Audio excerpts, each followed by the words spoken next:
And good morning. It's quarter to noon here in the Forest City at Western University at, TD Stadium. And it is OPFL more championship action after having three premier AAA championship games in the Bantam Junior Varsity and Varsity scene.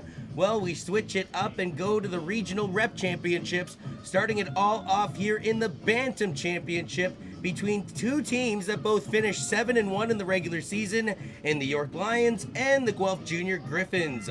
Ironically enough, Ron Forwarda, who joins myself truly, Johnny Urban up here in the London Free Press Media Center, the Guelph Griffins actually beat the York Lions back on June 29th in their last encounter by a nail-biter, 16-15, and man oh man, it'd be truly enjoyable to get down to the championship nail-biter here today to kick it all off. I think you're going to see a very similar type of game. These teams both boast very, very good defenses.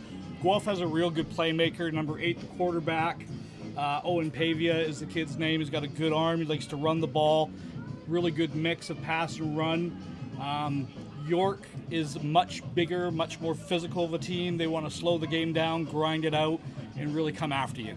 The black buckets and black pants with the yellow jersey and red trim and numbering are the Guelph Junior Griffins, and the York Lions, to be honest with you, Ron, yeah, they look like the York Lions with their gray pants and their gray numbering and their red jerseys, but that York Yowman style off blue helmets remind me of a thing of the 80s. A little bit of thing of the 80s. For me, it's more of that, like that smoky gray, that Ohio State wannabe kind of throwback helmet.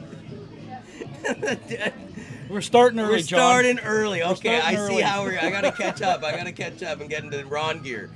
Ball is placed at the 45-yard line, and it is the York Lions, not the Yowmen, I'm going to get that right, that will receive this ball to start this game.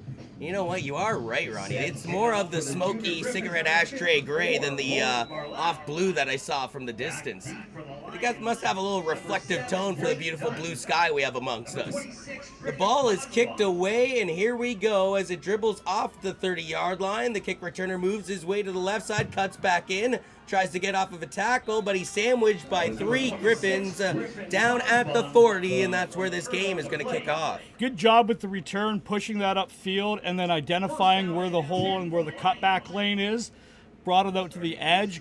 He did a really good job of squaring up his shoulders and finishing the run north-south, which is what you always want to teach the kids with returning a ball. And the York Yowmen's offense, well, I should have said that. The York Lions offense goes back out there for the first time today, hungry after finishing 7-1 in the regular season and looking for a bit of revenge too after suffering a 1-point loss to these Griffins with their quarterback lined up right behind the center and 3 in the backfield. They're going to sweep it here to the right side, and carrying it up the field is Judah Todd. Judah Todd, though, is swarmed before he can get back to the line of scrimmage. Ron, they tried to extend the field there, but the defense of the Junior Griffins used their speed. Yeah, good speed. And this is the really where you're going to see the clashing of the styles. York is much more of a bigger physical, want to pound the rock. Guelph is much faster, smaller. They want to run to the edges and everything else. If you're going to go at this Guelph team, I think you got to go right at them. You saw the old wing T style of offense, double tight ends, 3 in the backfield, 1 receiver who is basically like a tight end out there. This is the style of offense that York likes to play. They like to be really, really quick hitters on the run game. They flipped the field as far as the play formation is concerned, and wow, I loved how the quarterback sold that one as it's just a run up the middle. They pretty much make up what they lost on the earlier down, though, and it'll be a 3rd and 8 situation. 3rd and 8, just a straight dive play, but a good gain. I would like to see that. On 1st down, because again, then you're going to keep it on track. This team is not really built to get big chunks of yards on 3rd and long and stuff. They want to grind the ball out. They want to be really methodical with their play calling. And again, this is the 2019 OPFL Regional Rep Championship in the Bantam scene. York trying to convert here on 3rd down. Looks like maybe a blitz coming from the near edge from the Griffins. They do bring pressure. They go after the quarterback, and he is sacked fiercely behind the line near the 35-yard line. Great sack, brought pressure. That's number 2, Caden Henry off the edge there, who came up and did the sack. Just right off the edge. That time they brought more defenders than they actually had blockers inside there. good job of pressuring the quarterback. Ron, we watched the Bantam championship game yesterday in the Premier Division, and special teams played a massive factor, including a blocked punt on the opening failed drive by the team that eventually took it all in the Ottawa Sooners. As York goes to punt this one away, it is a beautiful one that will back up the kick returner around the 41-yard line. A little Le'Veon Bell stepping up the field. There are multiple flags on this play as the ball carrier and the kick returner retrieves it past the 40. Add another flag at the end of the play for a horse collar. I count 3 orange flags on the field. You're going to get 3 fouls on this. On the far side, there was an illegal block in the back. On the near side, we're on the 40-yard line. There was an illegal block in the back. And then we had the horse collar at the end of the run. I'm not sure how this is all going to kind of wave out here, but the ball's going to be coming back significantly at the end of the day here. The game was actually supposed to start at high noon local time. We actually kicked it off on your Sunday morning, quarter to noon. And ironically enough, it feels like these two teams earlier playing that any given Sunday style football is because there's some nastiness brewing. Well, when you see each other, so there's the rough play against both teams. So we're going to get this ball. It's going to come back here. But these two teams against played each other in a really physical nail biter of a game. It was a wonderfully played game from everything I've heard. And I think it's going to be that style of game. Guelph's defense has really got to step up. They did it early. Now let's see if York's defense, who again, I can't stress this enough. This is a huge York team. And something that I picked up on yesterday, although the Essex Ravens did buck that trend in the second half against their varsity opponents in the Ottawa Sooners, was that the team that had won during the regular season seemed to have revenge served to them in the championship dance. And I think that just goes to a credit that you definitely can't take any team lightly, even a team that you've already beaten. No, definitely, because this is the beautiful thing about football. It's a one-game playoff. You know, it's a one game for the championship.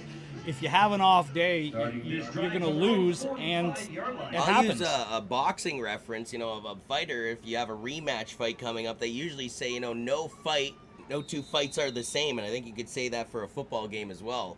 As this is a pitch play for the first offensive one of the game for the Guelph Junior Griffins, and a nice little gain of about 3 or 4 yards, and I believe that was Owen Ellis on the pitch. Yeah, Owen Ellis, they run what they call a split back formation, double wings. So you're going to see a lot of misdirection coming with the slot backs. I think you see some slot back sweeps and stuff like there. But Owen Ellis is their bell cow. He's their big runner. He's a big kid, physical style of runner as well. And after Guelph's defense stymied York out of the gate, they will try to get their offense going here on their second play of the game. Motion from the backfield from the left to the right side, but they actually get their running back to go to that left side against the grain, but it didn't work. So what you're trying to do is you're trying to get the defense to adjust, move with some motion, maybe get somebody out of position. That time York did a good job of maintaining their lane integrity, plugged up the gap, and there was nowhere to run. So a third down play coming up here. They need 6 yards. What would you call here, Ronnie? Well, your ball carrier is number 6, Owen Ellis. Maybe try a toss play or something like that. Although they are coming with a bunch formation, so maybe a quick hitting pass. And the guy from the far side comes in. They do go to Ellis. Ellis tries to go up the gut. Look at this bulldozer go in that yellow jersey. And he gets the first down. A late flag at the end of this one, though. I think you're going to have a face mask at the end of this call as well. So that's going to go up another 10 or 15 yards here. We're just waiting to double check the flag. If that's the case, it seemed like that was the only way they were going to get him down. Yeah, it is. It's an unnecessary roughness. It's face mask. So it's going to move up 15 yards from the spot of the foul. So this ball is going to be placed at, if my math is quickly, it's going to be roughly inside the 35-yard line. And again, Guelph's doing a good job moving the ball early, aided by a couple penalties. Yesterday, we watched the Durham Dolphins take on the Hamilton Junior Tiger Cats in the JV Premier Championship game, and you kept alluding to chippiness, although the teams respectfully shook each other's hands at the end of a great championship contest. But Is this chippiness early or just a lack of discipline on both teams? These are still young kids. This is the division that's 14 and under. You know, discipline, sometimes they get caught up in the moment. I don't think that there's a nastiness to this game yet. I think that's something that could develop, though. They snap the ball from the 35. The quarterback rolls out, throws it to his left side. It is caught by his receiver, but to be honest with you, he is smothered by a sea of red and gray, pretty much back at the line of scrimmage. Yeah, that's Owen Taylor, who is the fullback in that position. So it's just a swing pass. They tried to get York to come out to the right side and try to hit something on the backside. So Guelph is trying to get you to move your pieces around so they get the matchup that they want. And then they want that Owen connection. Owen Pavia, their quarterback, and Owen Ellis, their star running back. They are in York territory at the 35, but this is a 2nd and 10 coming up with Pavia going right behind the center. He almost faked the pitch, and then it would look like a delayed handoff. I don't think that was the design of the play, and as a result, they lose about 4 yards. Alexander Ouellette there, the big number 54, the big defensive lineman, I think it was met him right in the backfield right away. They're trying to get them to adjust, but here's something to think about. They're not adjusting. York is kind of staying in their zone containments, and if Guelph has something where they can get something out there when they got the mismatched numbers, they've got something going on here. And if you are York, you want your defense to bend and not break here. On a 3rd and 12, they could force a punt if their defense holds. They go to the running back in Owen Ellis. He's tripped up, but still manages to gain about 3 yards on the play. But with a 4th and 9 coming up from the 34-yard line, I expect the special teams unit to make an appearance. Well, or do you go for it at this point and, you're thinking, okay, well, our defense is solid. We've got a pretty good beat on. It depends on what your game plan is. Again, I don't see a punt team coming out here as of yet. Again, I haven't seen Guelph. I haven't seen York play really much this year. So I'm not sure who their punter is, but they are definitely not in a punt formation. 6 minutes remains here in the opening quarter of play, and with a 4th and 9 coming up, Coach Ronnie says they're going to go for it. And you know what? They might. It's a shotgun formation here by Guelph. A high snap. The pressure's coming. They throw it deep. The ball is in and out. Jambled off of 2 hands, and it's caught. Unbelievable, but the receiver is tackled down at the 5-yard line. My, oh my. Let's get the replay on this one, folks, as it double deflected into the receiver's hands. Double deflected, and then again, one of the things that we teach our kids all the time is track the ball. The ball is never down. This is a good job by number 20, the receiver, Tatus McDonald, just following the ball and picking it up. Brings it inside the 10-yard line. It's 1st and goal for the Griffins at the 5. The Griffins play a little plinko, and they get down to the 5-yard line as they're within the red zone now. And I imagine if you're York, I said it earlier, you can bend and not break. Well, you're reaching your breaking point here with your opponent at your 5. The quarterback, Pavia, goes right behind the center, gives it to his running back in Ellis. Ellis fights his way to the right side, and what I like about this kid early is his ability to make a little something out of nothing. Yeah, again, big physical runner. He's a big boy up there, and he does a really good job of finishing his runs. I keep saying about it, but you want to finish your runs with the shoulders square to the line of scrimmage, heading towards the end zone. You don't want to be turned sideways. That way the running back is delivering the blow to the defender, not the other way around. And again, this is a junior Griffins team that won 16-5 over this York Lions squad on June 29th. And essentially we're getting a little bit of the replay on this bobbled ball off of 3 people's hands, eventually caught by the receiver and in. That was, again, what an incredible play by the Guelph Griffins. As again, we get a run play, but this time the defense, well, builds a brick wall. It's at the 1. Yeah, the quarterback tried to keep her on that one and tried to catch him back, and he was stopped right away and pushed backwards. And again, big number 54, who's playing the 1 tech on here for this York team with the big tackle again. Imagine if you're the Griffins, you're considering this 2-down territory. It is 3rd down, but if you don't convert, you're so close, why not go for it? As they already went from distance. The quarterback once again, is he going to try and sneak it? No, he rolls back, throws it as he makes a hit, and the receiver tried to cut back on it. I believe that was Caden Henry, but unfortunately, again, an underthrown ball because the quarterback was being pressured. Yeah, good pressure again. They stacked up. They were expecting the run. And I truly believe that on this first and goal or fourth and goal from the 2-yard line, you're going to see Guelph go for it here. So once again, the York defense, though, has the ability to make a massive stand here.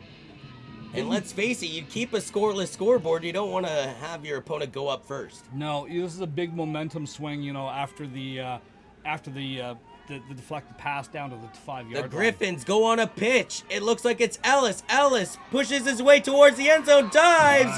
Touchdown, Griffins. Owen Ellis. What a play. Yeah, just a simple toss play to the right-hand side there.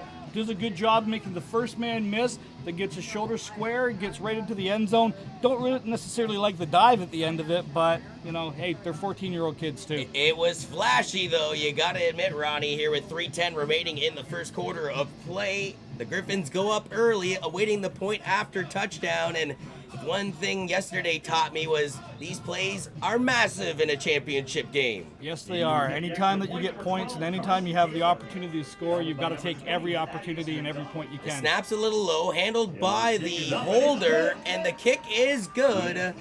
So the Griffins that put up 16 points in a victory over the Lions on June 29th get a quick 7-0 lead here early. Well, later in the first quarter of play. Yeah, 3 minutes and 10 seconds left to go in the first quarter. Here's a good methodical drive by the Griffins. They're doing a good job of pounding the ball, a little bit of pass, a little bit of run.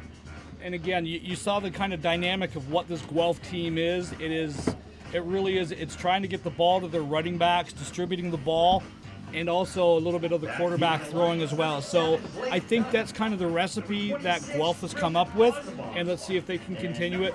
York, again, much more of a methodical, pound the rock type of team. They got to hit some of those big runs on those misdirections. I wouldn't feel too bad if I was the York Lions, considering it was that Plinko play that really burned them down the near sidelines. And man, oh man, you do that a million times, you could not repeat that. No, that was again.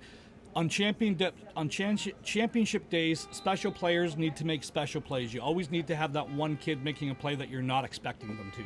The ball's booted from the 45, a line drive right to the 35 of the Lions, going up the field and making his way to the right side, past the 45, down at the, we're going to say 47, so really, Ronnie, only a net yardage there of maybe 17. A good return. Again, north-south, picks his lane up.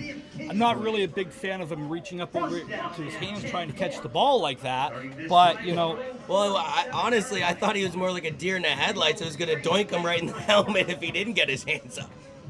1st and 10. Let's see what the Lions can do after the junior Griffins touchdown from their running back in Owen Ellis to the near side. Their quarterback for the Lions goes right behind the line of center, snaps it off, and it is a direct run. Exactly what Ron just said. They are a ground and pound sort of team. And they get this one to the most Canadian position on the field around the 55-yard line. Yeah, good job that time. Just, again, straight power off tackle is what they're trying to do. And all the running back's trying to do is find a little bit of a crease and get north-south. Good gain of about 7 yards on that. 2:22 remains here in the opening quarter of play. The Griffins with their 7-0 lead here in the 2019 OPFL Regional Rep Championship here at TD Stadium at Western University in the Forest City. Once again, the Lions pivot right behind the line. He will once again go to the run, and they are needing at least 3 yards here, and I believe they have it to move the chains. Yeah, just a straight fullback dive play there. Number 27, Miles Gross, with a straight dive play. Again, really good physical style of running here. Got more than enough, got about 7 yards on that, bring it up to the 50-yard line, first down. I keep repeating that June 29th contest where the Griffins, the junior Griffins I should say, beat the York Lions 16-15. How imperative, given that notation, down by 7 with 90 seconds here in the first quarter, is the York Lions offense to respond?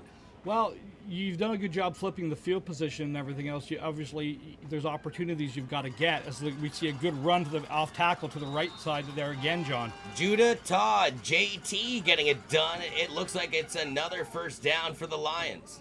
Yeah, it's going to be a first down. It's going to be just enough for a first down. Good gain of 10 yards. And again, just straight power off tackle.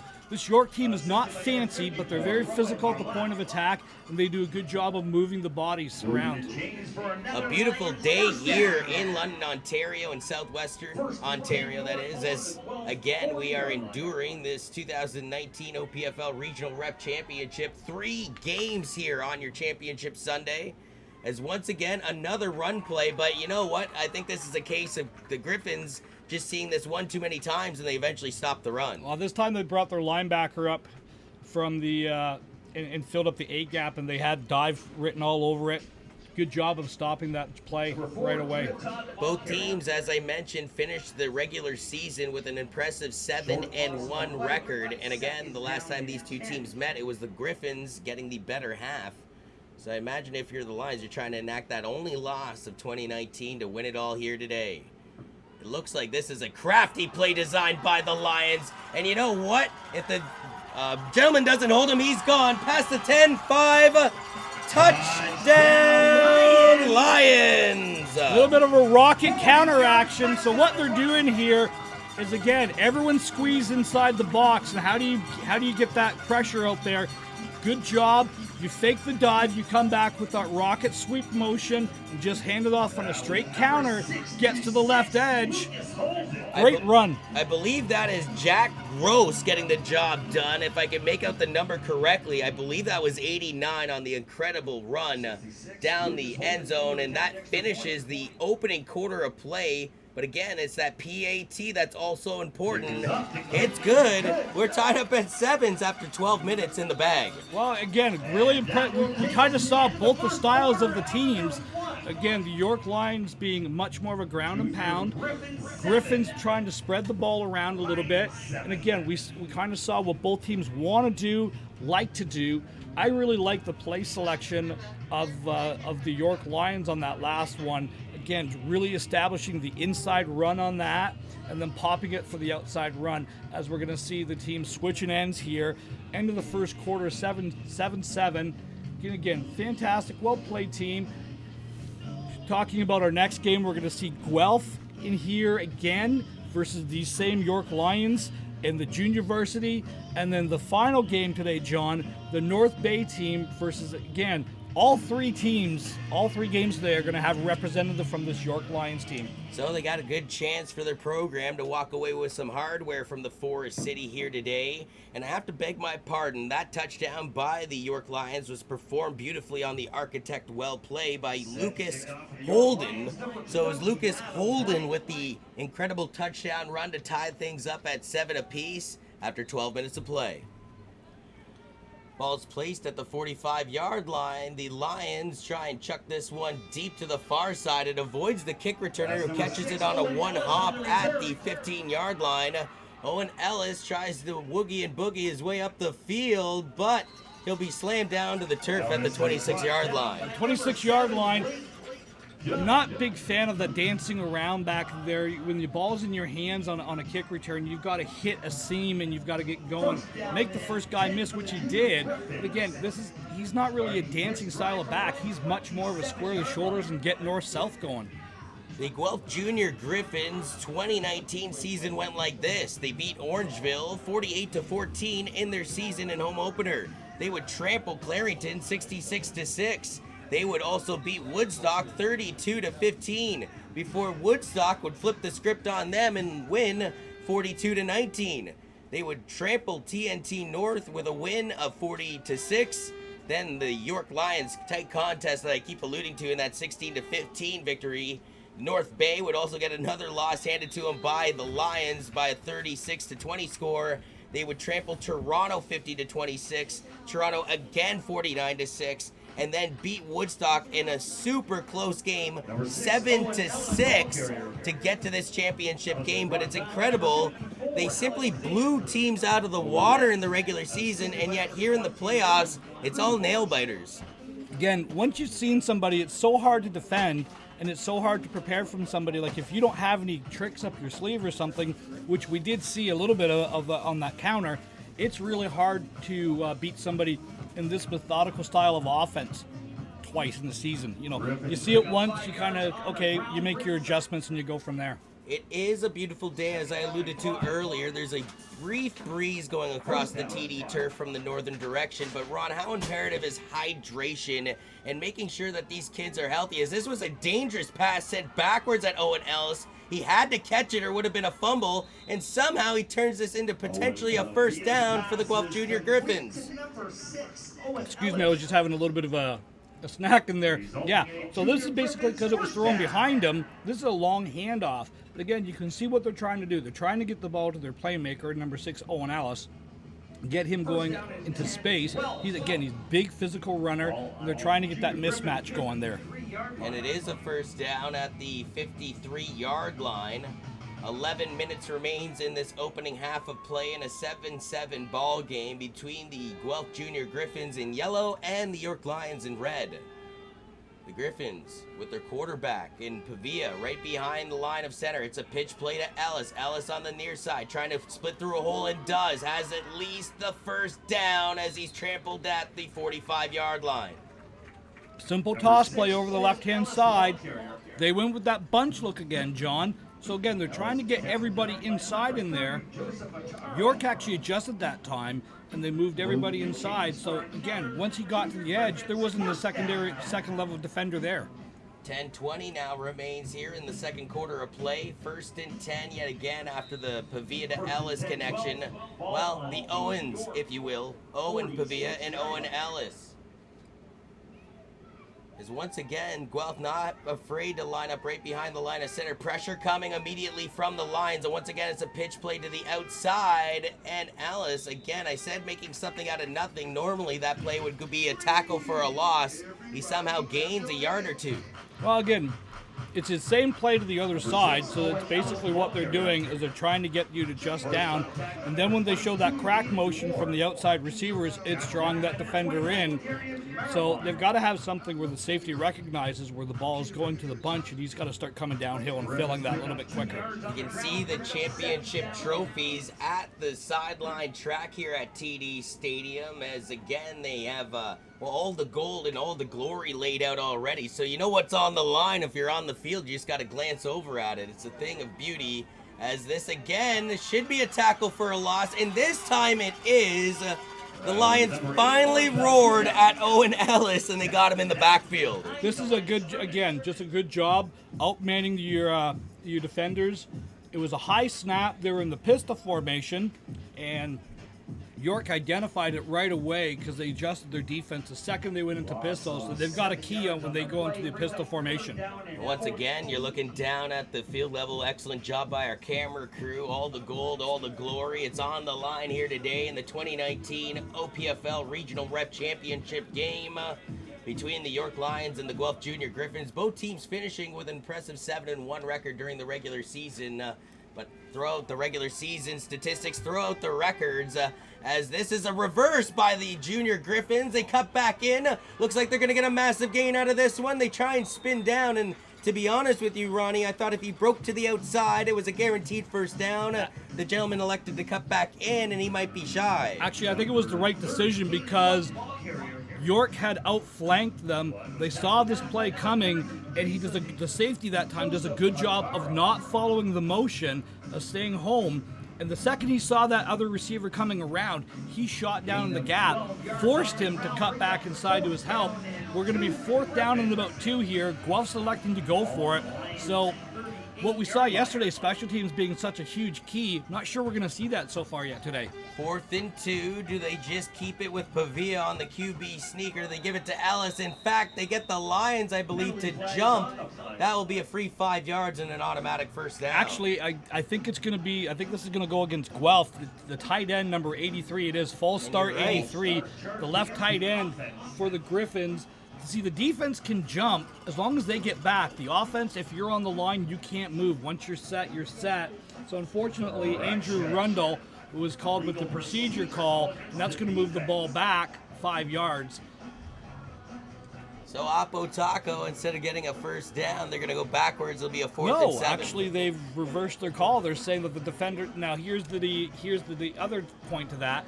If the referees identify that defenders make him jump, then that's on the defense. So I guess that's what they're saying that they basically did there.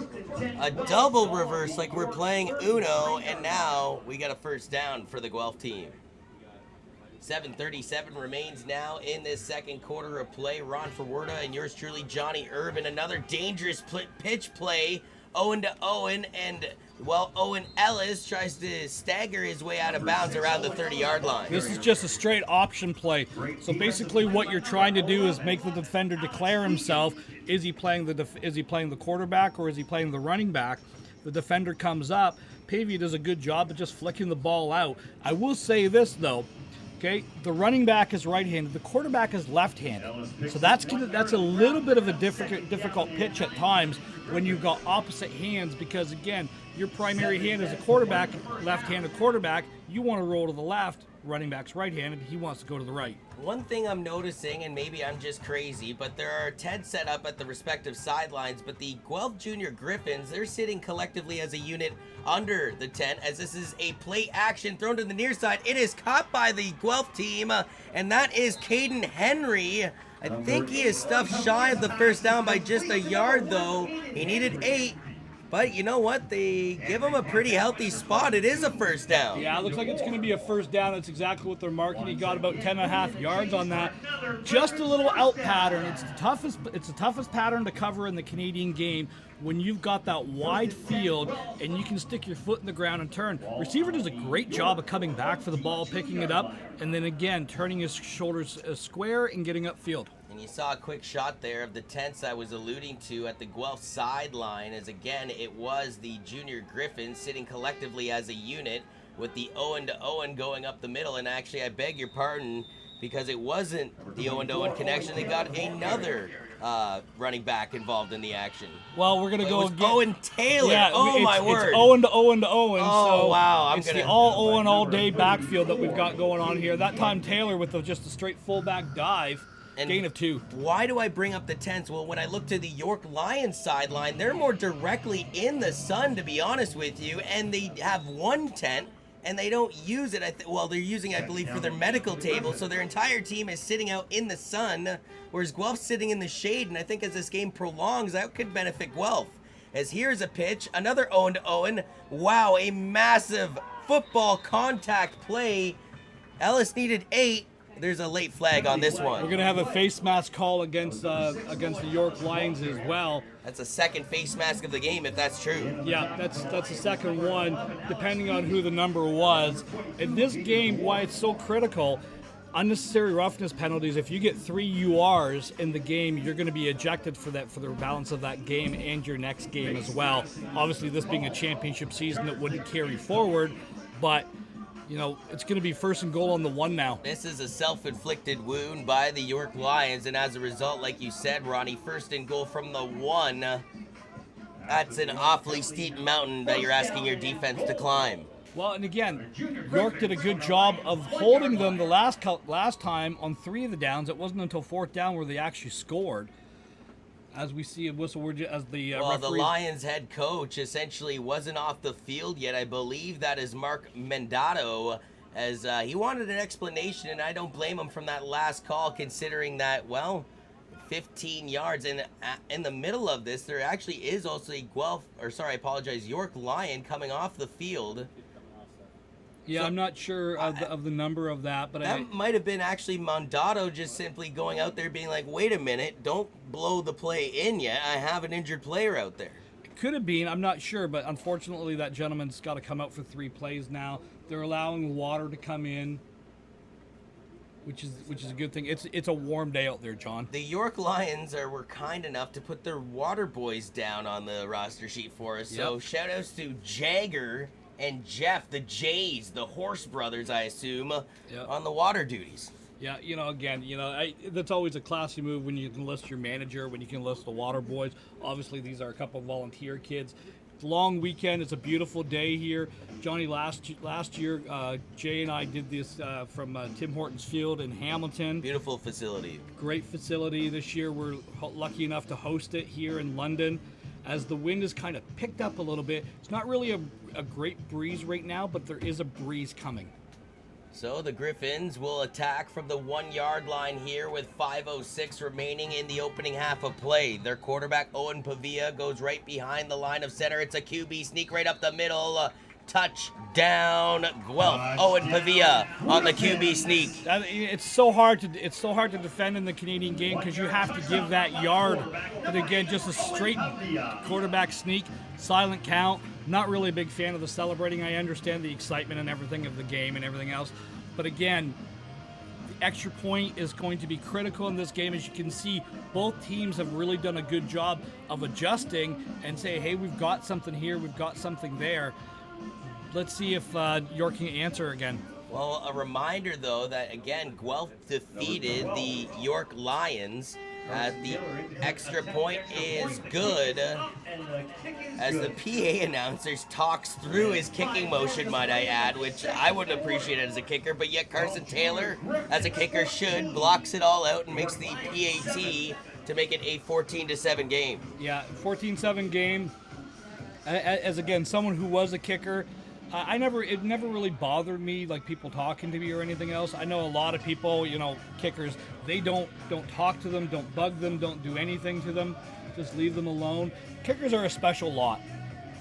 You're a special lot, Ronnie. Yes. We're going there already? Okay. So you said you were a kicker. I was agreeing with you. Yeah. The ball is placed at the 45-yard line. 5 minutes remains. Now, York did respond the last time the Griffins put one on the board. I'd assume they're going to try and do the same here. Look for the Lions to come out and really put a big methodical drive together here and try to chew up as much clock as possible. And they will try an onside kick here. They have an opportunity, a collision at the 50-yard line. And I believe the Lion fought between a Griffin sandwich and came away with the ball despite having to put his body on the line. Yeah, he got hit by two big kids. They went with just a little squib kick right up the middle there, trying to maintain possession. Good coaching call, at that point. You've got your foot on the gas a little bit. Let's go for the throat. Let's kind of put the game out of reach. Again, who got the ball to start this game? York did. So Guelph's going to get it back. They're trying to think, okay, if we can get another score and then we get the ball back at half, we can really put a dent and cement this game away in the first half. I really feel bad for the gentleman that I can't make out the number, as there's actually a penalty that was going up against the Griffins, and they decline it to the Lions. Well, it was an offside because they recover the ball. They get the ball where it is rather than moving it back 5 yards and re-kicking. You've got the ball in pretty good field position. It's going to be placed about the 51-yard line, I believe. Ron, talk about a championship heart, a championship effort by that young warrior, though, because let's face it, he knew going into that situation that he was putting his body on the line going up against two junior Griffins, and yet he looked danger straight in the face and went after the pigskin so his team could keep possession. That's the heart of a champion. That really is the heart of a lion, so to speak. It's true, though. To do that. What I really liked about that play is he didn't try to do anything fancy. He had one job to do, and that was to get the ball, recover it there. Good to see him back up on his feet, and I believe that's number 20, Adam Blank, who was who had the recovery on that. Adam Blake, though, is walking to the sidelines on his own accord, so I'm hopeful that he can return. And to be honest with you, I think he had to have inspired some of his fellow red jersey colleagues, because that was one championship effort on the attempted onside kick by Guelph. First down and 10 for the Lions. So it boils down to a 1st and 10 from the 51-yard line with less than 5 minutes remaining here in the second quarter of play. The Lions are going to run this one. I believe that was given to Judah Todd. And Todd will pick up about 3 or 4 yards on the play. This is straight dive play. Again, there's nothing fancy about this offense that you see here. It's double tight end, 2 slot backs or 2 wideouts, I formation. They're just saying we're going to out-physical you at the point of attack. This is 4-down football. So 4, 8, 12, it's a first down. If you can average 4 yards a carry with this type of offense, you're going to win a lot of games. I'll throw another equation at you then. With 4:10 to 4:15 now remaining, do they have enough time to do so, though? Yeah, you can always bring one big play. And they go pretty much back to the bread and butter, right up the gut. And that appears to be Miles Gross on the carry. Yeah, the big fullback, which is, again, same play as it was last time. You just give it to a different ball carrier. This time it's just a fullback dive. It's interesting to see.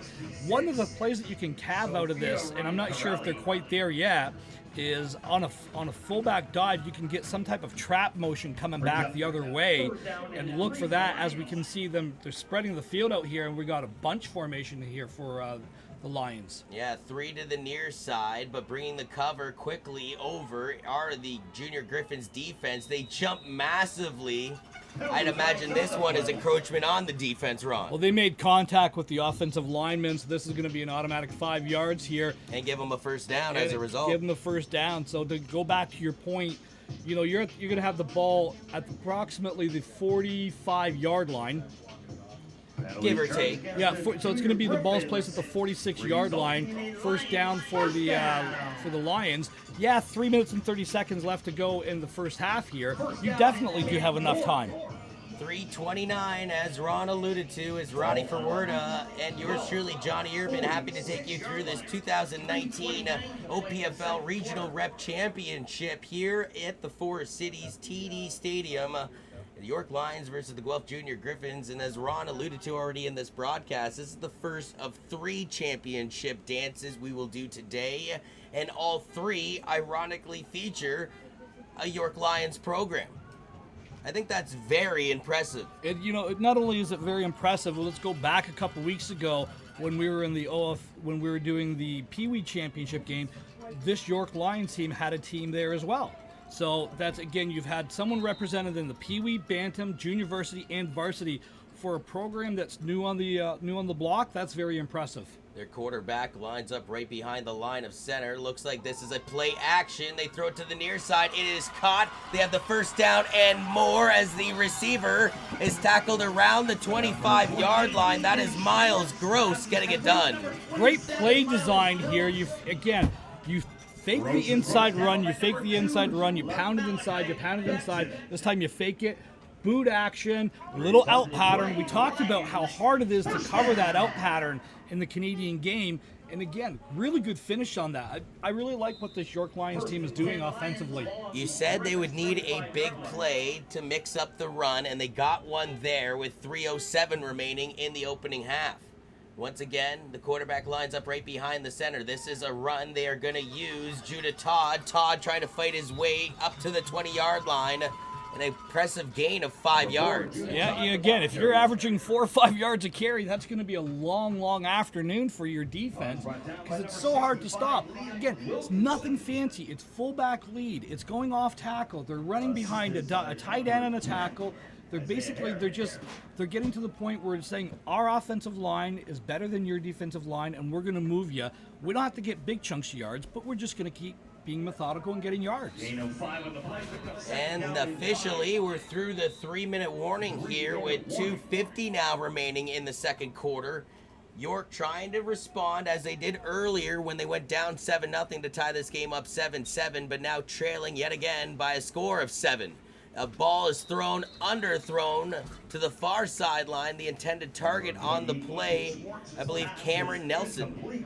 Yeah, so this is what we would call a tunnel screen to the Z receiver, who's the receiver on the outside. Basically what happens is they motioned out to get trips over the side, and the receiver just comes straight down the line of scrimmage, and it's a wide receiver screen, but because he's coming straight down on it, we call it a tunnel. It's a big third down play here for the Lions. Full house. As it looks like they got a big backfield behind their quarterback. And they're going to motion this to the left side, but Guelph attacks the rock with glee. Wow. I believe that's 35 and Braden Dixon. Braden Dixon playing the outside or the two-back position, outside linebacker spot, does a good job of maintaining outside integrity and attacking the outside shoulder of the ball carrier. Good open field tackle too. I'm really impressed with the tackling ability of this Guelph team. 2:34 remains and the clock continues to tick away, and the Lions naturally deep in Griffin's territory, despite having a loss on the third down play, will go for it here. So it's safe to say if you're a punter, you can enjoy this Sunday, considering they've never had to punt the ball for either team, and a timeout's taken by the Lions. Yeah, you could hear the coach screaming at it from here. I'm not sure, again, with the regional teams, that they have the special teams that we saw like we did yesterday with some of these kids, but this would be a great opportunity to punt the ball back, and maybe if you've got a good punter, pin them inside the 10 and let your defense make a play. Looking at the crowd here, Ron, and plenty of umbrellas out, and that kind of goes back to my earlier point of the tent setup for the Guelph Griffins, whereas the York Lions are sitting in the beaming sun here on a beautiful Sunday, might I add, though, here in the Forest City. And that, again, just makes me think that, as time wears on this afternoon, the team that's sitting out more in the sun is going to get fatigued. Yeah, it's a warm day out there, and again, being on the turf yesterday and being on this turf many, many times, the turf really can zap your strength in your legs because it really does radiate off that turf. It zapped your knee earlier this year, Ron. It did do that. As we see the hawk bringing fresh fish up to the nest, as we were talking about yesterday, John. That is right, feeding the young. I love that hawk, and it calls this place home in TD Stadium. This is a pitch by the Lions. It was fumbled. Then they just try and throw it away. I love the desperation, at least. But it's a turnover on downs at the end of the day, as that was Crew Horse that essentially tried to huck it as he was being tackled down to the turf. This was actually a play design because they actually had the wide receiver doing a go or a streak pattern on that, turned it into a little bit of a post, and he was wide open downfield. So I believe that this was a play design that was a halfback pass all the way. So after getting an Owen Ellis pitch touchdown and an Owen Pavia QB sneak to get 14 points, it's the York Lions on a massive reverse to the near side using 66 Lucas Holden to get their lone touchdown, but unfortunately they failed to convert on fourth down here. They turn over the ball, and the Griffins, with 2:12 remaining, well, they have an opportunity to do a little damage. A little bit of damage, exactly. Again, you can see that bunch formation, that crack look, toss play coming. Oh, and pass, here we go. It's a flea flicker, but this one could have been intercepted, in and out of the hands. The intended target on the play was Caden Henry, but man, oh man, the Lions defense wants that one back. Yeah, I'm going to give a shout out to, I'm trying to pick up the number for it, John. The safety does a good job of doing his job in that particular play, staying home and looking for the most dangerous receiver. Again, streak pattern you've got going on. York tried it. Guelph saying, hey, good idea, maybe we should try it too. Ball at the 35, 2nd and 10 coming up. Thank you for joining us on YouTube, hopefully all around the province of Ontario and coast to coast across the beautiful nation of Canada. Motion from the backfield, they sweep it on a pitch to the right side, but Owen Ellis is trying to get to that edge. He's fighting off of a couple tackles, refuses to go down until once again a sea of red engulfs him to do so, to bring up third down. Third down, but I'm just going to point out he was really carrying that ball around like loosey-goosey up there. And I'm not a big fan of how that kind of played out there. But again, this is a big physical kid, a big runner. And again, he's got to get his shoulders square. And he's going to wear on a defense. He's really, really going to start wearing on a defense here. That's about the third or fourth time, though, in the opening half where I thought that Ellis was dead to rights in the backfield, and instead he makes a little something out of nothing. And that's sometimes all you need out of your running back to keep momentum alive. 1:40 remains on the scoreboard here from TD Stadium. The quarterback of Pavia rolls back, throws it over the top. Nobody home, though. Incomplete pass to bring up fourth down. Fourth down, but pressure there by Rowan Malat coming right up the field from the defensive tackle position. Good job of getting penetration. Pavia wasn't able to step into that throw. He was really throwing that off his back foot there. Now, again, we haven't seen a punt in this game yet, but granted, from where they are on the field with only 92 seconds left, is it the safest bet that they got to kick this away? Yeah, they got to kick it away, but here's something else to declare with. You see how they're lining, the two guys in the backfield are lining up behind the punter. These are what we call onside punters. So he's allowed to get the ball. He doesn't have to give that 5 yards. And it bounces over his head. It benefits the Lions, although the kick returner slipped at the 30, multiple flags at the end of the play. Yeah, you're going to have a head tackle on number 12 here for the Griffins. And again, great return, but we saw that exact play. We saw that exact play on there. That was why he had him back there, so he was able Listen, to... no. Ladies and gentlemen, this guy wanted a shirt. This guy was upset that the crew had shirts. I have a shirt. I got him a hat. He didn't wear the hat today, though, folks. That's what you get when you give this guy something. You know, well, yeah, that's true. Exactly. He's got lovely hair. When you've got the locks that I do, you don't have to cover it up, so... Anyways, we got him a shirt. He's got a shirt. Okay, OPFL, don't let this man trick you. Presented to him. Presented to me. Hope it's the right size. I'm teasing. Hope it's the right. Sun's out with the guns out, Ronnie. Come on now. Lost in all this, the ball is up at the 15-yard line, and the Lions have life here with a $1:21 left on the clock. Yeah, lots of time. Again, one play. All you do is try to break one run here. They've got a matchup advantage over on the left-hand side. Right behind the line of center. It's a pitch play to the near side. No, it's a reverse. Let's see what they can do here. Blake Dune is going to be tackled, though, back around the 22-yard line. Yeah, Dune at both sides of the ball there that time. Owen Pavia was the one coming up from the linebacker position and read that reverse all the way and stepped up and did a good job of filling it. Unfortunately, this is the danger of your quarterback playing a little bit of defense. He's hurt. Now you're in trouble. I know the majority, though, of these trick plays aren't necessarily coming to fruition the way the teams intended it, Ron. But, man, these two teams and their playbooks they're having some fun out there, and I'm enjoying it. It's crafty football. It's crafty football. It wasn't really even a trick play. It's like this is part of the natural progression of this type of offense. Is they want to lull you in. They want to bring everybody inside, and that's how they get outside. Is they bring you in and then counter that motion and pop the play. The quarterback for the Junior Griffins being nice ball. Sent down, and unfortunately intended receiver could only get one bear paw on it, as I was actually more looking towards the Junior Griffins bench, seeing their quarterback being attended to at the medical tent.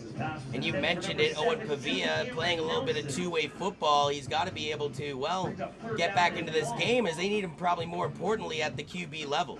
Yeah, and again, I know he's an athlete. We saw it yesterday with the Durham Dolphins, with their quarterback playing safety as well. It's the danger of having that important position, the quarterback who's handling the general on the field, handling some snaps on defense as well. 13-6, and they're just going to run it to the near side. They're going to get some yards out of this one as the York Lion just stepped out of bounds at the 5-yard line. He thought he had scored as he tried to tightrope down the sidelines. Again, just a good job of getting outflanking the defense there. It's going to be just enough for a first down. So we're going to have a 1st and goal here for the Lions. 51 seconds left to go. See if they can tie it up here. 16-15. That was the final score when these two teams locked it up last time back on June 29th. And my, oh my, this is looking awfully similar. Maybe not scoreboard-wise, but in the tenacity and the tightness, skin-in-your-teeth style football, and this is going to come down to the wire. Exactly. 51 seconds remains in the opening half of play. The Lions trying to respond, down by 7, but a timeout taken here by Guelph. Well, they showed a different formation that time. That time, they instead of coming up in that full house formation, they put 2 running backs offset. So they were running that monster package, and they were just going to go point blank. We're just going to outflank you to the left-hand side because you haven't got enough defenders out here. Guelph does a good job recognizing it, trying to save that touchdown, and called the timeout, so now they can make the adjustment. Momentum can sometimes, change or just carry on from the opening half to the second half of play. If the Lions were to tie this game up, especially in the final seconds, you'd imagine that they would be able to carry that momentum into the second half. However, if they fail to convert and they go down by 7, does that keep momentum, afloat? It keeps momentum afloat. What it basically does is this is a huge momentum swing moment. Again, because Guelph's going to get the ball to start the second half. So York has got to get that score in here. And looks like their quarterback, by the way, Owen Pavia, has been giving ice bags on his right leg, too. So maybe just a stinger on the hip there? I think it's the elbow. Oh, it could be the elbow. You're right, as he's resting his elbow on his hip. Good call there, Ronnie. So here we go. the ball from the 5-yard line with 51 seconds remaining in the second quarter on a 1st and goal play here for the Lions, down by 7. The ball is snapped. They go for a bullet. It's fumbled towards the end zone. The line still loose. It's still loose, folks. That oval is recovered in the end zone for a touchdown. My, oh my, almost like a fumble-rooski, and somehow, some way, the Lions have tied it yet. A flag on the play. You're going to have interference with picking up a ball here, and I don't know who it was against. It looked like both teams did it. Yeah, so I'm not sure who, and I think it's going to go against the Lions here by the reaction. The ball was fumbled into the end zone. So it's against the Griffins. It is a touchdown. We have seen some crazy plays in this game. Yeah, it's a very entertaining game. Very similar to the Bantam game yesterday. It was a very entertaining game. Teams went back and forth. It really was kind of the heavyweight fight of the day. Hopefully, if the junior varsity and the varsity games are close to this, I'd be okay with having a 8-hour, 9-hour day calling football, John. The snap and the hold is good, and this one is through. We are tied up at 14 apiece with 43 seconds now remaining in the second quarter of play. And Ron, you make a great point. Yesterday we had 3 Premier Championship games, and the tightest one, I think the best one of the day, was the opening one, which was the Bantam game, awfully like this one, where the Sooners pulled out an incredible 28-27 victory. Yeah, and again, hats off to the Sooners. They played a great football game. Hats off to the junior Mustangs who, really laid everything out on the line. Injuries, kind of came into a factor near the end of the game for that game. But again, we're talking about this one here in the regional rep finals. I've been really, really impressed with this York program going back to what we called them on Canada Day weekend.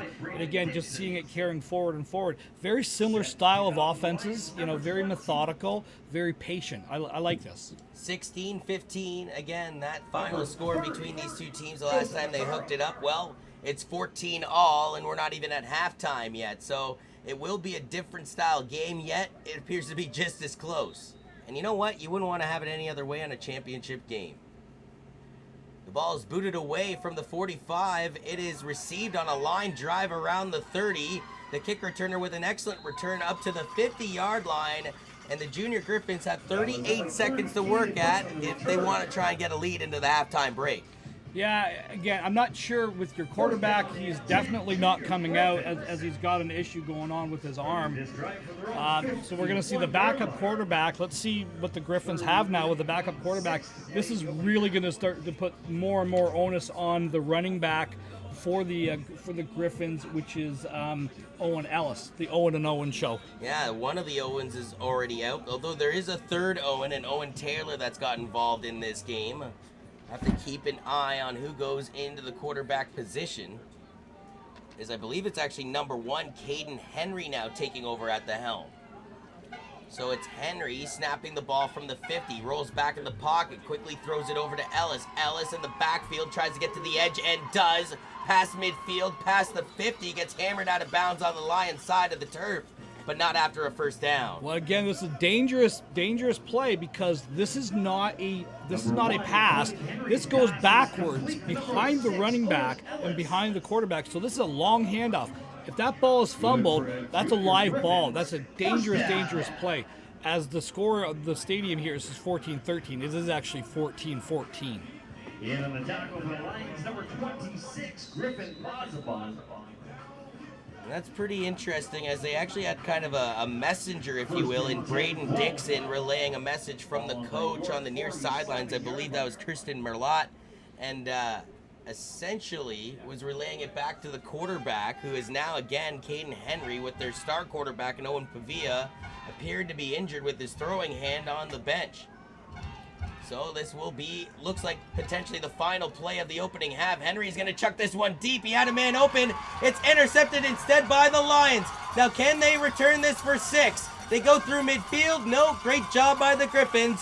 A pretty exciting way and fitting way, might I add, to end this first half that had a little bit of everything. A little bit of everything. It's really been the story of both defenses and both power run games. Both teams are trying to stretch the field with big plays and everything. This kid, Caden Henry, throws a really. Caden Henry throws a really nice ball. It was a great pass, nice tight spiral, put it up. Again, with no time left, you got to take a shot. These two teams combined for 31 points back on June 29th in a 1-point contest. Well, they've already accumulated 28 points respectively through 2 quarters of play. For Ron Forwerda, I am John Urban. This is the 2019 OPFL Regional Rep Championship between the Lions and the Junior Griffins. We're heading off to a quick halftime break, and we'll catch you on the other side for third quarter action.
And welcome back to TD Stadium here at Western University in the Forest City. It is the 2019 OPFL Regional Rep Championship game here in the Bantam Division between the York Lions and the Guelph Junior Griffins. Both these two teams finished with a 7-1 record during the regular season.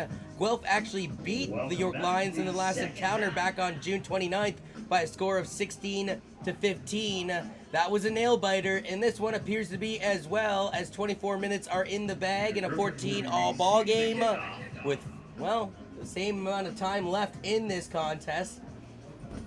My main partner in crime for this broadcast, Ron Ferwerda, I think still getting an oxygen break. We will expect to see him midway through the fourth quarter of play. As here, the ball is placed at the 45-yard line. We're ready to boot things off. In the second half of 2019 OPFL Regional Rep Bantam Championship action. The Lions will boot this one into the Griffin's jaws. It'll take a one hop and actually deflect off of the Griffin. Has to collect it in a haste. Moving his ways up the field is Caden Butt. But, well, we'll make something out of nothing there, considering it could have been dangerous off of his shins. Good field positioning around the 50-yard line. One thing I was noticing, as unfortunately this appeared to be a York Lion down around the 40-yard line, was during the halftime break, they had attended to Owen Pavia's throwing arm. They essentially iced it heavily. They wrapped it, and then they actually had him throwing essentially practice balls all halftime just to see if they could get him going. And it'll be interesting as I look down in the Griffins huddle. I see one of the Owens and Owen Ellis, but I just can't make out that jersey number 8 just yet. But I would assume he is in that offensive pile for the Griffins, awaiting this first offensive play of the second half. Fortunately, I can't make out the number of the injured York Lion with the officials in my point of view, as the water staff goes out to attend to the York Lions and the Guelph Griffins. An unfortunate way to really start off this second half of action, off the kick return from Caden Butt. And again, it was a short one hop that actually went off of Butt's shins, but he quickly recovered it and was able to get well up to the 51-yard line, as the York line does appear to be okay. Is that Matthew Cassell's partner? Yeah, it's number 10, Matthew Cassell's. Interesting note, though, number 8 for the Griffins, Owen Ellis, is back in the game. He does have a wrap on his elbow. He was throwing, as I mentioned, all throughout halftime as they were trying to keep that arm loose. 1st and 10 from the 51 coming up as we finally get the first offensive play of the second half. Big shout outs to Hot Italian Sandwiches for, well, pretty much supplying the crew with lots of great food, including sandwiches, ironically enough, and cookies too, as well as watermelon, the healthy alternative, Ron. That's what we're going to have to get at the end of this game. As this one's to the left side for the guys in yellow and red, and it is a gain of about 7 yards on a pretty good carry. I believe that's Roman Caligari on the gallop. Yeah, just a simple toss play to the left-hand side. This time they had Owen Ellis lead blocking for him. And again, we saw him make a big play earlier in the game. He was the intended receiver on that tip pass as well. Still waiting on that Ron Ferwerda elevator here at the TD Stadium, but I don't know when it's going to be built, Ron. I'm not sure it's going to be.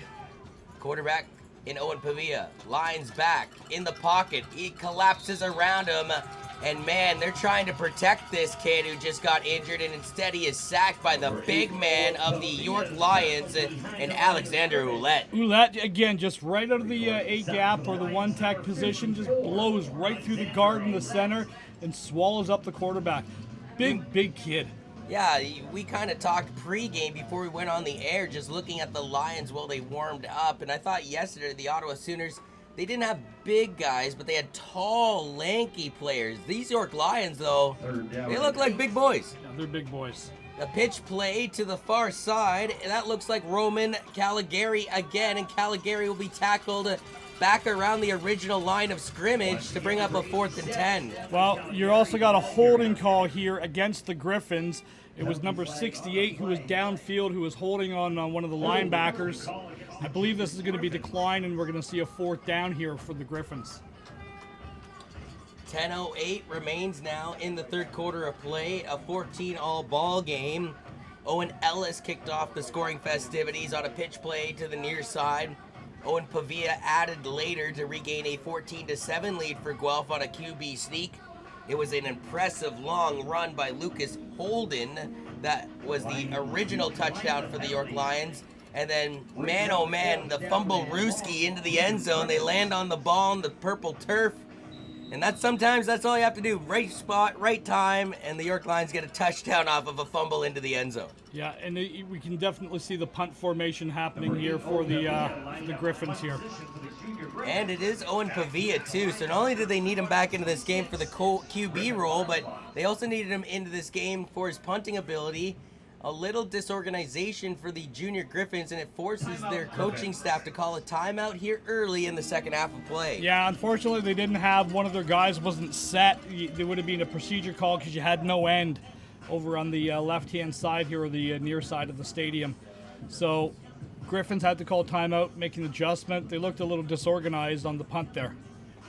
And I noticed on the far fence line there, you see several other junior Griffins players. I would assume that is from the higher levels of play. One little concern that we had yesterday was making sure that every team produced eligible players. And there was a little concern at halftime with some of those other gentlemen walking onto the field. Yeah, and again, they're going up to the medical table. They're trying to get taped and everything else. They've got friends, they've got brothers on the team as well. So these are kids. These are 14 and 16-year-old kids that sometimes, the rules don't apply to me. 4th and 9. The Guelph Junior Griffins will punt this one away, give or take from the 45-yard line. It is Owen Pavia with the boot to the 40 of the Lions. Up the field with a head of steam, but eventually trampled at the 50-yard line is the York kick returner. Decent field positioning, though, to get the Lions offense out there for the first time in the third quarter. What I really liked is something that, it can be a struggle, which is catching the punt in the air. I always tell our kids, anytime the ball hits the ground on a punt or a kick, it can cost you 15 yards. Just between the roll and the momentum and everything else. It's only a 10-yard return, but again, that ball bounces. It could be all the way inside the 20, and you can see how massive it is just catching the ball in the air. Big shout-outs to all the York Lions and Guelph Junior Griffins families that made the trip down to the Forest City here on your Sunday. And what I would assume are hundreds, if not thousands, tuning in all around the world here on YouTube. We appreciate you as well. Lions offense starting from the 51-yard line. The quarterback right behind the line of center. He'll hand this one off. That, I believe, is Judah Todd. Todd with a bit of a stutter step up to the Griffins' 50-yard line. He'll bring up a 2nd and short. Yeah, good gain. And just that power off tackle over the left-hand side, over the double tight ends. And again, just does a good job. I thought, he's looking for the cutback lane inside. I thought if he just kept pressing that outside, he had a little bit more leverage out there. Gain of about 9, you're going to have about a 2nd and 1 here.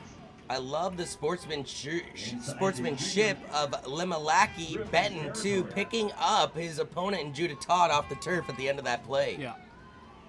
So once again, similar play formation by the offense all day long for the Lions with their quarterback right behind the line of center. It's a quick handoff, and once again, they only needed a yard thanks to the previous Judah Todd run, and they get it here thanks to the efforts of Miles Gross. Yeah, Miles Gross, just a fullback dive straight ahead over the left-hand side.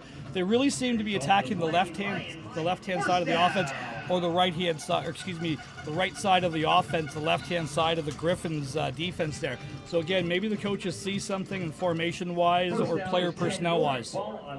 And now we get a 1st and 10 from the 47-yard line. Less than 8 minutes remains here in the third quarter of play.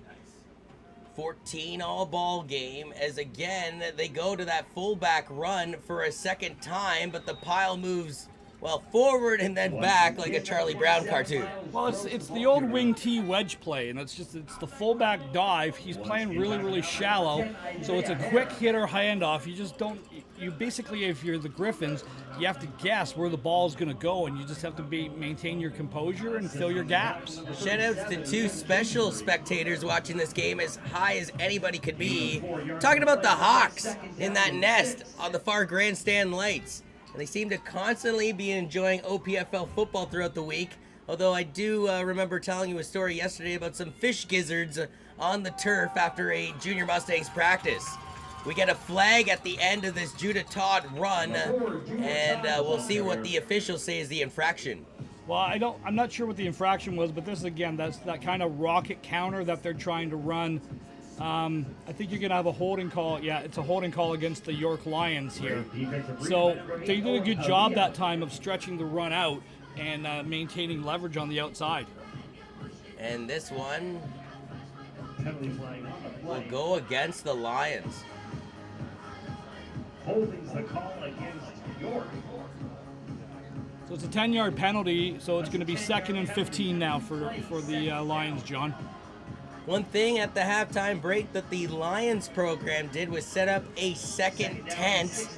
I don't know if they were listening to me in the first half of our broadcast, Ronnie, but yeah, they have one tent at least, and you see a bunch of Lions sort of gathering underneath it to stay out of the hot sun.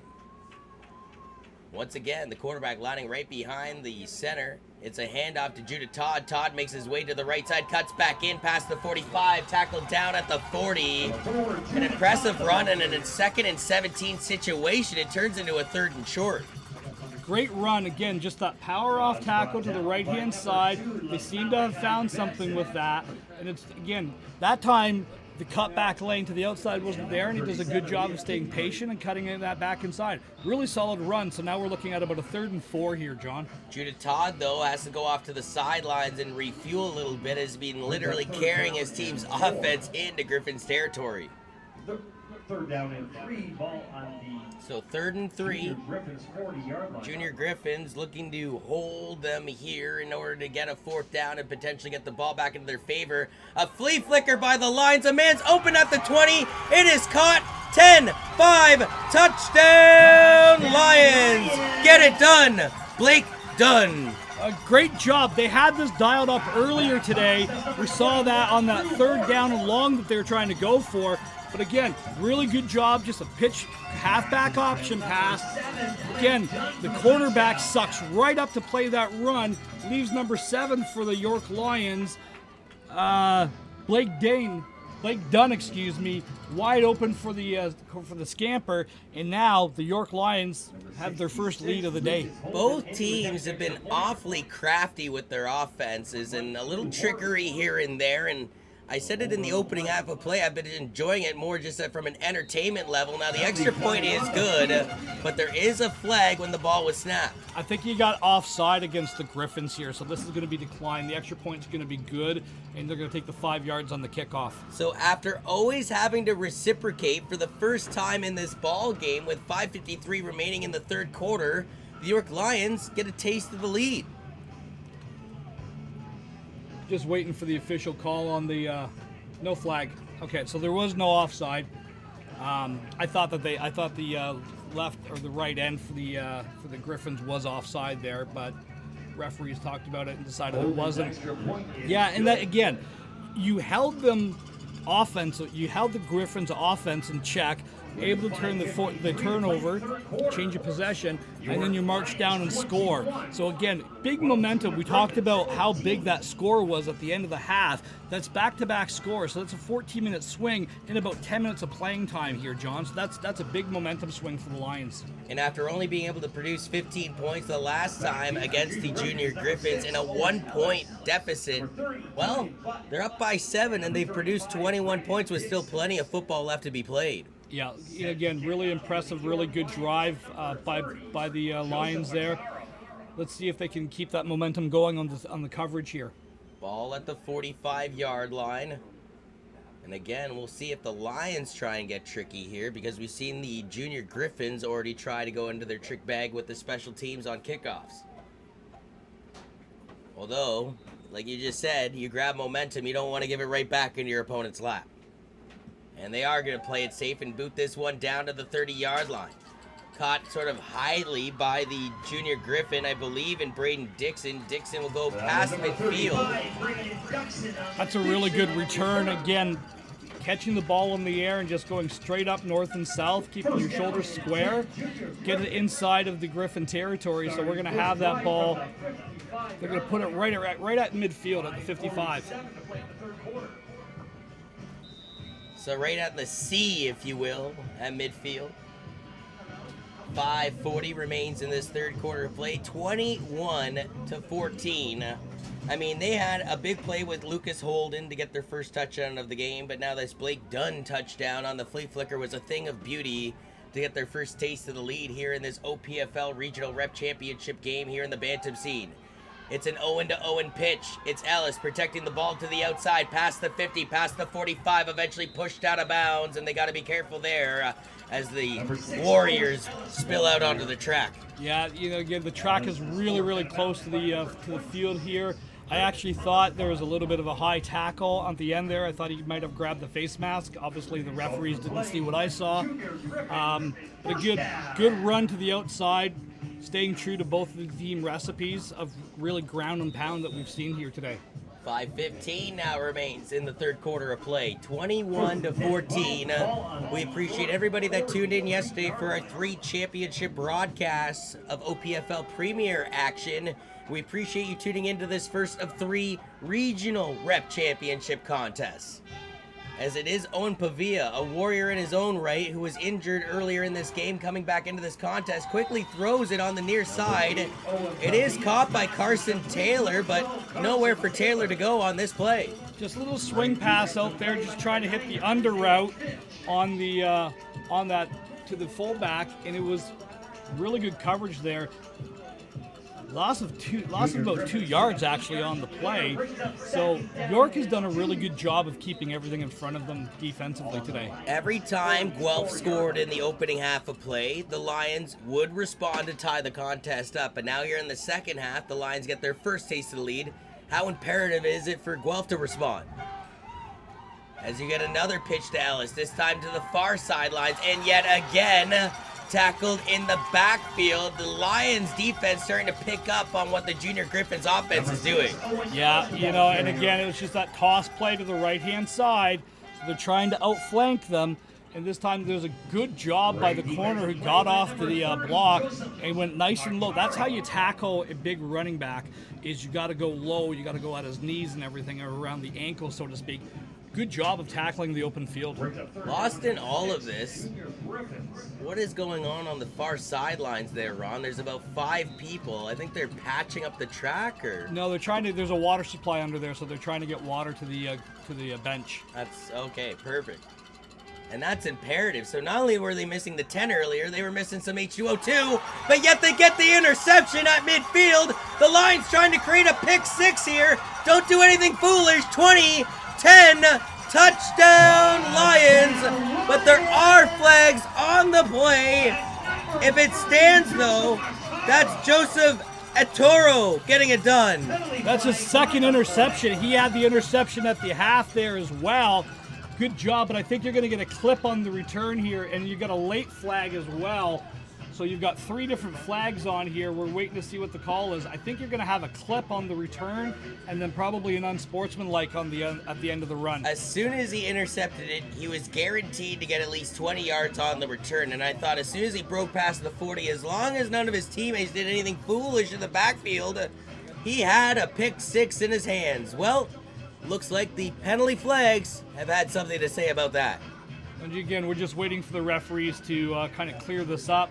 But again, great play, staying high in center field, reading the quarterback's eyes, and the second because the quarterback stared down his receiver the entire way, he shot that gap right away. And again, good athletic play on the run, and with momentum, good return. That's a huge momentum swing. That's a 3-score swing in the last, 10 minutes of football. Now, the Guelph quarterback, though, Owen Pavia, had banged up his throwing arm. Did you see it play a factor there? Well, he's coming out a little bit low with his throws. I really liked how the other kid, Caden Henry, who plays wide receiver for them, was throwing that ball. I thought he had a better release point and everything else. But again, it's you go with what brought you to the dance. And their offense goes through Pavia naturally. So you've got unsportsmanlike conduct against the York Lions. You've got an illegal block against the York Lions, and a third penalty against the York Lions. So instead of getting a pick 6, it's safe to say this one's coming back a long, long way. I think you're going to see the ball come all the way back to about the 30-yard line by the time the penalty yards are marked off here. 3:12 remains here in the third quarter of play. Ironically enough, no, it's not deja vu all over again, but it will be the Junior Griffins versus the York Lions in our next broadcast as well in the junior varsity scene. As you see, actually, the Junior Griffins coming onto the field right now. That game was supposed to start at, I believe, 2 p.m. local time, so we still got about 40 minutes to get this one in the books. Yeah, so we got lots of time still, but again, you can really see how that's pushed back. It's all the way to the 30-yard line, so that's a huge penalty. 3 penalties, and all 3 of them were marked off, so it's 45 yards of penalties is what they were doing. You can see the head coach of the York Lions at midfield having a deep conversation, we'll say, with the officials. He is not pleased with the multitude of calls that went against his team on that last interception play by his defense. Well, long story short, you're not going to change the referee's decision. You're not going to change their mind. You've got the ball. You've got all the momentum in the world going your favor. Just put a drive together here, chew up some clock, get a score, and then all of a sudden you play the possession game. Is it safe to say a day like this can create a rivalry? You mentioned these two programs being a little infantile in their program's history. However, you got 2 back-to-back championship games today. And I know it's different levels, different kids, different age groups, but still I'd imagine that will carry on to the next year. Yeah, it carries on, and it carries forward on that day. You get that nastiness, you get that rivalry that you build up, that, our dogs are better than your dogs, so to speak. And you really do, you develop a rivalry. And again, these 2 teams played each other during the regular season. And again, physical game, 16-15 or 15-14 was the score? 16-15. 16-15. So again, they played a really close, tight game the first time around. Again, you're going to see that momentum carry over to the next game. As these junior varsity Griffins, these are the Bantam champions from last year at this level. So again, this team's got championship pedigree. York on a 1st and 10, go to a fullback run to the left side, and he refuses to go down right away. Eventually does after gaining, though, about 5 or 6 yards. Again, just that trap play inside, that fullback wedge, so to speak. Just a straight dive play, straight forward. And again, gain of about 7 yards on that. If your fullback's getting 7 yards on first down, that's going to be a long day for the defense. Here's how the York Lions' journey went in 2019. They started off the season beating the North Bay team in the Newmarket 13-6. They would also beat up on Orangeville in Aurora 27-0. They would go up to North Bay and not be too friendly to the northern foes at 41-12. Then Clarington got licked up 56-0 in Bowmanville, which is awfully close to my family farm, and we're going to sneak in there.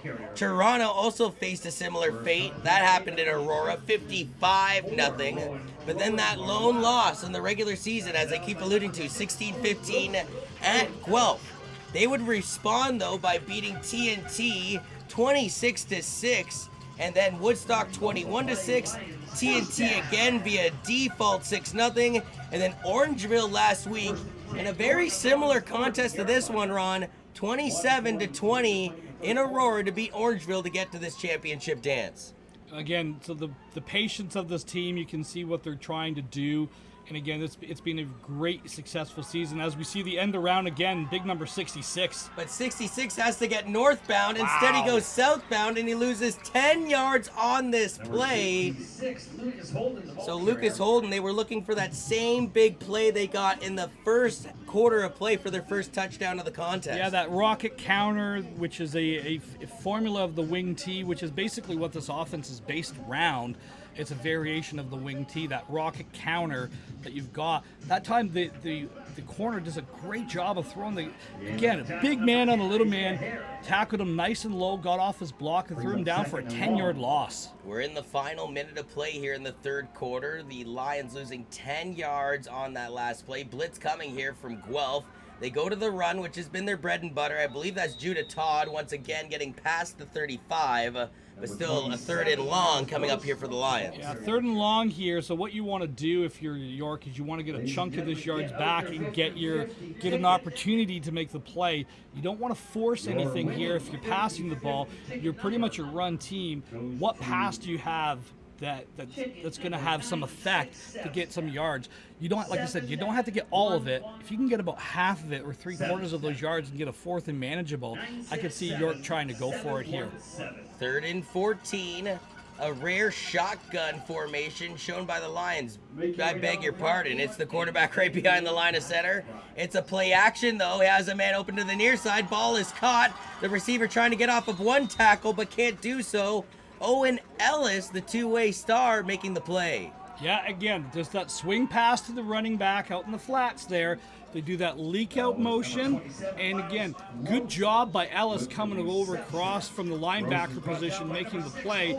You're going to have a 4th and 8 here. Again, Ellis doesn't make that play. There's a lot of real estate for the running back to go. 36 minutes is in the books. We head into the final 4th quarter of action here in this 2019 OPFL Regional Rep Championship Bantam game between the York Lions and the Guelph Junior Griffins, with the Lions taking their first taste of the lead here in the 3rd quarter thanks to an amazing flea flicker that was caught and rumbled into the end zone by Blake Dunn.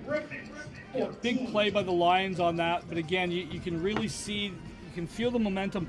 For me, watching this game, it feels like York is they've got a pulse of what's going on. The Griffins look to be scrambling maybe a little bit here. We're going to see our first punt from York today, so... I wonder, though, having their quarterback in Guelph, Owen Pavia, I'm referring to, getting banged up there in the first half, how much has that played a factor on their overall game plan and therefore execution? So, Coach Ronnie says that the Lions are going to punt for the first time today, and from around the 40-yard line, they do.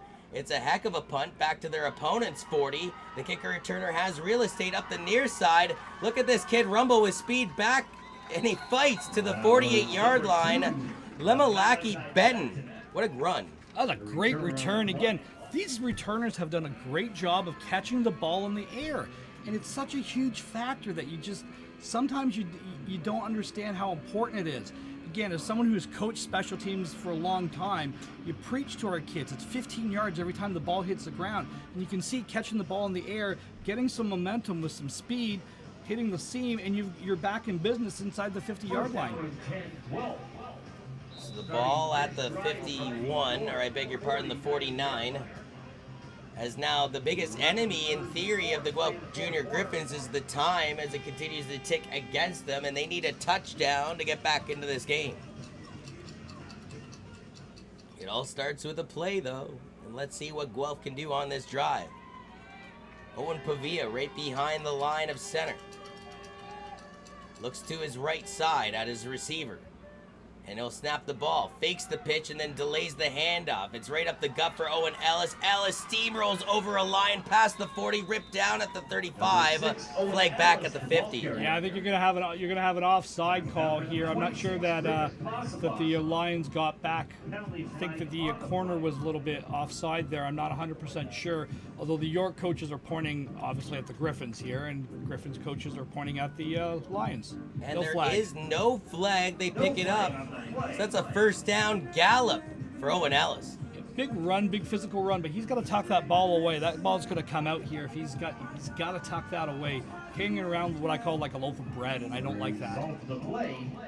Junior Griffins first down. So after having a 7-0 lead, a 14-7 lead, the Junior Griffins trail here 21-14, and they're looking to tie this game back up.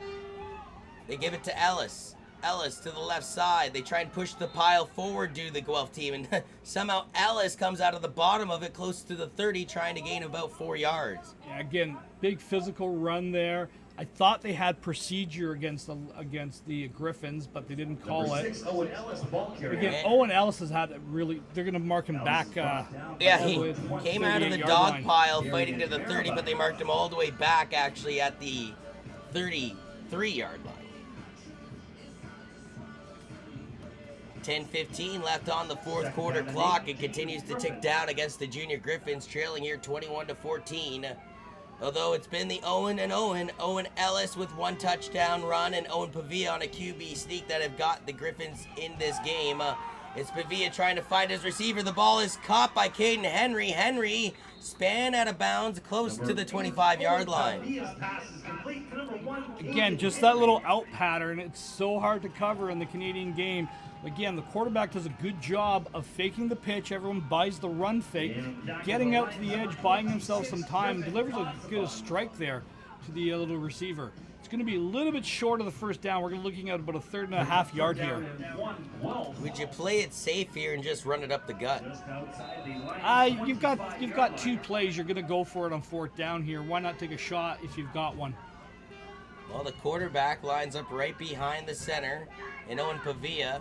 They're going to hand this one off to Ellis. Ellis going to try and stretch the field to the near side. He tiptoes away from one tackle, has the first down, and plows his way through the 15-yard line, marked down at the 14 to move the chains. Yeah, but in this game, that's been your shot play, is being the weak side run. So this time what they do is they put all the formation and all the men on the left side of the line, and they do a toss play to the right. They're trying to get the York Lions to get themselves out of position there. And again, make the first man miss, get your shoulder square, and rumbles down inside the 15.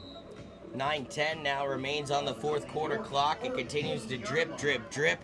But Guelph's offense is rolling, find themselves in the red zone now with the ball at the 14.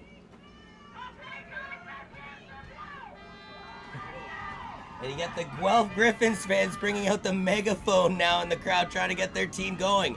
It's a pitch play. That looks like Roman Caligari. Caligari, though, trying to get to the edge and can't. Great defense by the Lions to tackle him behind the line of scrimmage. But another flag on this play. Yeah, I think you're going to have a holding call on the Griffins on the outside there. And it is against the Griffins, so this is going to be going back 10 yards. Actually, where they tackled him, you can see you're probably going to have to decline the penalty and take the down and the loss of yards. 8:42 with the clock frozen here. And it is holding against the offense, which is declined by the Lions, just as Coach Ronnie ordered up. 2nd and 15 from the 30 coming up here for the Junior Griffins. It's going to be a run play over to the right-hand side here. Looking for that Owen-to-Owen connection. They snap the ball. Instead, they throw it to the right side. Pretty much the same thing. Ellis gets off of one tackle, has to try and fight through 2 or 3 Lions. There is a penalty at the end of this one as they tried to get him down, and you're saying they got too high. I think they got the face mask on there. They're either going to call a face mask or a horse collar tackle right at the very end there. That's the horse collar, so you can't grab the inside the jersey and swing. That's, the Terrell Owens rule, so to speak.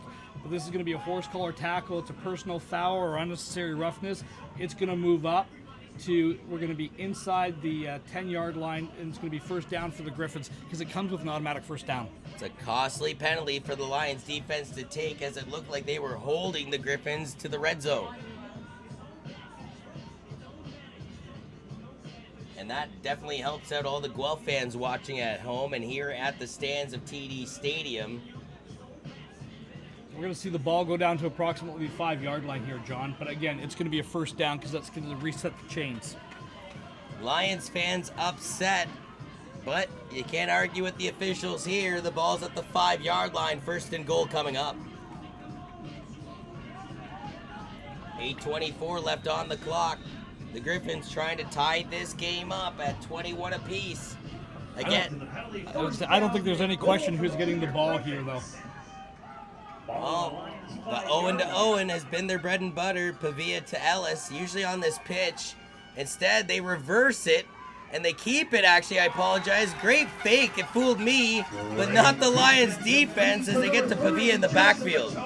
Throw him down for a big 10-yard loss on that play. So that time they came with that rocket motion that we've seen a couple times from both of these teams, and that time they faked it, and again, they were trying to run the option there, and York does a good job of not getting outflanked, pursuing well on defense, and just following the ball. Less than 8 minutes remaining in this 2019 OPFL Regional Rep Championship Bantam contest. Thank you for joining us, hopefully all around the world on YouTube, as you're joining us here in the Forest City As the quarterback Pavia right behind the center takes the snap. Looks like he's going to hand this one off to Ellis. Ellis originally couldn't find a gap. Reverses the play to the near side past the 15.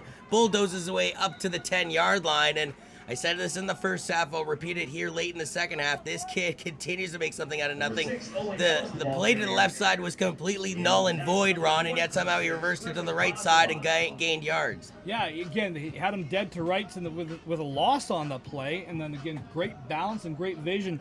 I want to give a shout out to number 11 for the York Lions, Alex Fingal. Great job tackling from the safety position, came up, and again, this is a much bigger kid. He's made a couple of really good plays on this game. And Fegan, you got to admit, after that previous play where the Lions got caught for a penalty, it's hard to tackle this guy as Guelph goes into the end zone. Touchdown, Griffins. Caden, but no buts and doubts about it. No doubt about that one. Again, just that out pattern or that leak out route that they've hit a couple different times during the day. A great job. Nice ball really delivered by the quarterback. That was one of his best passes, so that's really good to see. And again, I was kind of thinking to myself, well, you know, we got to get to a point where Guelph has really got to score here, because if not, the York Lions could bleed the clock. But again, York's in a great position. The game's tied up. You got to make this extra point still. We saw that yesterday, how much of a factor these points can be. Yeah, the game isn't technically tied up yet until this PAT goes through that fork they call uprights here. As York tries to bite from the far side, the snap and the hold is good, and the kick is through. So it is officially tied up 21-all. But again, 6 minutes left to go in the fourth quarter. You've got a lot of time if you're York. If I'm York, do with what was got you here. You've got that power off tackle, keep running it. Guelph's got to stop that. Right now, you've got possession. If you can march down and get even inside the 15-yard line, bleed some of this clock, you can even punt it through the back of the end zone for a rouge, the most Canadian play that we have, for a single point. And for the record, a rouge is exactly what they're wearing today. Well, Guelph has some rouge colors on those numbering too, Ronnie. Yep. Ball's at the 45. 6:36 remains here in the fourth quarter clock. This championship dance for the Bantam 2019 OPFL Regional Rep Championship is going to come down to the wire. Because they actually had an equipment issue on the shoulder pads of Pavia that they got fixed up. The kick returner bobbles it at the 30, eventually picks it off the turf.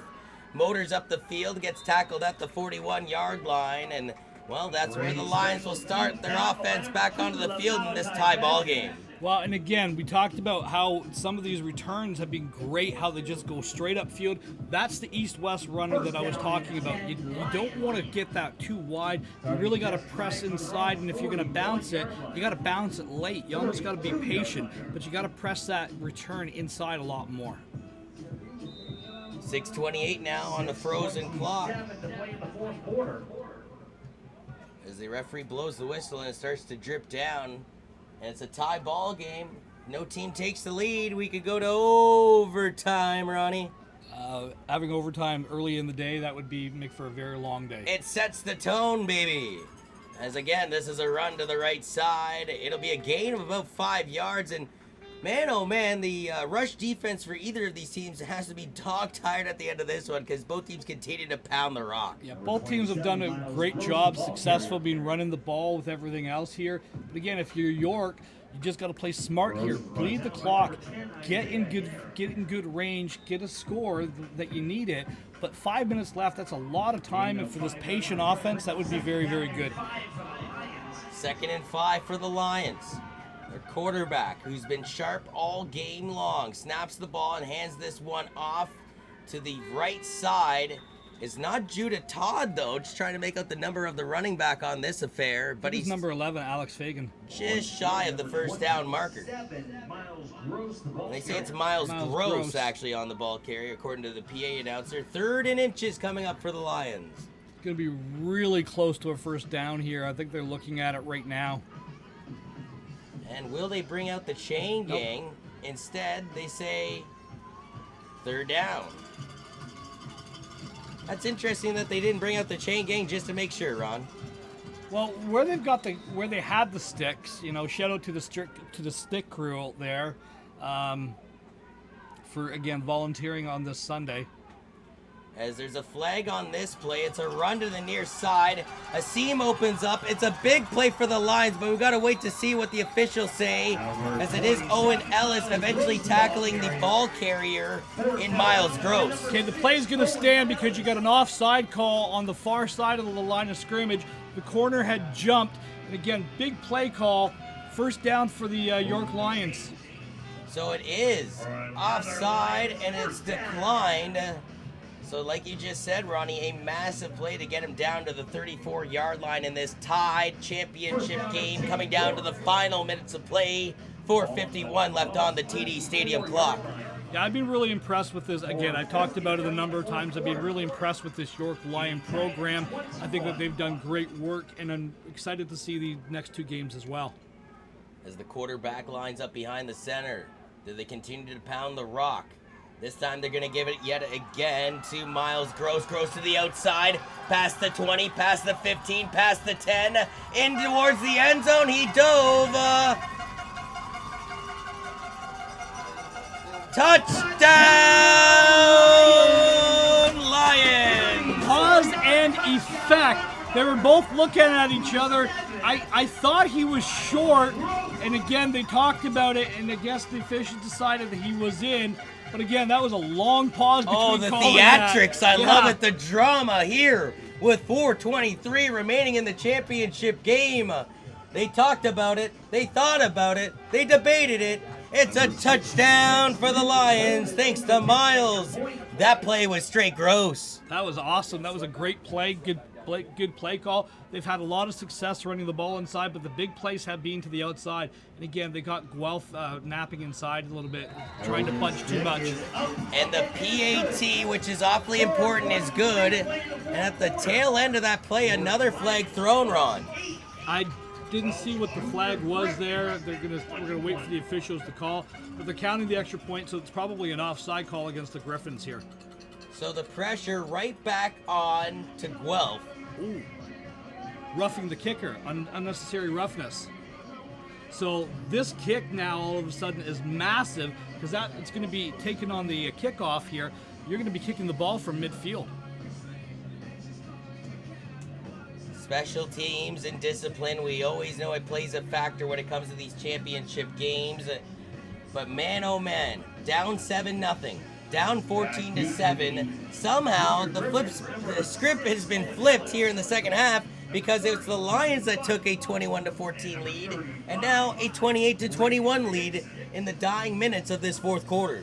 And again, it's just undisciplined penalty. I'm just going to stress that again. You're actually kicking the ball from the 50-yard line of the Griffins. This is a huge play.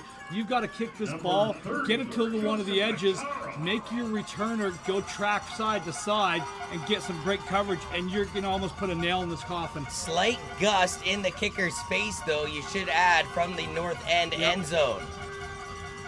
As the officials count out all the players, they mark their dots, cross their T's, and dot their I's.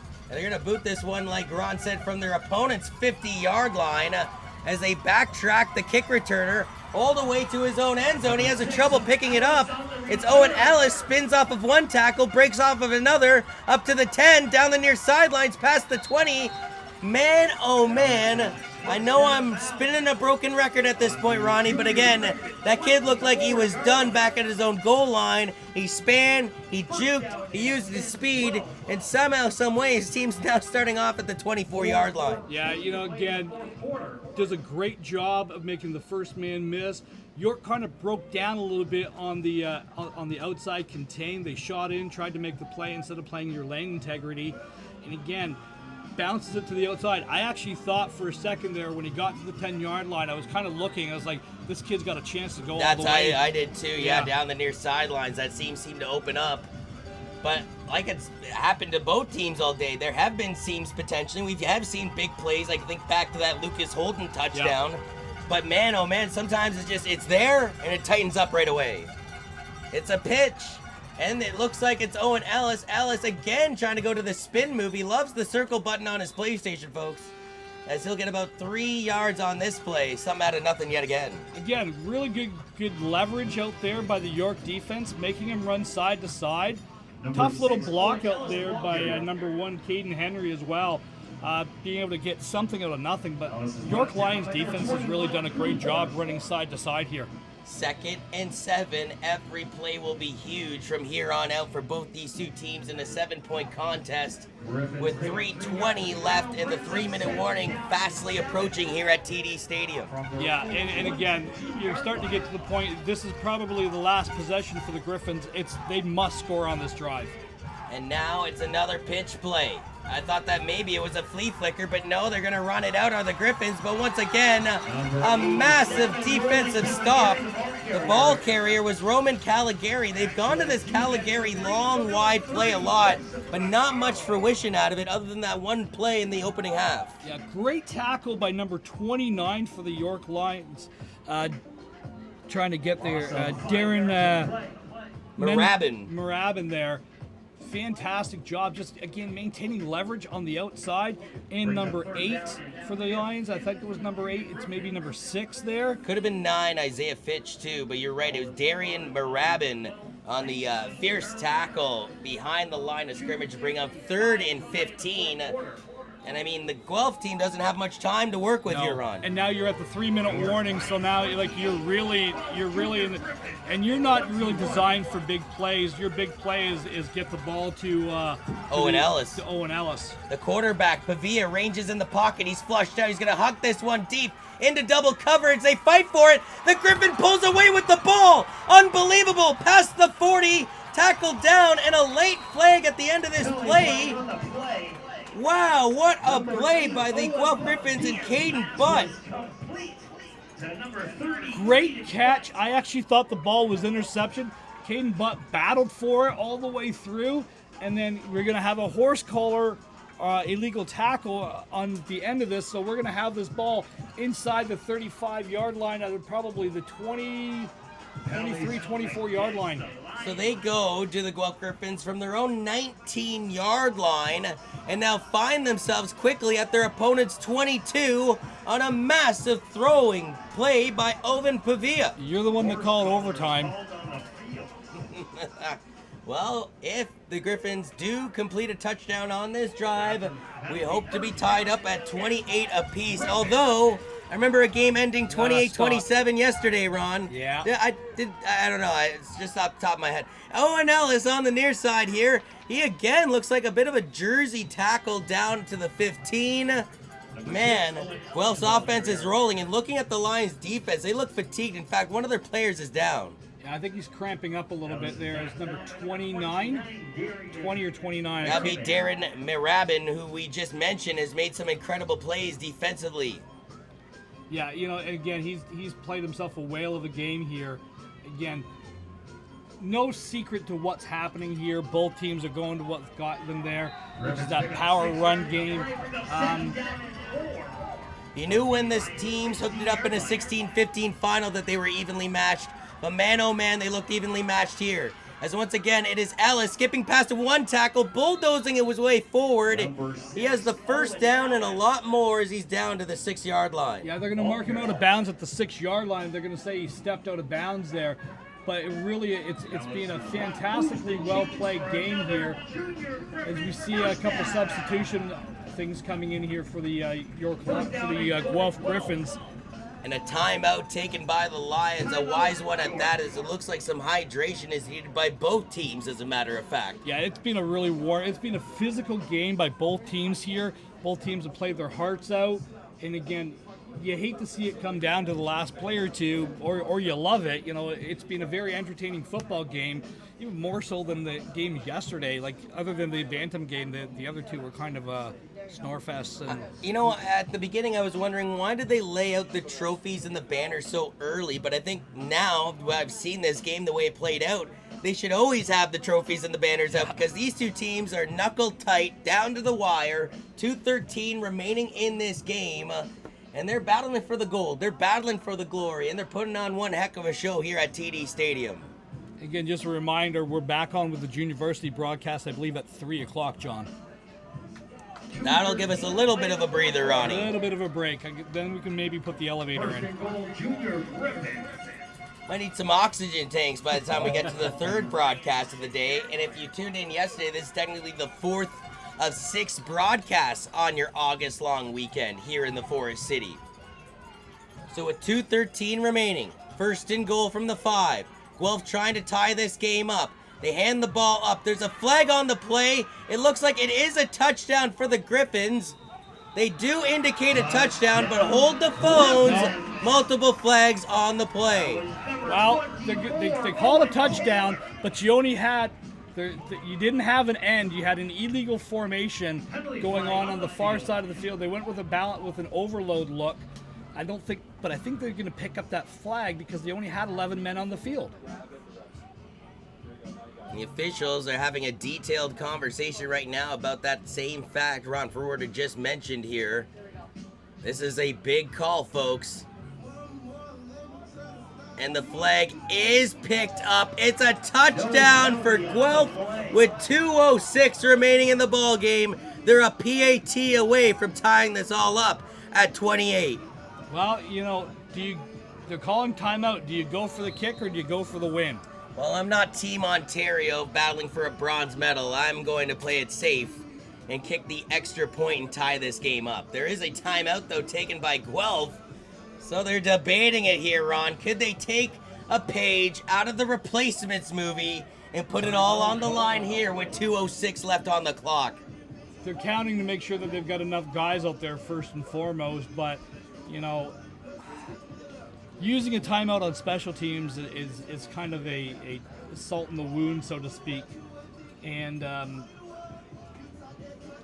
I know it's a huge point and everything else, but just something in my gut says that they didn't call timeout to count for 12 guys, that they've got something in the works here.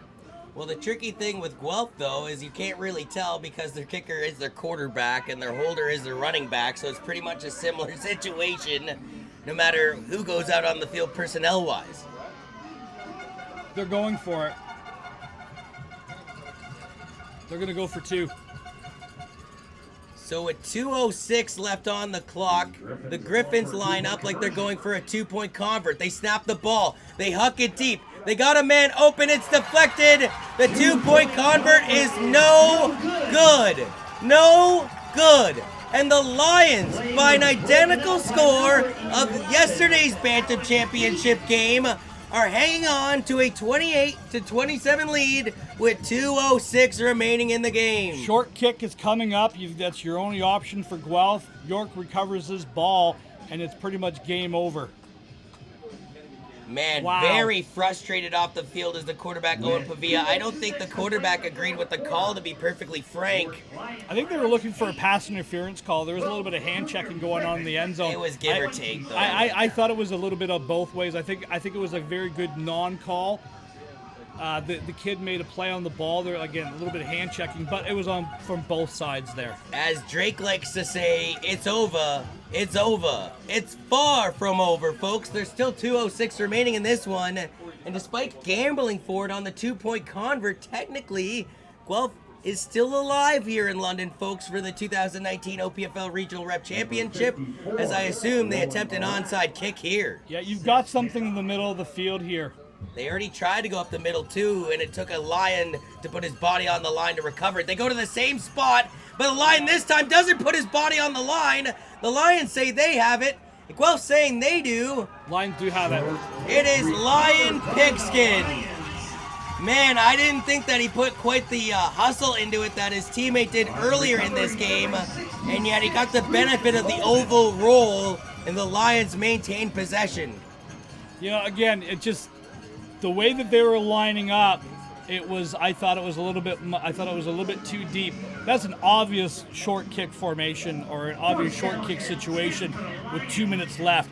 Now you have to hold them, try to force a turnover on downs or something, and maybe get the ball back with 30 seconds left and hope for a miracle. What is with Bantam Championship games this week and man. Extra points after the touchdown and the 28-27 scoreboard?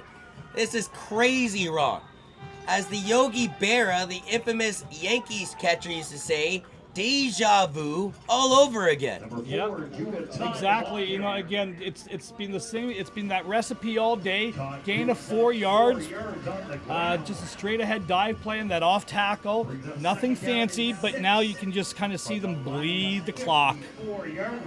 So we're under 2 minutes remaining in this championship dance between two teams that both finished 7-1 during the regular season. But that one on the York Lions record came in Guelph against the Junior Griffins, 16-15. They hand this ball off to the outside, having to protect it more than anything else to bring up a third down play as the running back. Yeah, again, just that off tackle. He's trying to hit that off tackle, and he bounces it outside a little bit more to the right, gets off the edge.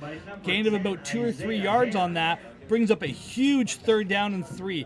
If I'm York, what I'm doing is waiting for the clock to come in. You got to run it down. You got to run a bit more time off the clock here. You know the play that they're going to run. If I'm the quarterback, I'm not snapping it until it gets to 1:15. There's currently 90 seconds left on the TD score clock here. We're in the 4th quarter of action. The Lions do up the ball, though, early. They go back to a run play. They need 3 yards here. Really close. Yeah, they got 2 for sure, but I don't know if they got the 3rd one. Yeah, I think you're going to be a little bit short, and they're definitely marking it short here. By about half a yard, I'm going to say. So a massive 4th and inches play coming up here with 1:19 left in the ball game. Does Guelph have any timeouts left, or did they use both of them? Well, they did use a timeout on special teams, and they used a timeout early in the 3rd quarter of play. That's both of them. So the Lions on 4th down. They give it to the down. fullback. He's got to get past the 50, though, Ron. And they're saying, are the Lions at least, that's a 1st down. Now the official is saying it's a 1st down for the Lions. Now you can kneel the clock out for the win. So do the Lions assume victory formation here in this 2019 OPFL Regional Rep Championship Bantam game? Yeah, you know, you can kneel the clock out at this point with a 20-second clock, but you gotta take all 20 seconds each time. I'd imagine if you're the Lions, though, at least for now, you just go to your bread and butter. There is a timeout taken by the Lions, as there was some personnel that they needed on the field. I think the Lions only had 11 men. Wow, that's huge because it stops the clock, and now you can't kneel the clock out. Because it's not going to come into effect. Well, it's funny that you were saying that, Rod, because I was just going to say, I don't know, just judging by the body language, that they were assuming victory formation anyway. I think they were going to stick to their bread and butter on the run game for at least another play or two. I know what you're saying, though. The mathematical thing would be take 3 knees and get the heck out of Dodge with a championship to boot. Yep, exactly. You know, unfortunately, a ghostly ironic scoreboard that I'm looking at right now over what happened Saturday. You know, this is the exact same score. The best game of the day yesterday in the 3 premier games came in the Bantam division between the London Junior Mustangs and the Ottawa Sooners. 28-27 was the final score in favor of the Sooners, who came back down 14-0. Well, in this game, they weren't trailing 14-0, but they were trailing 14-7 at one point. And the Lions have a 28-27 lead here with 54 seconds left in their offense on the field. Now, after the timeout, which is just even more confusing to me, they do take a knee in the victory formation, Ron. Speechless. Yeah, you can run the clock out, but you got to run 20-20, and then you got to let it hit 0. So that's exactly what they're doing. Congratulations to the York Lions winning the Bantam Championship at the regional level. It's been a fantastic, well-played game by both teams. Both teams have played outstanding. Really impressed with the caliber of play at this level. Yesterday, it was the Ottawa Sooners at Bantam. It was the Durham Dolphins at JV. And it was the Essex Ravens in the Varsity division pulling away with the Premier Championship rings. And here today, the first of 3 games will go to the York Lions. So, they still have a rematch, per se, in the junior varsity game coming up between these same 2 teams. As they will take one more knee, will the York Lions to round this game out? In fact, they won't. They'll just end it right now. In 2019, in the Bantam scene, the York Lions roar They are the 2019 Bantam OPFL Regional Rep Champions. Congratulations, York Lions, and what a fight put up by the Guelph Junior Griffins. This was just as much of a classic as yesterday's Bantam game between Ottawa and London. This has been a really, really well-played game. Both teams staying with the script, did exactly what they were thought to do. Pavia got hurt in that game a little bit, which I think stymied the Griffins. But again, Henry came in, did a great job delivering the ball when he had to. But it's just the patience of the offense that the York Lions ran that was able, and again, great job of coaching this game and the playing of the game by the York Lions. And again, shout out to the Griffins. I think back, though, to the Griffins' last touchdown. Always take what this game is willing to give you. And I don't know, maybe they watched the Ottawa-London game and they thought, well, if our PAT's blocked, we're in the same situation anyway. But they decided to go for a 2-point convert to try and win this game 29-28. They failed on the convert with a battle one-on-one to the near end zone. Well, it results in the same score as yesterday's Bantam Championship game, 28-27 in favor of the York Lions. And yet again, the greatest line in all of sports forms at midfield as these two teams congratulate each other after a heck of a game. Yeah, we're going to talk about MVPs and stuff like that. Really, we don't have any say in this, but for me, the best player on the field today overall, I think, was number 6 for the Guelph Griffins, which is Owen Ellis, and the number 4 for the York Region Lions. I thought Judith Todd played an outstanding game as well, the little tailback. But I think the defensive player of the game is going to be that safety for York who had the 2 interceptions. I think of the conventional touchdowns, though, that Guelph scored. Owen Ellis on a pitch for their first one. Owen Pavia on a QB sneak, for example. But then I think about the touchdowns the Lions scored in this game. The first one from Lucas Holden. They had that long flea flicker to Blake Dunn. They had a fumble Rooski into the end zone, Ronnie. Please keep both these hands, or give your applause to these two teams for an outstanding performance.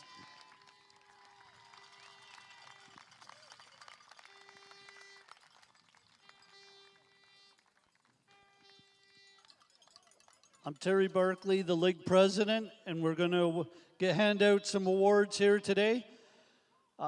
These have been tough decisions by everybody here because we're looking at about 60 players who all deserve these awards. I'd like to bring Mark Borthwick forward, our East Division Director, to present the Defensive Player of the Game. How about we call him Mike Borthwick this time? From York, number 54, Alexander Ouellette.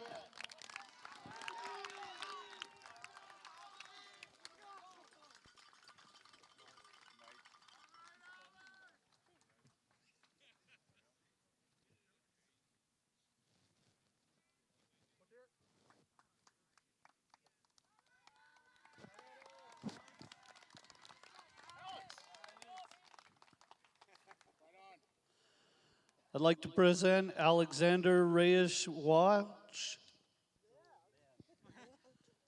I'm so excited from that game, I can't speak.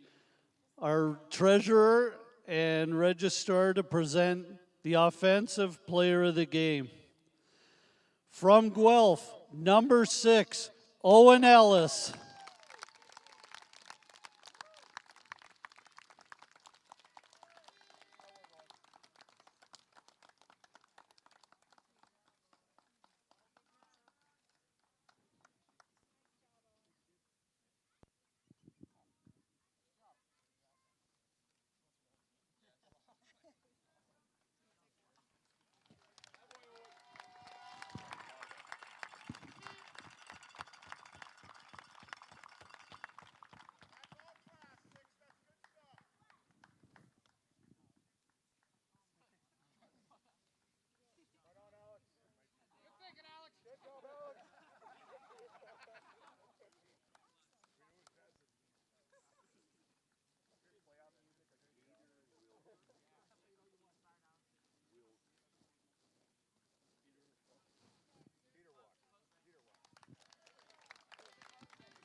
To present the game MVP, we'll bring forward Peter Wilkie, Vice President. From the York Lions, number 27, Miles Gross.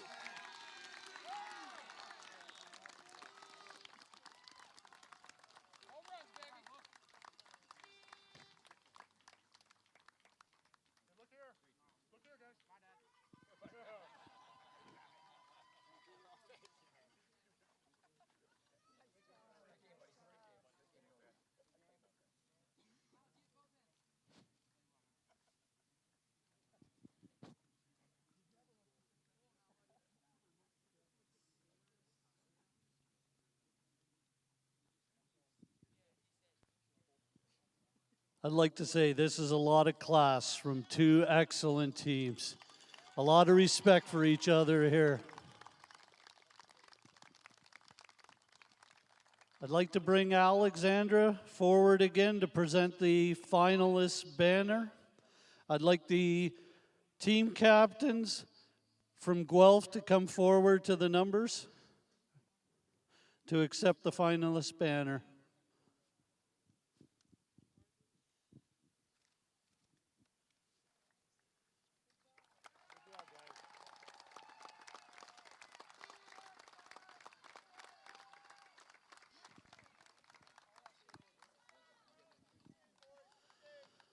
The next award is our game ball presentation. We ask OFA representative Phil Zigbee to come forward. And we ask that head coach Mark Mandato from York please come forward to accept the game ball.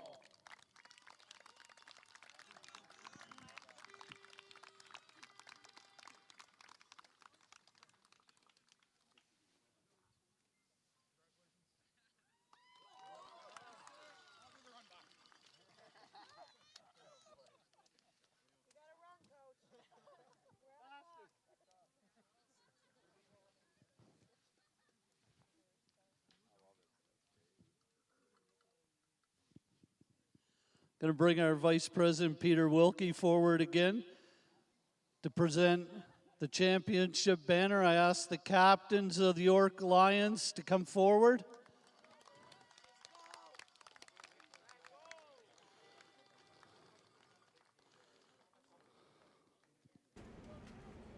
And after presenting the MVPs, the offensive, defensive, and game MVP, the finalist banner, there is the regional rep Bantam Championship banner presented to the York Lions and an epic 28-27 contest. And again, ironically, the same score we saw yesterday in a Bantam Classic Championship Game 2. Yeah, you know what? It was a well-played game by both teams. I thought the defenses both played outstanding.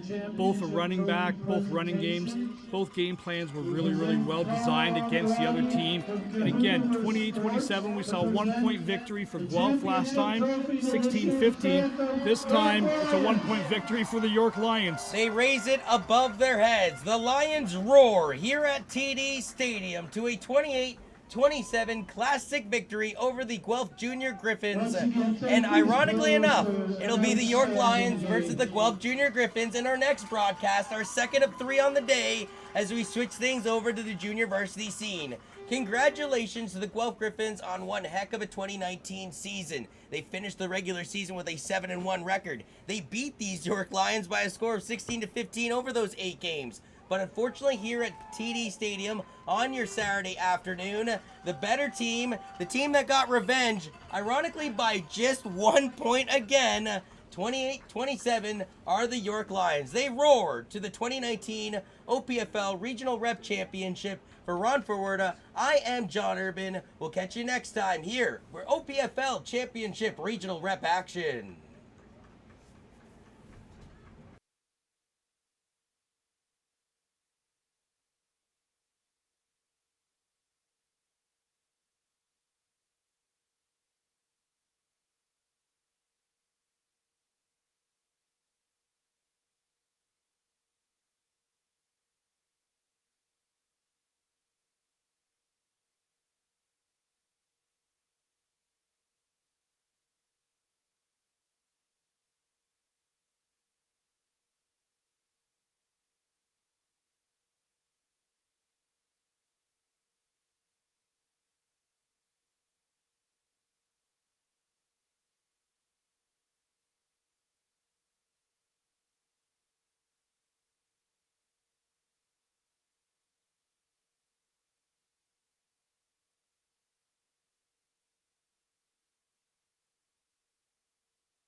2019 Junior Varsity Regular Season Champions, the Guelph Junior Griffins.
And welcome to TD Stadium on your Sunday afternoon for the 2019 OPFL Regional Rep Championship game here at the junior varsity level. And if you joined us earlier today, no, do not adjust your screens, folks. It is the same two teams, just on the next level up. It's the Guelph Junior Griffins in yellow with the red numbering, black buckets and pants, going up against the York Lions in their gray buckets, gray numbering, gray pants, and red jerseys.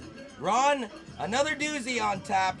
In the regular season back on June 9th, the Guelph Griffins beat the York Lions in Guelph by a score of 28-9. The only time the Griffins lost in their 7-1 2019 regular season campaign was in their very first game of the season back on May 18th in a tight 13-10 contest against Toronto. Guelph is trying to cement 2019 here in the OPFL Regional Rep Junior Varsity scene as their own. You know, again, this is looking at these two teams on the sidelines. These are two big, very athletic teams. I think we're going to see a really evenly matched contest. Look for the ball to be thrown a significantly lot more in this game than we saw in the last couple. The Lions already took away a championship earlier today in the Bantam scene by a score of 28-27. They kicked this one away in the JV scene as the York Lions will try and make it back-to-back against the Griffins. On the return, Guelph gets up to the 45-yard line. Impressive yardage to start this game for the team in yellow and red. Good job pressing the outside lane and maintaining leverage. Good run. You can see him north-south. Picks his lane, drives downfield. Good gain after contact, too. He's going to put the ball at the 47-yard line. Lions finished with a 5-2 regular season record. Out of those 5 wins, 2 came in overtime. And the only reason why I mentioned that is the fact that all these championship games so far in the Bantam scenes, at least on Saturday and Sunday, have been awfully close, and I'm still waiting for a first taste of overtime on our August long weekend. A low snap on the first offensive play of the game, and the quarterback has to literally just take the loss where it is. It's a loss of about 3 yards. Yeah, they brought pressure too. You saw that the York Lions brought 6 guys out on that time. So when you saw the ball on the ground, a couple more guys just started firing through. Nowhere for the quarterback to go, and loss of about 4 yards on that. Not the way you want to start a ball game, especially with a championship on the line. No, exactly, but let's get the nerves out of the way. Let's get that out of the way and settle in. Let's play some football. Let's see if the Junior Griffins have a goldfish mentality after a bit of a fumble on their first offensive play of the game. 3 weapons to the right side to choose from. 2 swag to the line. Looks like the quarterback's going to hand this one off. They have to get their way up to the 47-yard line. It's close to the first down, but I believe just shy. But number 7, Sam Taylor on the carry there, gets back about 4 yards on that run. Unfortunately, there's a Lion down here with 10:40 remaining in the first quarter of play, and he looks to be in quite a bit of discomfort. It's that left or right leg, I believe. He's grabbing his thigh and his leg there. That's unfortunate. You don't want to see injuries at any point in the game, but especially early in the game.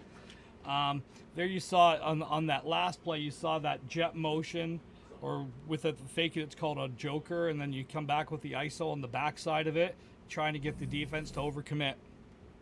A bit of an overcast coming across the Forest City here, and maybe well welcomed as it's been a hot, long August weekend, and yet the humidity has sort of died out, and a little bit of an enjoyable breeze, and hopefully these two teams can benefit from it. But unfortunately, again, 20 seconds into this contest, we already see our first injury of this battle with the OPFL Regional Rep Championship on the line here in the JV scene. Yeah. Again, it's unfortunate that any player goes down. And again, one of the things I think you're going to see here, if I remember correctly, at the JV level, that these guys play 4-down football. Yeah, that's right, and there would be a 3rd down play coming up here for the Guelph Junior Griffins as both teams take a knee out of respect for the injured player, and it actually gave an opportunity, too, for the Water Gang, boys and girls respectively, to get out there and hydrate these two teams, and I'm sure that'll play a major factor throughout this contest and throughout every game that's left on your Saturday. This is the second of 3, and what's ironic for the York Lions program, and congratulations already out of the gate for winning the Bantam game for the championship earlier today, but they have 3 appearances on 3 games here on your championship Sunday. Yeah, again, York is a very new program in the OPFL. We saw them in the Pee Wee organization earlier this summer. They did a great job in battling in that game.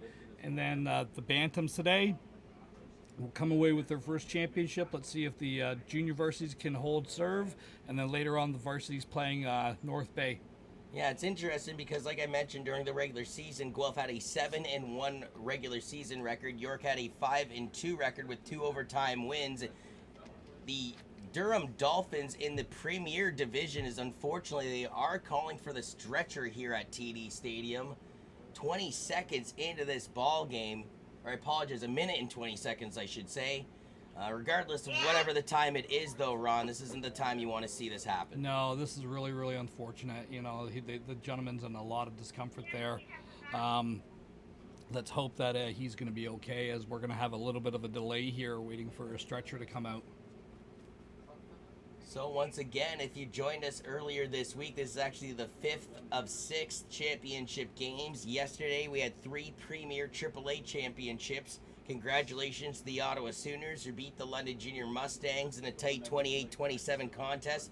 The Durham Dolphins, who, by the way, in the regular season went 2-6, then all of a sudden turn the table in the playoffs, go a perfect 3-0, win it all. They technically finished 5-6 on the year, yet they walk away with the OPFL Junior Varsity Championship to boot. And then the last game, it was a tight 3-3 contest. It felt like an eternity between the Ottawa Sooners and the Essex Ravens.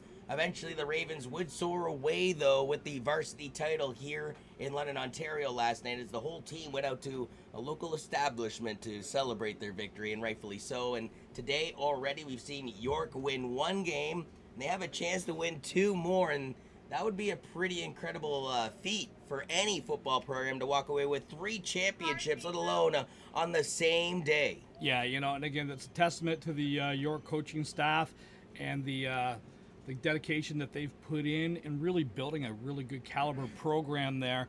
We saw that earlier again. We saw that earlier this year with the Pee Wee team giving their all. They came up short. So the Bantams today winning their first championship at the OPFL level, which is, again, outstanding.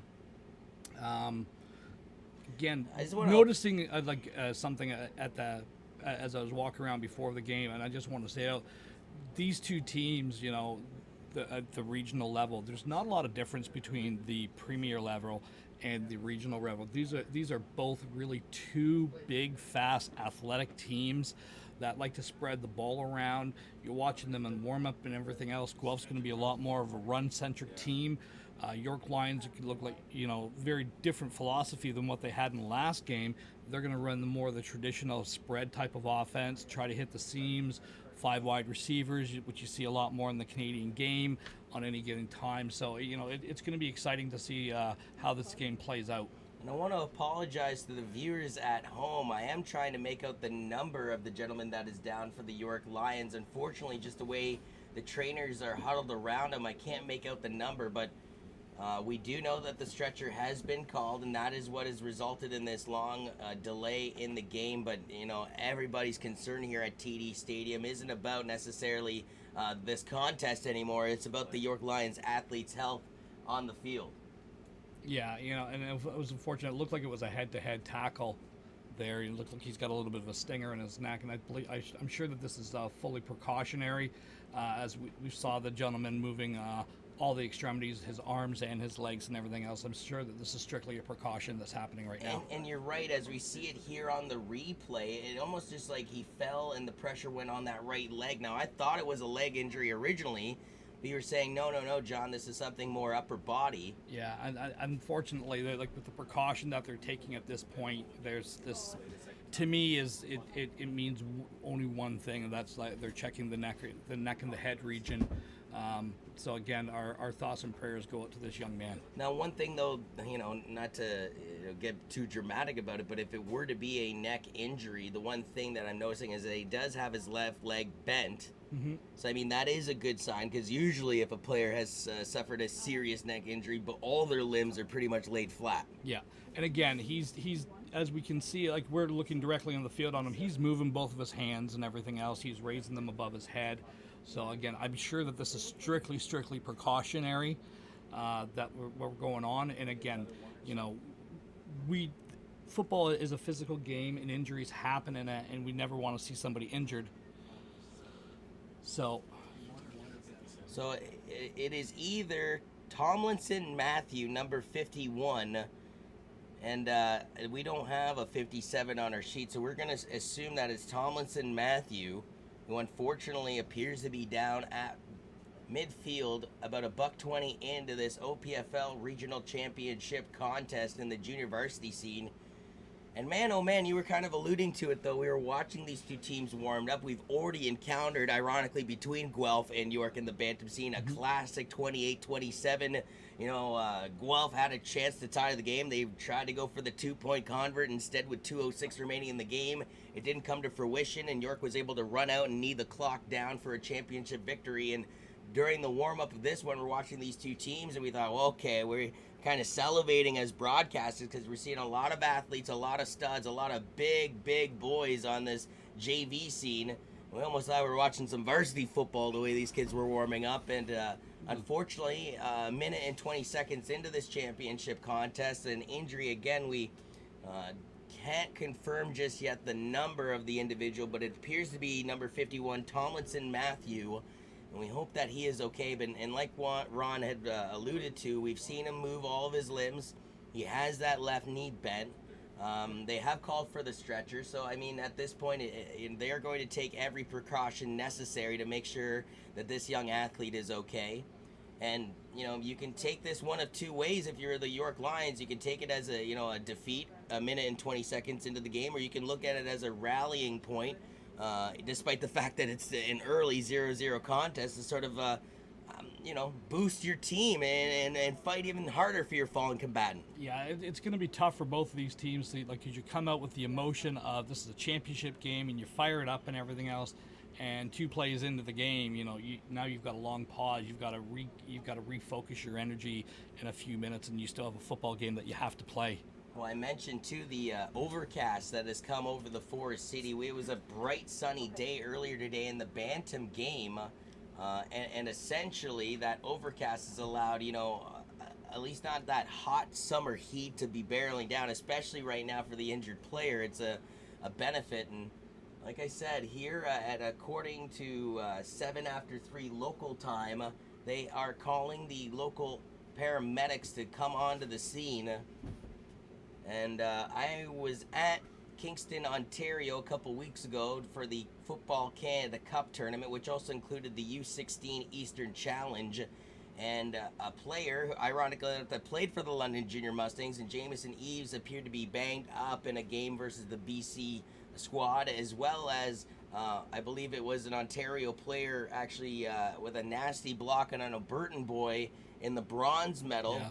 And on both of those occasions, the ambulance was called. But in both of those occasions, I could tell you that it was far more scarier, the visuals of it, seeing somebody put onto the stretcher, strapped up, blanketed. It looks awful, folks, but at the end of the day, what they properly do is they ensure the player's health and safety, and they go through every proper procedure and precaution in order to do so. So with that being said, it looks awful, but a lot of the times, by the time this individual gets to the hospital, 9 times out of 10, they're cleared before this game even concludes. Yeah, exactly. And that's, again, we keep stressing, we can still see this gentleman moving his arms. We can still see this gentleman moving his legs and everything else. So, that's always a great sign. This is strictly a precautionary thing when the decision's made to call an ambulance, and when you see the officials or the trainers put up the X, that's the call right away.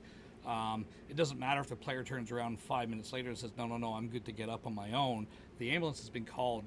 The procedure in Ontario is the ambulance has to come, and that's that. And I know you have to be respectful, A, for your teammate if you're the York Lions, and B, for your opposition if you're the Guelph Junior Griffins. However, you just alluded to it. These teams were warmed up, hyped up, and jacked up to play some OPFL Regional Rep Championship action here at TD Stadium. $1.20 goes off the clock, 2 offensive plays, and essentially we get an extremely long pause and play for the injured Lion. And again, we believe it's number 51, Tomlinson Matthew. And again, more precautionary reasons as the paramedics have been called to the scene and we're waiting for the ambulance to arrive. But you know, as I start to see some Griffins and some Lions break out some pigskins, I was just going to allude to this. Do you tell your team to continue to warm up on the sidelines, knowing that they technically even haven't tipped their toes into the water yet? Well, no, you got to stay loose because when this gentleman is cleared, you know, he's gonna the game's gonna come back in. They're not gonna get another warm up period or anything like that. So you're gonna be playing the game right away. So you have to stay loose. You have to stay focused at the task at hand. And as a coach, you know, it kind of gets the distraction of what's going on the field away from you, and it helps you refocus on football and what you need to do. You know, hopefully I'm not speaking out of term here, but there is a local hospital on the university's campus, ironically called University Hospital, which is just about 3 to 4 blocks north of the stadium. The reason why I say that is I would assume that it would not take the paramedics long to get here to TD Stadium. However, I do remember getting an injury in hockey where I dislocated my elbow, and with the hospital a couple blocks away, I waited 45 minutes for a paramedic to arrive. So sometimes when you need them the most, it takes them a little while to get here. Depends, you know, like they're all the ambulances are done by central dispatch, so depending on where the ambulance is actually in service and everything else, what area of the city it's in, it's got to get through. And again, it's a holiday weekend and it's a Sunday afternoon. This is probably when you're the least staffed on that kind of thing. So we could be waiting for a few minutes here still. 10:40 remains on the first quarter clock. 0-0 is the score between the Lions and the Junior Griffins here in this Junior Varsity Championship game. We're currently at 3:12 local time. And again, I can confirm by 3:07 local time that the paramedics were called here to TD Stadium. And one thing I do appreciate, and I noticed this actually, and I don't want to, say anything bad about Football Canada, but when one of the players on Alberta got injured specifically, I did not appreciate the fact that, I don't know, for whatever reason, Football Canada's president went out there, executives went out there, people that have pretty much no paramedic or medical experience were surrounding this poor kid that's on the field.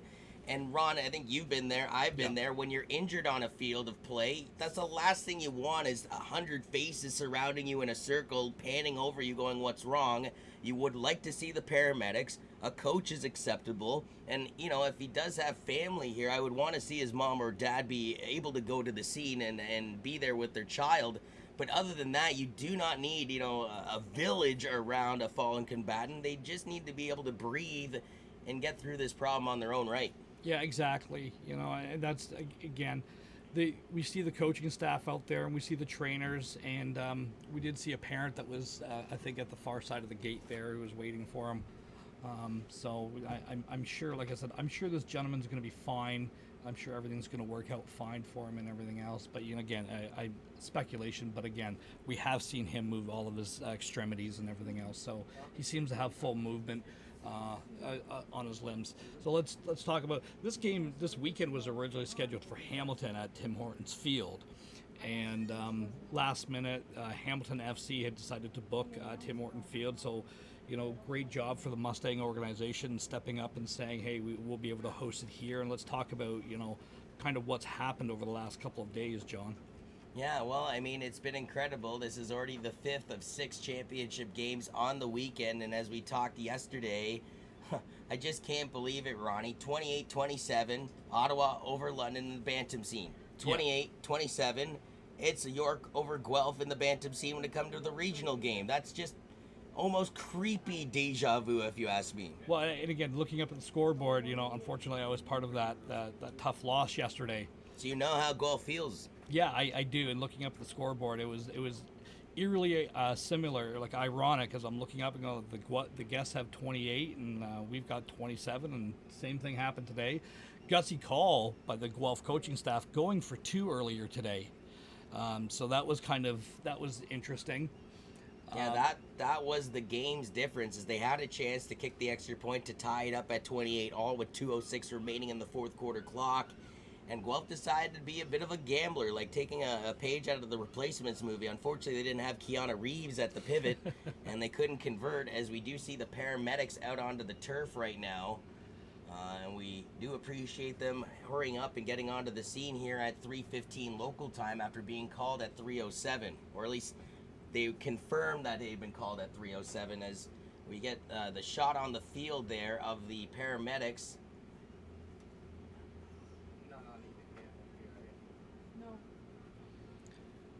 So, you know,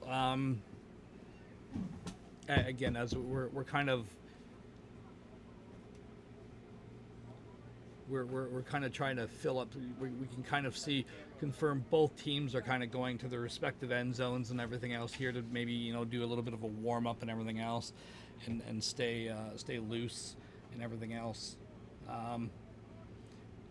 When we were walking around earlier watching these two teams, there's one thing I did notice was the speed factor for this York Lion offense. I was really impressed. And you're seeing the Griffins actually run down to their end zone, and a handful of Lions have also ran to the far corner of their end zone respectively. So kind of like you saying, and we were repeating earlier, that, you know, teams went through a full warm-up. A minute and 20 seconds have only gone off the clock. 2 offensive plays officially have been recorded. And then we get this long delay of roughly 20 minutes, unfortunately, due to the injury. And again, we believe the injured combatant on the turf for the York Lions is number 51 in Tomlinson Matthew. I think it's Matthew Tomlinson, actually. I think they've got the first names listed backwards there. Oh, wonderful.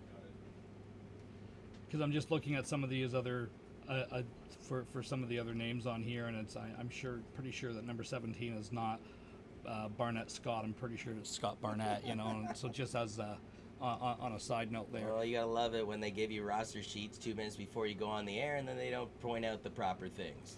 So yeah, both teams are going through again a little bit of a warm up here. Try to stay loose, try to stay focused during this delay. And again, we appreciate you guys staying with us, and we're trying to do our best to fill this and in this very serious situation that's going on here.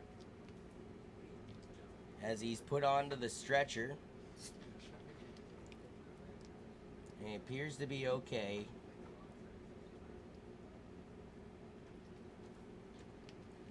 As you see, pretty much the Griffins going through their pre-game routine completely as a team. York is sort of split into 2 separate squads there, Ron. Can you kind of describe what's going on here? Well, what they're doing is the quarterbacks and the receivers are staying loose, and they're just going through like a little pass scully and everything else, and everyone else is doing a stretch warm.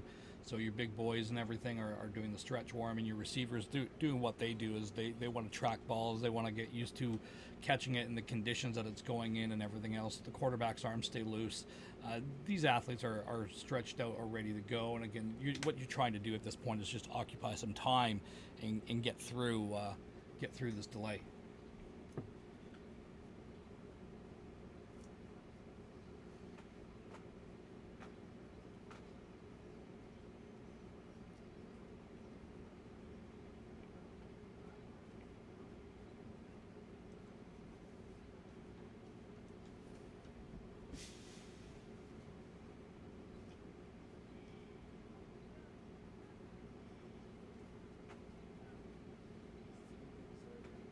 Normally this is where we check the out-of-town scoreboard, but considering all the scores are in town this week, we've kind of seen everything there. 28-27 between these same 2 programs in the Bantam scene earlier today, with the York Lions winning the nail-biter. And the irony of the same scoreboard from the Premier Bantam Championship game yesterday between the host London Junior Mustangs and the Ottawa Sooners. Scanning for some sports news, I guess Tom Brady has signed a new 2-year extension worth $23 million. So just what Tom Brady needs is a little bit more cash in his pocket. Worth every penny. Yeah, and anytime you win a Super Bowl, that's good, and that's good money invested and everything. But it's interesting to see, you know, you look at a guy like Minnesota's quarterback, and again, I'm sorry, I'm drawing a blank on his name.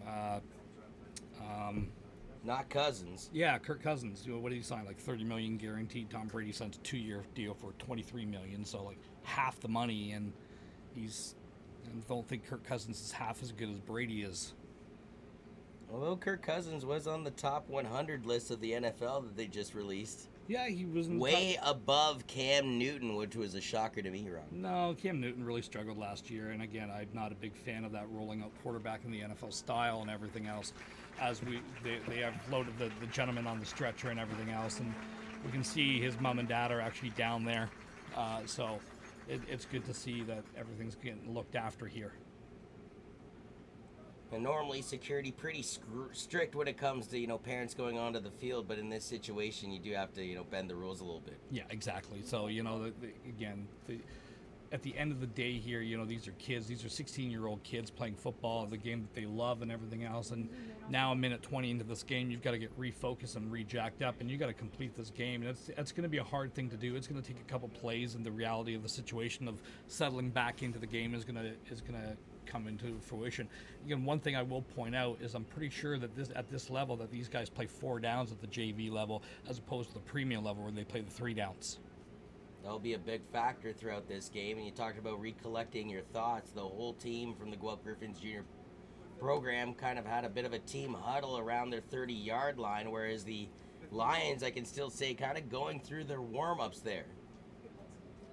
And we can confirm, and I do apologize, Matthew Tomlinson, not Tomlinson Matthew, as it's written in our score sheet here, is the gentleman that was injured. And we hope that he is okay, although all signs show, at least, that this is all precautionary. Yeah, again, we can confirm that from the booth that he was moving all of extremities and everything else. He was raising both of his arms over his head. He had both of his legs moving at one point. Again, I'm sure this is strictly a precautionary measure, but again, once the policy is once they give the notice for the stretcher or the ambulance to be called, that's it. Regardless of whether they want to be brought into an ambulance or not, that's it. We're done, and the ambulance is coming.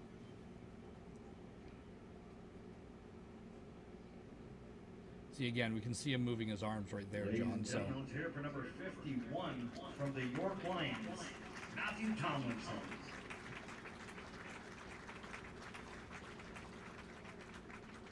So great job by the faithful here at TD Stadium to applaud Matthew Tomlinson as he aboards the paramedic ambulance here at TD Stadium's midfield. Both these two teams collecting themselves as, again, we still have a championship football game to get into. 10:40 remains officially on the first quarter clock here at TD Stadium, and a scoreless affair so far between the Junior Griffins and the York Lions. So again, the big goal right here is you've got to refocus your kids, and again, the emotional letdown of the injury and everything else for everything. You've got to refocus your team because you still have 43 minutes, 44 minutes of football left to play, and you've got to play that for a championship at this level, which again, just pointing out, the Bantam Guelph Griffins last year won the regional rep championship game. So a lot of those kids from that Bantam team had moved up to the junior varsity level. So these kids know what it takes to win. These kids know what it takes to come out on top. They're a very athletic team. They're physically very big. And again, what's impressed me so far today was the athleticism and the coaching ability of the York Lions. Again, I'm not overly familiar with the program coming into it this year, but basically, this is a very big athletic team, and I'm looking forward to seeing some high quality football later on today. So the game appears to be getting back on their way with the ambulance off the track, although it hasn't left the TD Stadium just yet. The ball is placed at the 50 or 46-yard line. And man, oh man, just a somber way to start this championship game. Yeah, you never want to have an injury or anything else like that happening in here, but again, strictly precautionary. Now, I'm not sure. Oh, they are telling us to go ahead and start the game. Normally, the procedure is that they won't restart the game until the ambulance has left the stadium. But the OPFL officials are saying, let's get this started here. Third down. So yeah, it is 4 down football, the junior varsity level here. Griffins. 3 swag to the line for their quarterback, who's going to throw this one deep. He's got a man down. And man, oh man, one-on-one fight for the ball. Not being able to come away with it was Max Nixon.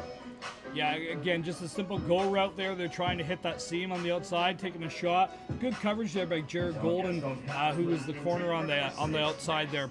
Good locked up coverage. He actually had a better chance of making the play on the ball than the receiver did. According to my stat sheet, Nixon will stay out there as not only plays wide receiver, but as well as place kicker and punter for the Guelph team. Back to the Lions, number 2, Jared Golden. 10-10 remains on the first quarter clock here in the 2019 OPFL Championship game in the junior varsity scene.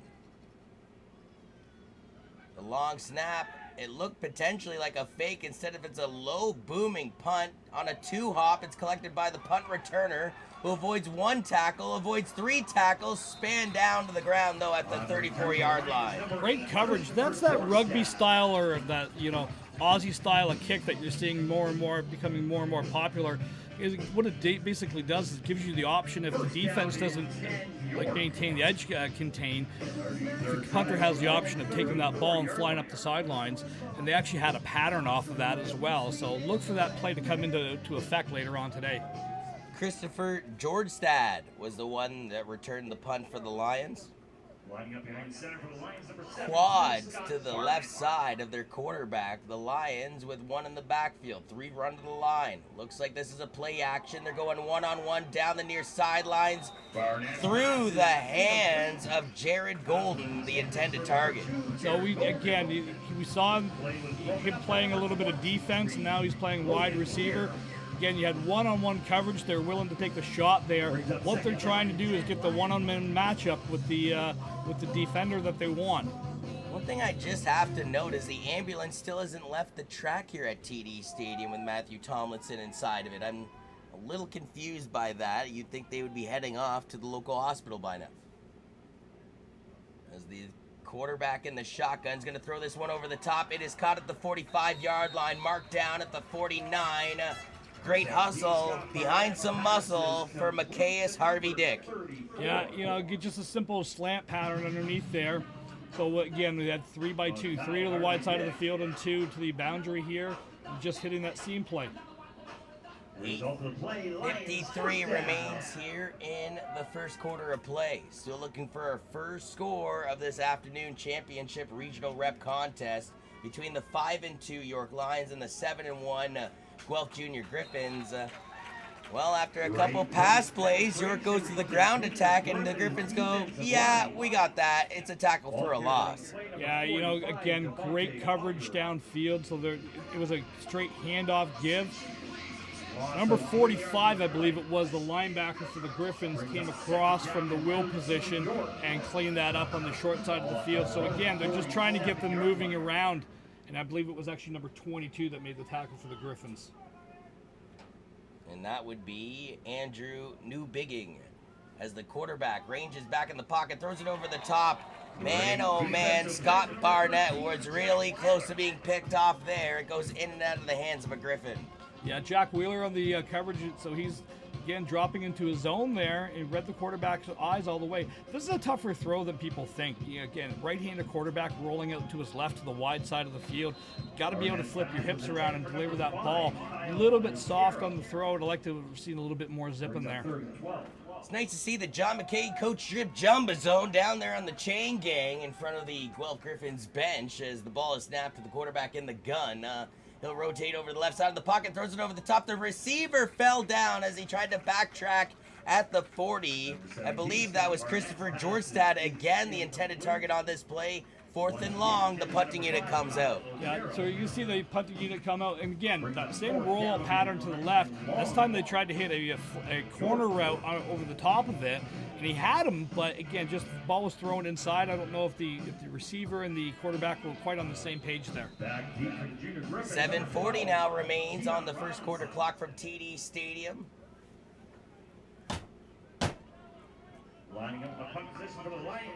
It'll be a punt for the York Lions here, give or take from around their 40-yard line. As this one, the Griffins almost got to the punter. A beautiful punt bounces off the 35-yard line. The returner up the field. Multitude of flags as the kick returner, or punt returner, I should say, and Keon Robinson is tackled around the 50. But 1, 2, 3 flags on this play. You're pointing to a 4th one, too. 4th flag on the far side of the field, so that would have been an offside call against one of the teams. The flag down here is going to be an illegal block, a clipping call against the Guelph Griffins. And the ambulance is finally leaving the TD Stadium track here at 3:30 local time after being confirmed at 3:07 local time. Matthew Tomlinson will be taken to a local hospital and evaluated. So they're talking to York, obviously, about the flags here. I don't know if it's going to be Guelph offside or what's going to be happening there. Obviously, it's not going to be enough for a first down yard, and so it doesn't matter. It's going to be going back 10 yards from the spot of the foul. As we see the replay here of this punt that bounced perfectly off the 35, but there's one penalty. There appears to be another, and then, well, at least it was a clean tackle at the end there by Zachary Pursley. So the officials there, I believe that's number 52, Johnny Burke, a longtime official with the London Crew, pointing to the 30-yard line. So that's where it's going to be spotted from. And moving it. So we're going to have the ball around the 20-yard line, 21-yard line. Man, the reason why I'm saying all this about the ambulance is I think it's actually a good thing for Matthew Tomlinson, but it took a while for the ambulance to get off the field. Took even longer for the ambulance to get off the TD Stadium track.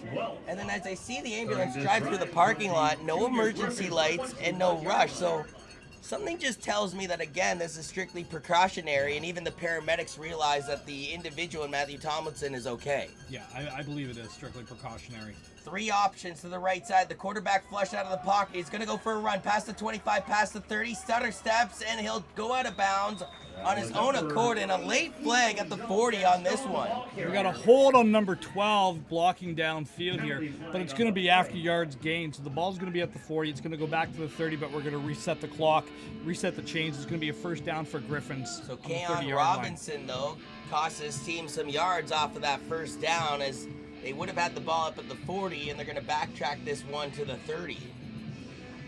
So about the 31-yard line is where it's going to be marked. As you look down at field level, something they did for the Bantam game, they got the gold and the glory already laid out in the championship and finalist banners and the championship trophy, along with the defensive offensive player of the game and MVP of this championship contest. 6:45 to play the opening quarter. So with 6:45 remaining in the opening frame, back into the gun go the Griffins QB. Rotating from the backfield on a sweep is number 30 to the far side. That's Benjamin Cottrell. Cottrell, though, will be tackled after a gain of 2 yards. Just a straight jet sweep action, so that's a slot back, giving the handoff at full speed. So they're running that zone read offense with the jet. What you saw the last time the quarterback pulled that, he's reading the defensive end. The defensive end crashes down. He's playing run contain, and he just pops it outside. So we're going to see, we're starting to see what these teams want to do is get the spread to the ball to the edges and make the other defense go across and defend the entire width of the field. As again, you got a shot of those lovely trophies and banners down at sidelines awaiting the winners and finalists of this championship dance.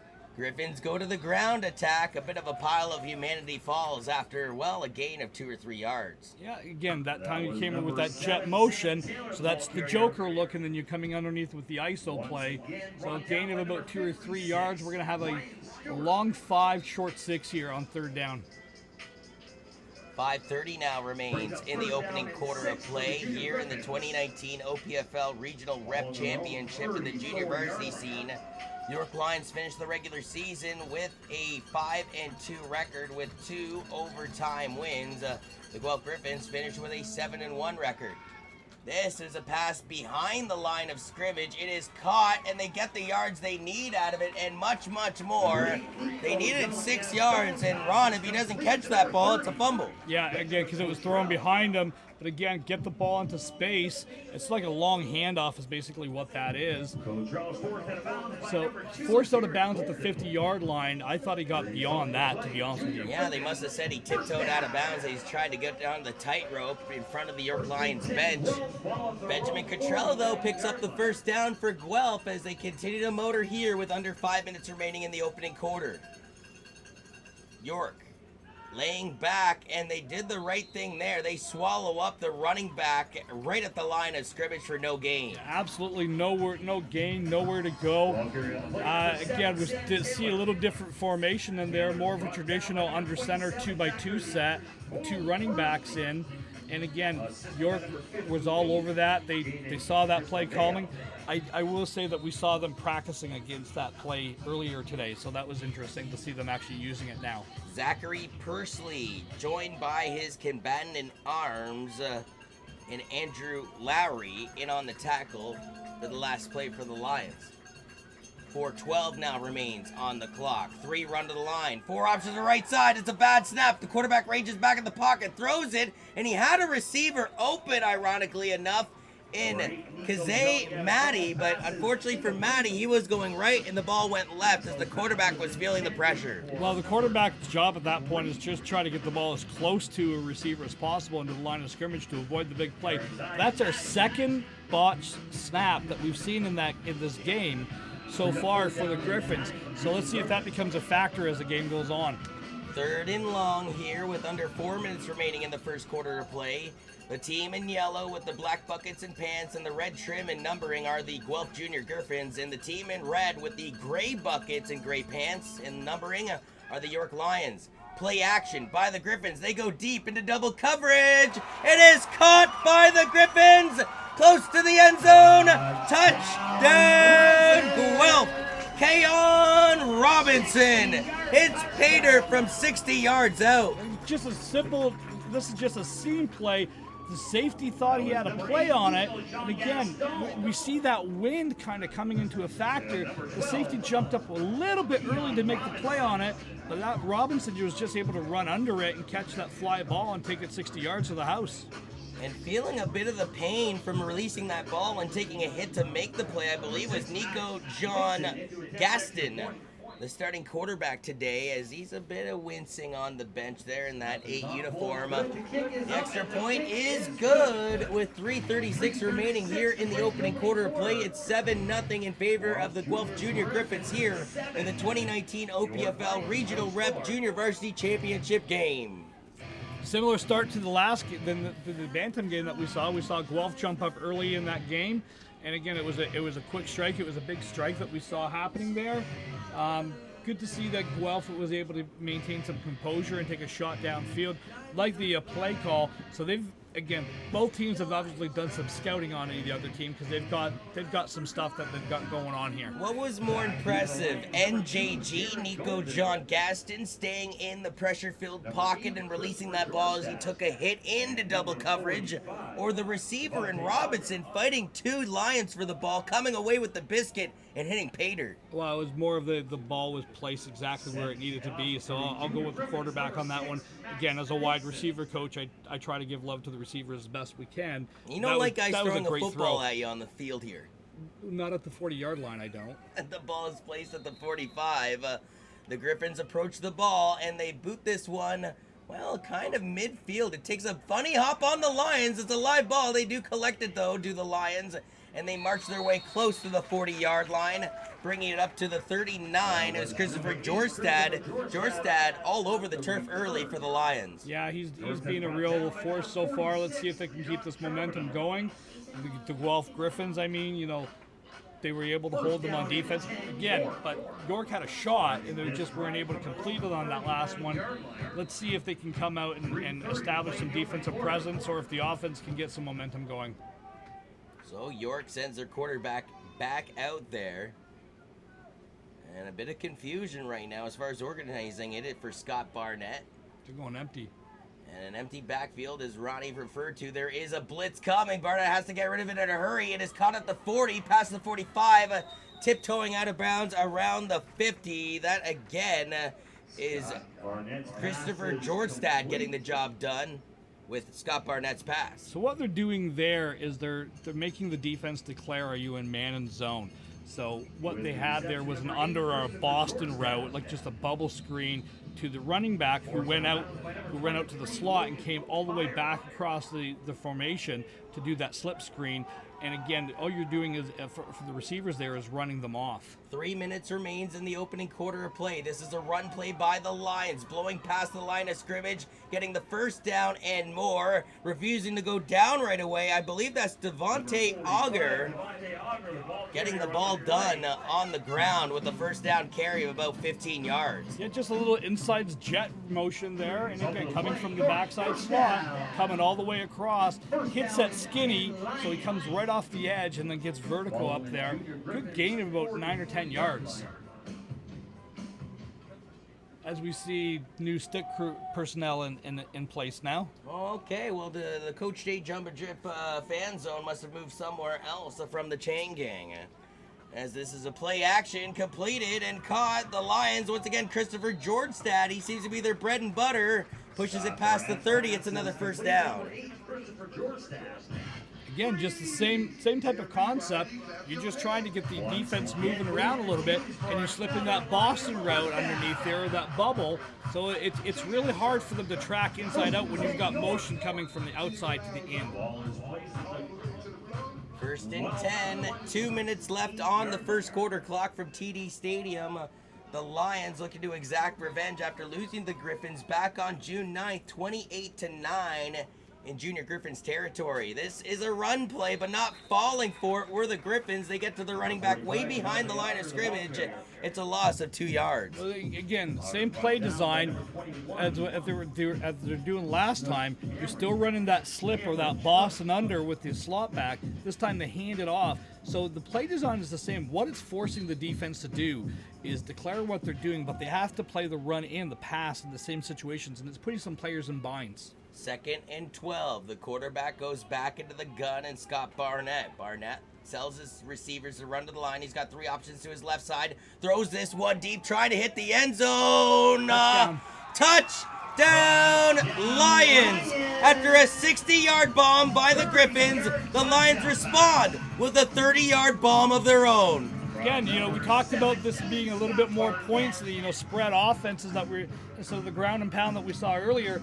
I wasn't sure that both these receivers are supposed to be running the vertical pattern because you can see them running side by side, but the inside guy caught it. It was a great catch, great throw as well. And it looks like it's Austin Fortier is going to be the benefit of that epic pass down the sidelines, but hold the phone. There does appear to be another York Lion injured, and we hope, I'm knocking on my noggin here, Ronnie, that knock on wood, this is not something serious again. No, I think he's just cramping up because you can see him kind of grabbing his ankle and is trying to stretch out a little bit more.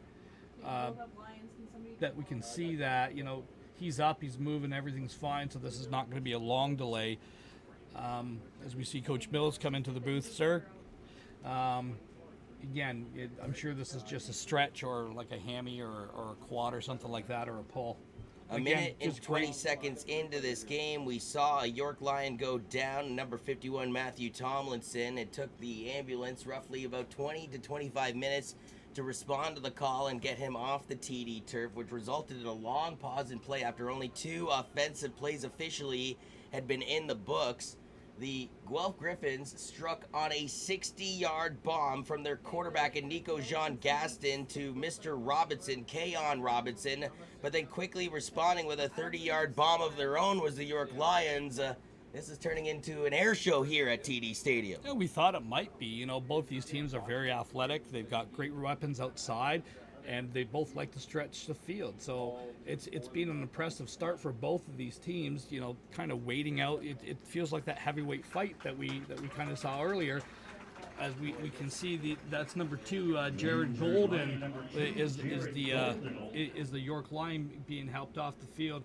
And Now, again, he was one of the 2 players running the vertical, but was he the gentleman that reeled in the pass from Scott Barnett? No, he was the outside guy. It was I think it was number 34 that caught the pass. Marcus A. Toro. And they will line up for the point after touchdown, and something we've been repeating throughout Saturday and Sunday. These plays are so huge in championship games. That's Marcus Atoro attempting the point after. That is blocked by the Griffins, and just like that, it's a 7-6 ball game. Oh, here we go again. Guelph maintains their lead with 1:11 left in the first quarter of play. Yeah, I've seen this song and dance before a couple times today. We saw Guelph earlier today go for the 2-point conversion. These extra points, they're not free. You got to earn them, but they come in to be such a huge factor into the game later on. You can definitely reflect on this moment late in the fourth quarter if the differential stays at 1. But I will say this, Ronnie. I think it hurts a little less with 1:11 left in the first quarter than in the dying minutes of the fourth. But it sets a tone. It almost forces you at one point. You've got to go for 2. So now all of a sudden you're chasing points that you feel you should have. And as a coach, it's not something you want to do. You don't want to feel that you're chasing. You want to feel like you're employing your will on them. And number 30, Benjamin Cottrell. So I believe Benjamin Cottrell is ready to set things up here from the 45-yard line. Left-footed kicker, too. And I apologize, that is Marcus Aturo, who just had the extra point blocked by the Griffins. He's going to boot this one deep down to the 20-yard line. The kick returner doesn't necessarily handle it cleanly, but eventually makes his way up, breaks off of one tackle, smothered by the Sea of Red, though, at the 36. Number 8, I feel it was, they're calling it number 5, Kyle Otero. Great job sticking in there, staying nice and square and driving through the open field tackle. Really good coverage downfield by the York Lions. First and 10, Guelph. See if the Griffins can match that, match that touchdown, or again move the ball and take some time off the clock, give your defense a rest. I dare say this, Ron, because we've been enjoying such incredible weather throughout our August long weekend, but those look a little bit like rain clouds in the southern direction. And we still have plenty of football left in this game. Oh yeah, Ronnie, still a varsity championship in the regional rep division later on. It wouldn't be a long weekend without a little bit of rain in it. As a number 30 with an incredible play to the left side, Benjamin Cottrell continuing to do damage on the ground. Good job by Cottrell. Just a little toss play over the left-hand side, staying nice and square, being patient as a runner, and explodes through the hole for a gain of about 15 yards in the first down. So I like the mix of the pass and the run for the Griffins. Let's see if they can maintain it as Guelph is breaking the huddle in here, and we've got we're in the 3 receivers to the wide side of the field, 2 to the boundary there, ace or a single running back. Guelph quarterback, a little bit of joker action coming up here, so fake the jet sweep, and this time the quarterback keeps it, takes it over the left-hand side, makes the first man miss, and then is brought down after a gain of about 2 or 3 yards. Number 34 for the York Lions, Marcus Harvey Dick on the tackle. But again, just a little joker motion. They're trying to get the defense to exploit what they're doing. Are they tracking or are they playing zone? So after that, you can see the defensive end crash down, so the quarterback just pulls that ball on that zone read and boots it outside. And just like that, 12 minutes officially has gone off the clock, although that would be one of the longer quarters of this entire weekend, given the injury with the paramedics having to come onto the field. Yeah, again, a long quarter and everything else.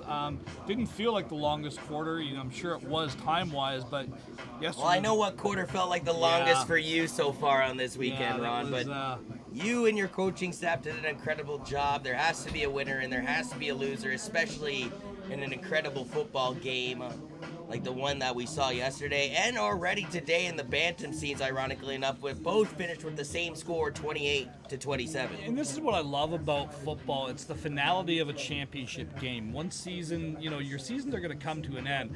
At the end of the day, one team's going to be a winner, one team's going to be a loser. I know it sounds really, really cliche, but not in a lot of sports do you get a one-game playoff where everything's decided in that for your championship game on one game. It's not a series like in baseball or in hockey or basketball. It's a single game, and that's what makes football the greatest sport around. 11:47 remains here in the opening half of play in a 7-6 contest in favor of the Junior Griffins with their offense back onto the field. They pitch this one to the near side, breaks off of one tackle, trying to fight his way to midfield and refusing to go down right away is Benjamin Cottrell. Yeah, Cottrell does a good job of getting to the edge there. Shout out to, and I missed the number, I believe it was number 1 for the Griffins, Ty Dorcas. Does a great job on a crackback block, sealing the edge, so allowing the running back to get out there. A great pursuit by the defensive end there. I think it was it's a middle linebacker, number 56 for the York Lions. I'm just getting his name there. That's Ryan Stewart, was on the tackle.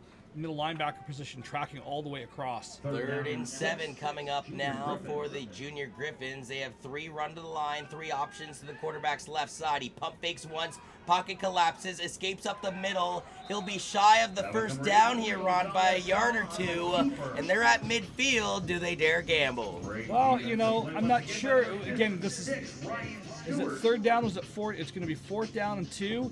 I think by no movement from the bench, I think that gives us our answer that they're going to go for it.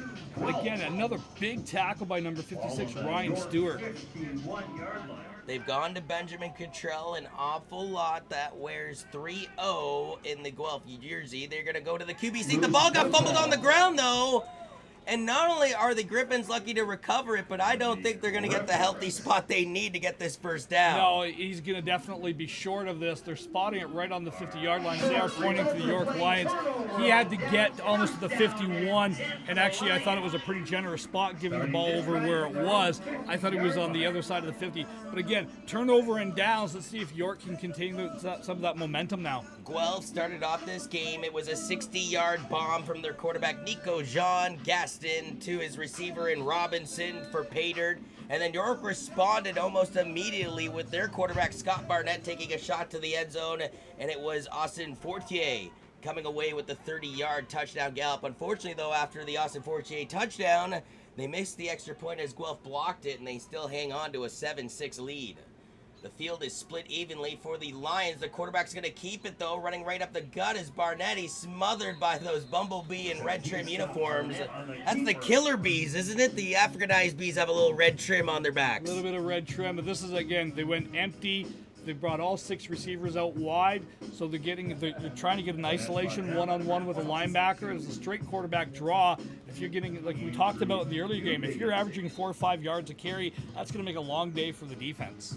9:30 remains on the second quarter clock here on a 2nd and 5 coming up for the Lions. Their quarterback looked like he was going behind the center. Instead, he goes back to the shotgun, sends 3 to the line, and has 2 to his left side. He hands it to his running back, though, and the Griffins aren't falling for this one. He'll be lucky to get back to the line of scrimmage on the carry for the Lions. It appears to be Devontae Auger. Yeah, Auger does a good job of collapsing down on that. And again, good penetration upside. So this is a straight zone read. So the quarterback has the option of pulling that ball and getting to the edge. But number 28 slow played it out wide, forced the quarterback to hand the ball off inside, where it's, again, met with no gain on that play. 3rd and 5. Do the Lions go to the air here or stick to the ground? They do. Hand this ball off once again to Auger. Auger looked like he was grabbed at the back of the neck. You wanted to call, Ron. Lions fans wanted to call, but there is no call on the field. It's a 4th down. This is the classic horse. This is missed, obviously, by the officials, but this is a classic horse collar tackle. How you can tell, because it's the change in direction, the spinning around effect that you see. That only happens if you're inside the jersey, you're inside the shoulder pad. It doesn't happen unless you're grabbing inside of something. So York's decided to go for it with the short down here. 4th and inches. Scott Barnett, the quarterback, on the QB sneak, and it's fumbled away. And the Lions, just like the Griffins, will turn over the ball on downs, attempting a QB sneak on 4th down that is fumbled. Wow. Wow, a little bit of a sloppy play there. That's unfortunate. Again, I think he had enough, and then he was hit, and the ball popped out. But he was under center, and he almost bobbled the snap as he was coming out of. And this is something that, again, it's a really basic thing, but if you're used to playing in the pistol or the shotgun or whatever you want to call it, and you're used to catching a snap back, it's a totally different snapping routine for a center when he's snapping under his legs or when he's throwing it into a shotgun. So Guelph offense is back out there with their 1-point lead. They snap the ball to their QB, who looks to go deep down the field. It's the same intended target in Keon Robinson that already had a 60-yard bomb. This one would have been from 58 yards out. Yeah, they're trying to go after the field corner there. I missed the number of who it was, but they've got something, or at least they feel they've got something going on there. And again, ball was thrown a little bit inside. I would have liked to have seen that throw outside a little bit longer there. In North York, Ontario, where this sexy broadcaster was born back on Saturday, May 18th, the Guelph Junior Griffins lost a nail-biter 13-10 to Toronto, but since then, they have not tasted defeat, and they're looking to crown 2019 as the OPFL Regional Rep Junior Varsity Champions. This is a fake sweep. They hand it off, ironically enough. That confused me, and Zach Wessinger breaks off of a tackle, has the first down, and it takes some 11-on-11 violence from Ezekiel Ramble to take him down. Yeah, great run. So this is a jet sweep, and it's a straight reverse or a counter. They give the jet sweep, and then he turns around and flicks it to the other guy coming the other way, which is number 11. Great finish on that run. I love he got a pad level low there and drove through the tackler. After that loss to Toronto, they would go on to defeat North Halton by 15 points. They would also beat Orangeville by 8, York by 17, Clarington by 28, TNT in a 55-0 contest, Woodstock 35-14. TNT again got obliterated by Guelph 41-0. Toronto had a nail-biter again, and Guelph got revenge 37-34 in Guelph. And then last week in Guelph, they hosted a Woodstock team and defeated them 21-5 to get to this championship dance. Yeah, again, this is a very athletic team. You can see by the scores that they're getting progressively better and better as the year goes on. They're going to have to tighten up the defense at some point a little bit here and not allow York to hit those chunk plays. But if you're scoring touchdowns, it doesn't really matter. And with rain clouds to the south of us, the sun makes an appearance here at TD Stadium. The quarterback keeps it on the run. He's got the first down and more, spins up to the 10-yard line. But lost in the equation was a holding penalty against Guelph that's going to bring this play back. Yeah, this is unfortunate, but it's the correct call. Sometimes I don't agree with the officials with some of the calls that they make. But this was a blatant one right in front of the referee, and this is what allows the quarterback to escape and go on that scamper that we just saw. So unfortunately, we're going to have the ball come back to about the 41-yard line here, and we're going to be looking at about a 2nd and 16. The Lions, by the way, I don't know, and this is what's confusing about the default wins in this league. I'd rather than just say default win. I hate the 6-0 scoreboard because, to be honest with you, wouldn't be shocked if it was a 6-0 final in the playoff game one day. But that's how they beat Sudbury, supposedly in Sudbury last week, to get to this championship game for the York Lions, as it goes down as a 6-0 final officially on the OPFL schedule. 2 run to the line, 3 options to the left side. It's a play action. They're going to huck this one deep. And again, overextending the target, and Keon Robinson was the quarterback, and Nico Jean Gaston. Okay, that's the 3rd time they've gone after that player and that play, so they obviously feel that they've got something going on there. Again, just a fade route, outside release, get right up field, and again, you've got a tall, lanky receiver against a shorter corner. You're staying with them stride for stride, but they did catch one over his head earlier. They like that matchup. They're going to keep going to it. York started off the regular season 3-0 with wins over Sudbury by a point, North Bay by 5, and Toronto by 8 before losing to the Guelph Griffins 28-9 on June 9th. They huck it deep again, and a receiver just gets one paw on it. They are taking their shot after shot after shot. This time, Karzay Matty, the intended target. And a Lion at the end of that play looks like Jalen Grabble. A little slow to get up.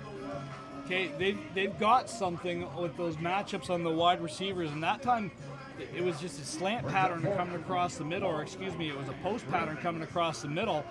But they feel the game plan and the play calling that we've seen, Wolves coaches feel that they can get behind the line defense and take their shots.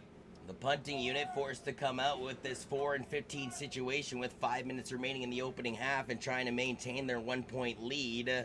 Give or take, they booted away from the 50. This is a masterful punt down to the York Lions 5. The punt returner has trouble with it. Is lucky just to fall on the ball. That was Ezekiel Ramble.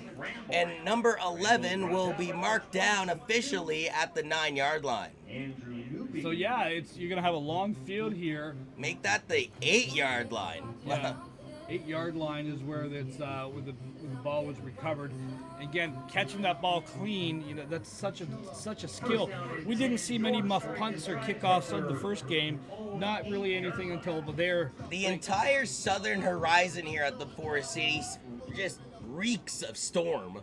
And yet when you look to the north, it's a beautiful sunny day. I guess that's just Canadian August long weekend type weather for you. Well, welcome to southwestern Ontario, where it's 4 seasons in one day. So 1st and 10 from deep within their own territory. The Lions trying to go back to work, led by Scott Barnett. The blitz coming, they pitch it to the right side. The running back trying to muscle his way up the field. His lineman trying to push forward. No real movement past the 3-yard gain, though. A good gain. Again, you don't want to take an unnecessary risk or an unnecessary shot there. You want to get some yards and you get some positive momentum, get out of the shadow of your own end zone.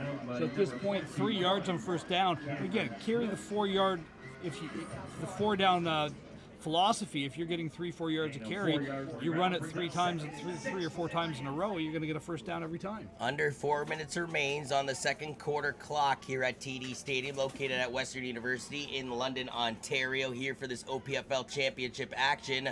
Play action went off of a plethora of hands. The last player to have a chance at it was Marko Drajovic, and unfortunately for the Lions, incomplete pass brings up 3rd and 6. That brings up a 3rd and 6. So what you've got here is you've got a slant and an under out concept going on here.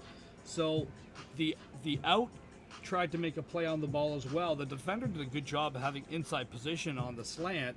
So I'm not sure what the quarterback was reading there, unless it was a predetermined 2-man route that they're running. And Scott Barnett points out something in the defense. He'll send 2 to the line. Looks like this is a handoff, though, and the Guelph team sniffs this one out. I believe that was Devontae Auger, again, getting the duties to bring up 4th down, and will save about 4 yards. Yeah. Now, do you concede the safety? Because if you're the Lions, you would then be down by 3 points, a field goal instead of a single rouge. However, you do run the risk of bad punt, a blocked punt, and you never know, the Griffins could be right in your neighborhood before they get their offense back onto the field. At this point in the game, with it being 7-6 and everything else, my defense, I feel, is playing fairly well. I'm punting this ball away. We'll see if they punt it or if they concede the safety. The punter for the Lions back at his own 2-yard line, and they are going to boot this one away, and almost blocking it was Ty Dokas. This one takes a kicker's roll to the 50. The punt returner, we're moving it back up the field. And Kazea Matty will be spanned down past the 40-yard line. And I beg your pardon, that was actually Jack Wheeler on the return. Jack Wheeler, we talked about it again. It's 15 yards when that ball hits the ground. So you can kind of see that. He catches that clean. You're probably seeing the Griffins with the ball inside the 20. So at the 34-yard line, though, Ron, you said I would take the punt because I trust my defense. Well, York, with 2:44 remaining in the second quarter clock, has to hold the Griffins from within 34 yards to avoid being down again by 7 or more. Because, again, they missed that PAT. The quarterback in Gaston, right behind the line of center, hands this ball off. They motion to the right side, tackled down to the turf is Benjamin Cottrell, but not after gaining about 5 or 6 yards. Straight power off tackle there. Number 34 gets behind the tackle.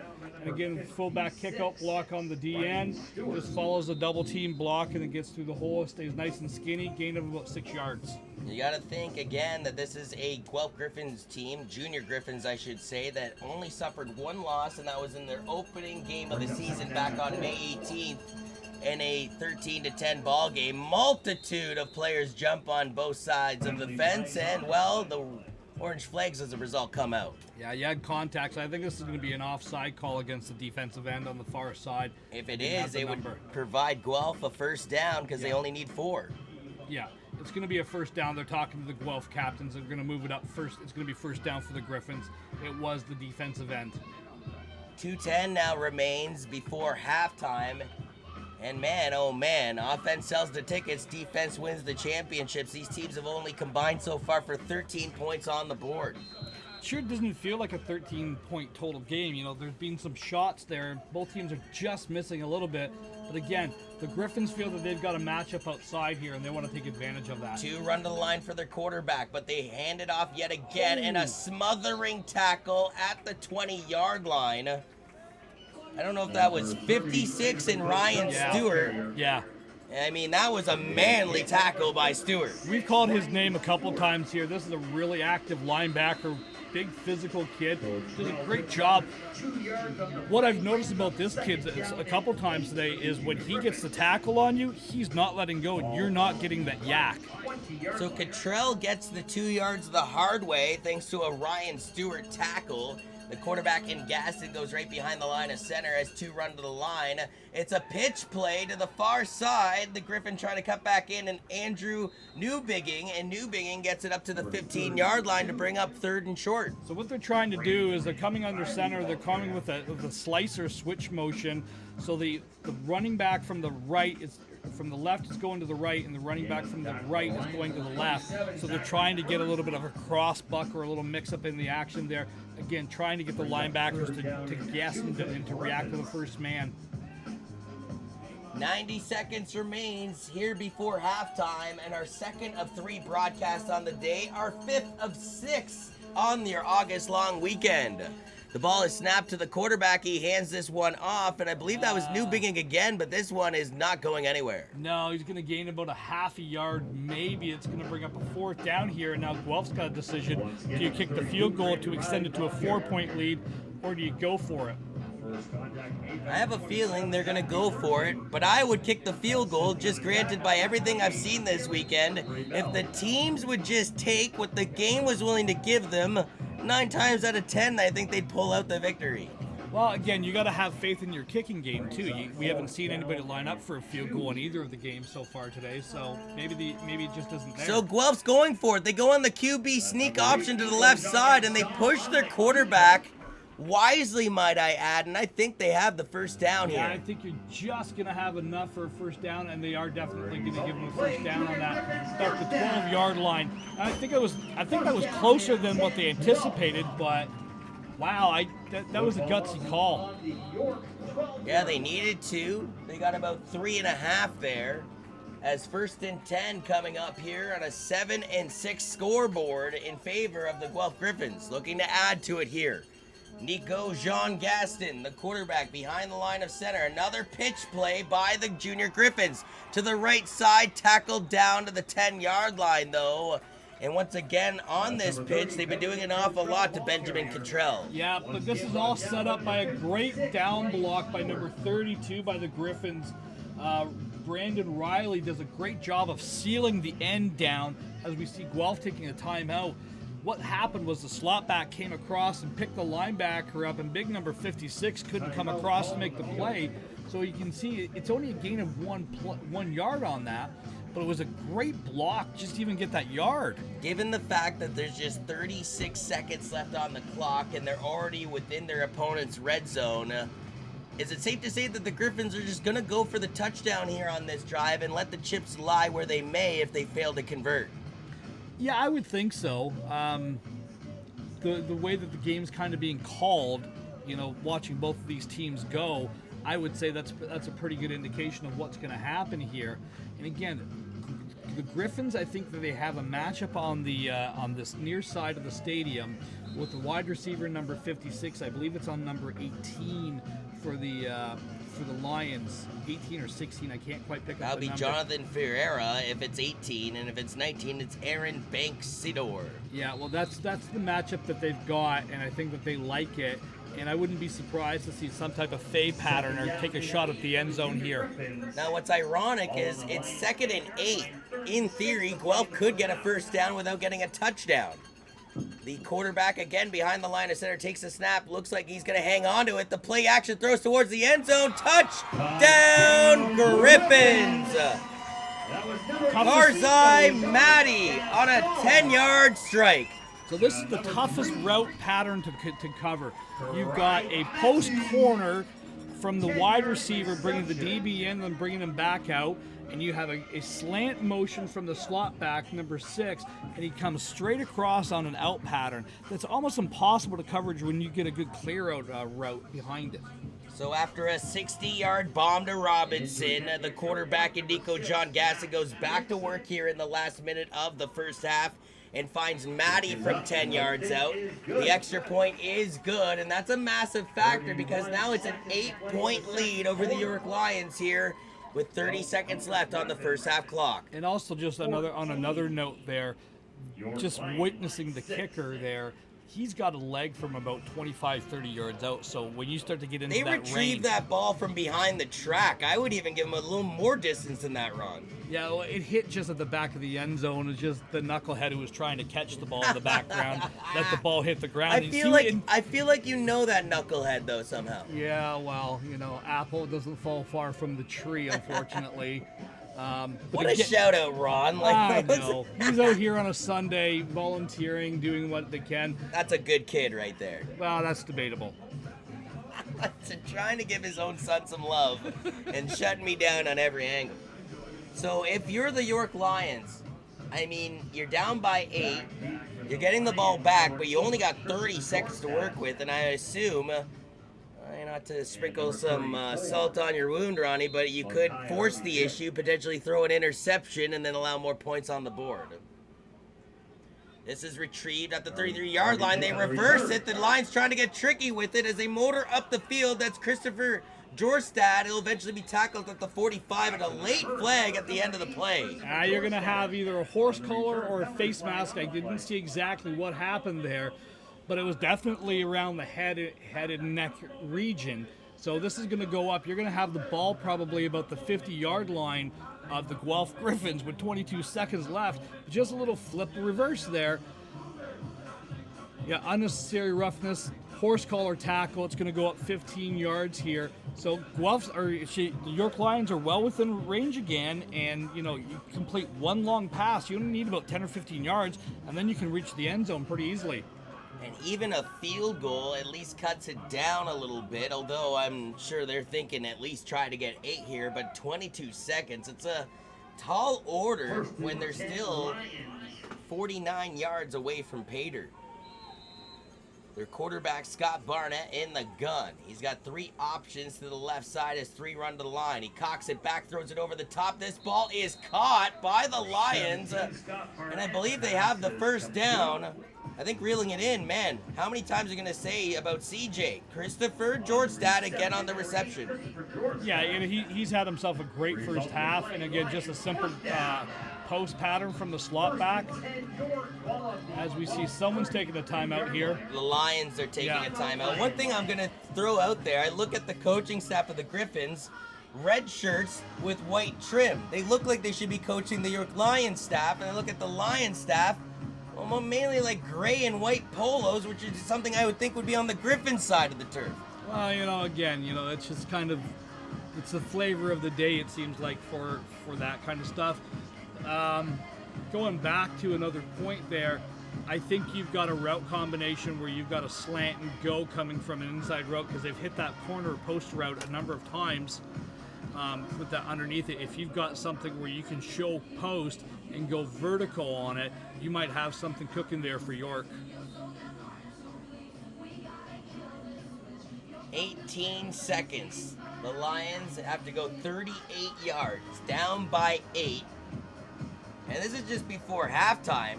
So, I mean, there are still plenty more football theatrics to be played out here at TD Stadium in this 2019 OPFL regional contest.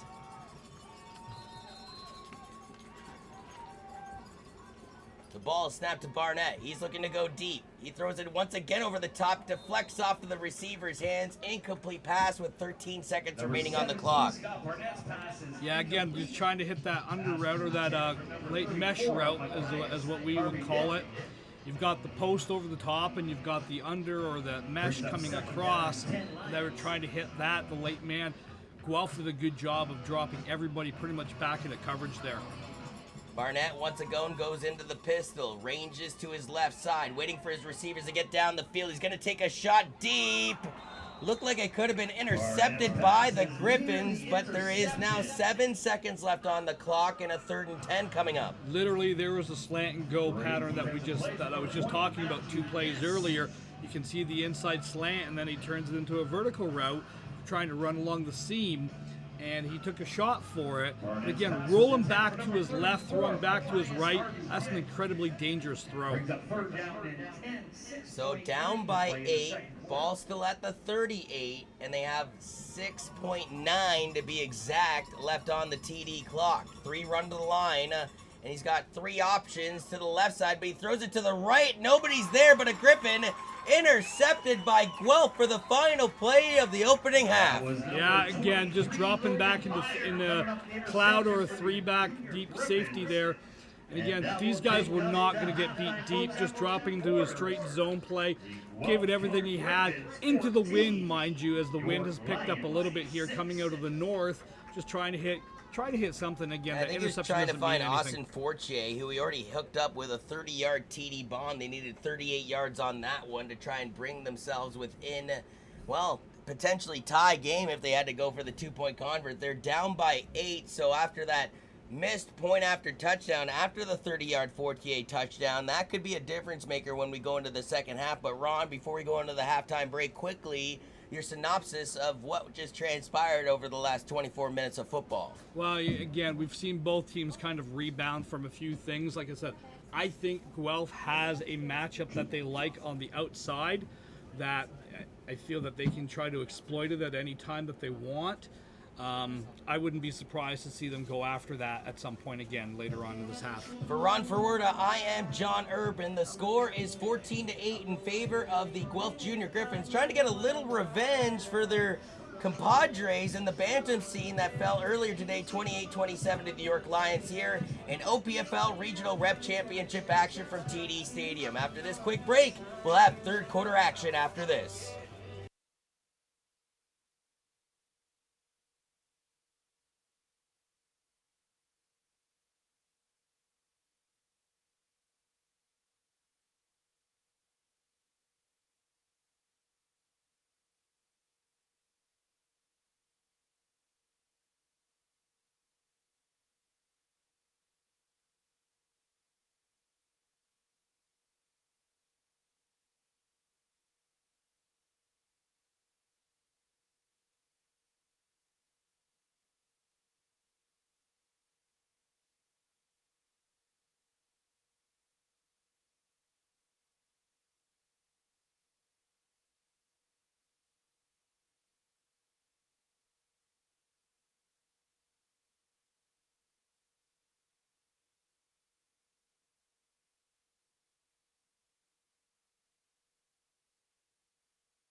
Welcome back to TD Stadium. Ron Forward joining yours truly, Johnny Urban here for the OPFL 2019 Regional Rep Junior Varsity Championship between the York Lions and the Guelph Junior Griffins. During the regular season, these two teams hooked it up on June 9th in Guelph, and the Junior Griffins prevailed 28-9.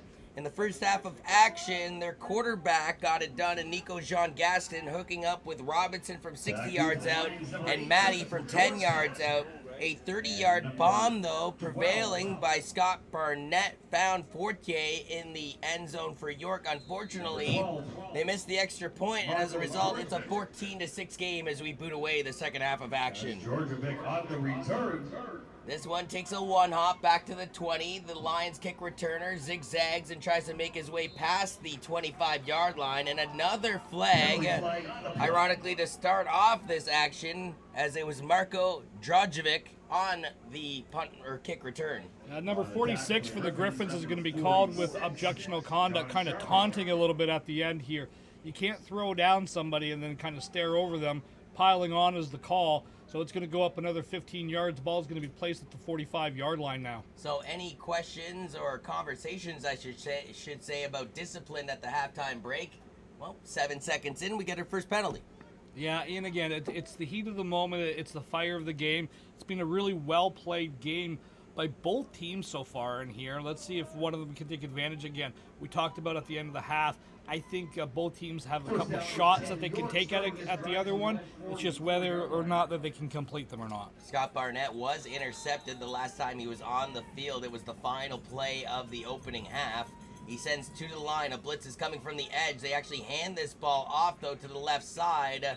Fighting past the 45-yard line for a gain of maybe 2 yards, though, is Devontae Auger. Yeah, just an inside zone play. Again, what they're doing is the Griffins are playing like a will cat.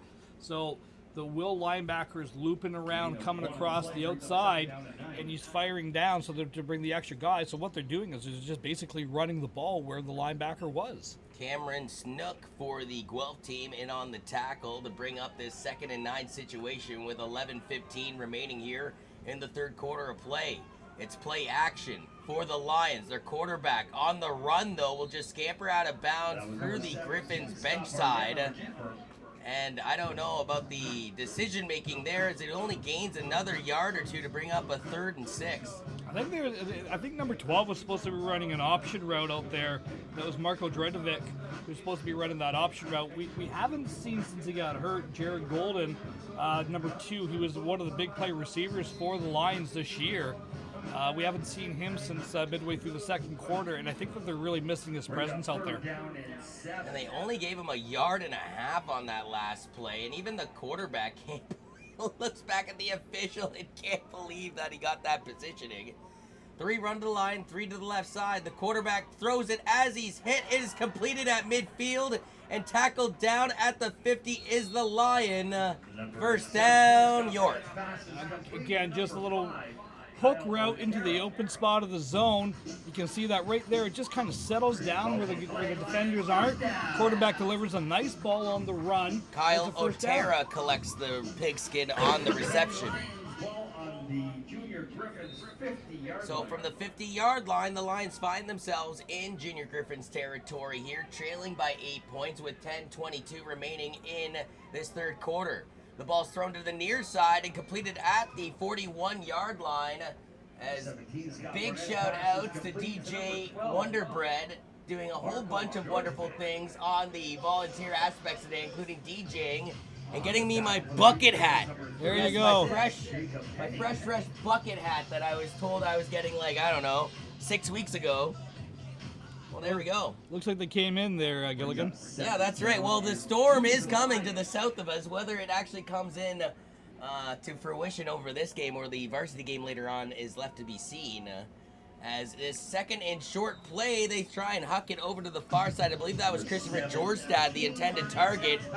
It still turns into a 3rd and 1 situation instead of a 2nd and 1. Yeah, 3rd and 1, take a shot. That was a dangerous throw. You know what they're trying to do? They're trying to get that little wide receiver screen to the slot receiver, bubbling out to the outside and trying to get some cross action, trying to get a natural pick is what they're trying to get.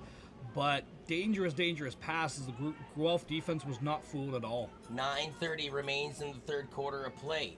Motion from the backfield that looks like Harvey Dick going from the right to the left side. 2 run to the line. A flag on this play. It's handed off, I believe, to Cameron Hassan. Hassan's lucky to get back to the line of scrimmage, though, but we'll see what all these flags are about. I think Guelph is offside, as I think this is what the call is going to be. And it was Devontae Auger. I apologize. He seems to be their bulldozer as far as the run game is concerned. Yeah, he's a big physical runner, and it's offside Guelph. I think the defensive end jumped a little bit earlier, lined up offside. Gives the first down to the Lions. So we've seen that a handful of times, not only in this game, but in the earlier game of the Bantam scene. Teams get into this 3rd or 4th down situation, then a costly penalty from within 3 or 4 yards out. Even if it's the shortest penalty variety, which is 5 yards, it still gives the team a first down. So Scott Barnett instructing his offense to look at the defense. He takes the snap in the pistol, throws it over the top. Incomplete pass. I believe the intended target yet again was Christopher Jorstad, but Jorstad hadn't even looked up when that ball was released. Yeah, no, again, Guelph brought a little bit of pressure. He had to throw it, I think, earlier than he wanted to, but you can see what they're trying to do. They're trying to go after that safety position and that kind of void in between the linebackers and the secondary. It's the 3rd or 4th time that they've gone after that concept route today. 9 minutes remains in the third quarter of play. Down by 8, the York Lions continue to stroll down into Junior Griffin's territory, now at their 36-yard line. This one is handed off to Devontae Auger. Auger, though, is tackled down at the 30-yard line by Jack Wheeler. Gain of about 4.5 yards, 5 yards on that. Again, just all what they're trying to do is they're just trying to hit that off tackle out of a spread formation and get Guelph to declare how many defenders are in the box and how many if they're in man or zone. I thought it was 13 Jack Wheeler on the touchdown. The PA announcer announced Kai Zimmerman. That would be number 15 in a Junior Griffin's uniform. Back into the gun goes the quarterback, Scott Barnett, for these Lions. 3 run to the line, 3 options to his right side. He's going to throw it to that right side. A dangerously thrown ball off the fingertips of Jake Barker. Well, I think that's the second time they've gone for that wide receiver screen look, and Guelph jumped it last time. That could have been an interception. That would have been a dangerous. That was pick 6 written all over it. 4th down from the 30. What do you do here, Coach Ronnie? I think what they're going to do is I think they're going to take a shot and they're going to go for it. You need about 4.5 yards. If you can get that little soft zone or that soft hook with your slot back receiver in between the linebacker and the safety, it's basically it should be there. So right they there. need this play right here, but they're not going to get it. Incomplete pass. Great defense by the Junior Griffins. It results in a turnover on down. I don't know if it was great defense or just the pass was thrown behind him there a little bit on that. It was the right route concept and everything else, and you had the out under the wide side of the field. I think I would have taken that one because it was almost, you had the corner bailing on the far side, on the near side here as well. The out was wide open for the first down as well. They turn over the ball, though. I believe that's the second time in this game the Lions went for it and they failed to convert. Actually, it was funny because both teams tried to convert early with a QB sneak and both quarterbacks fumbled the ball and lost. They maintained possession but lost on the yardage to turnover on downs. So the quarterback on the handoff to the right side and trying to make his way up the field yet again is Benjamin Cottrell. They've used this kid in practically every position, Ron. Yeah, he's really been their kind of go-to, their weapon that they've had today. So let's see if they can keep utilizing him. A good gain of about 3.5, 4 yards on that. Second and about 6 there. And all they're trying to do is just get that off tackle again. But it's a really slow handoff. Look for them, if York continues to react to that slow handoff, look for the quarterback to get some type of boot action going off of that. Above us here in the skies of TD Stadium, beautiful blue with white puffy clouds, but when I look to the south of the Forest City, it looks like nothing but rainy overcast, and yet for now, it's avoided us. The quarterback triple pump faking and then going off for the run, and he's got the first down. Nico Jean Gaston pump fake one more time and the tire's gonna explode, good sir. Wow, that was, you know, he pumped it once, he pumped it twice, and then just got skinny in there and then pumped it, what I thought was in the middle of the pocket. I'm like, what are you doing throwing it now? You're not going to get anything on there. But he froze the defender that was in front of him, made him jump, and he was able to sneak under there. So right behind the line of center goes Nico Jean Gaston to approach the line. This is a pitch, though, to his teammate in Benjamin Cottrell. Cottrell to the right side, gains about 8 yards on this pitch play. Yeah, just a simple toss play to the right side of the wide side of the field, gets to the edge and gets his shoulders nice and square. Good finish on that run, too.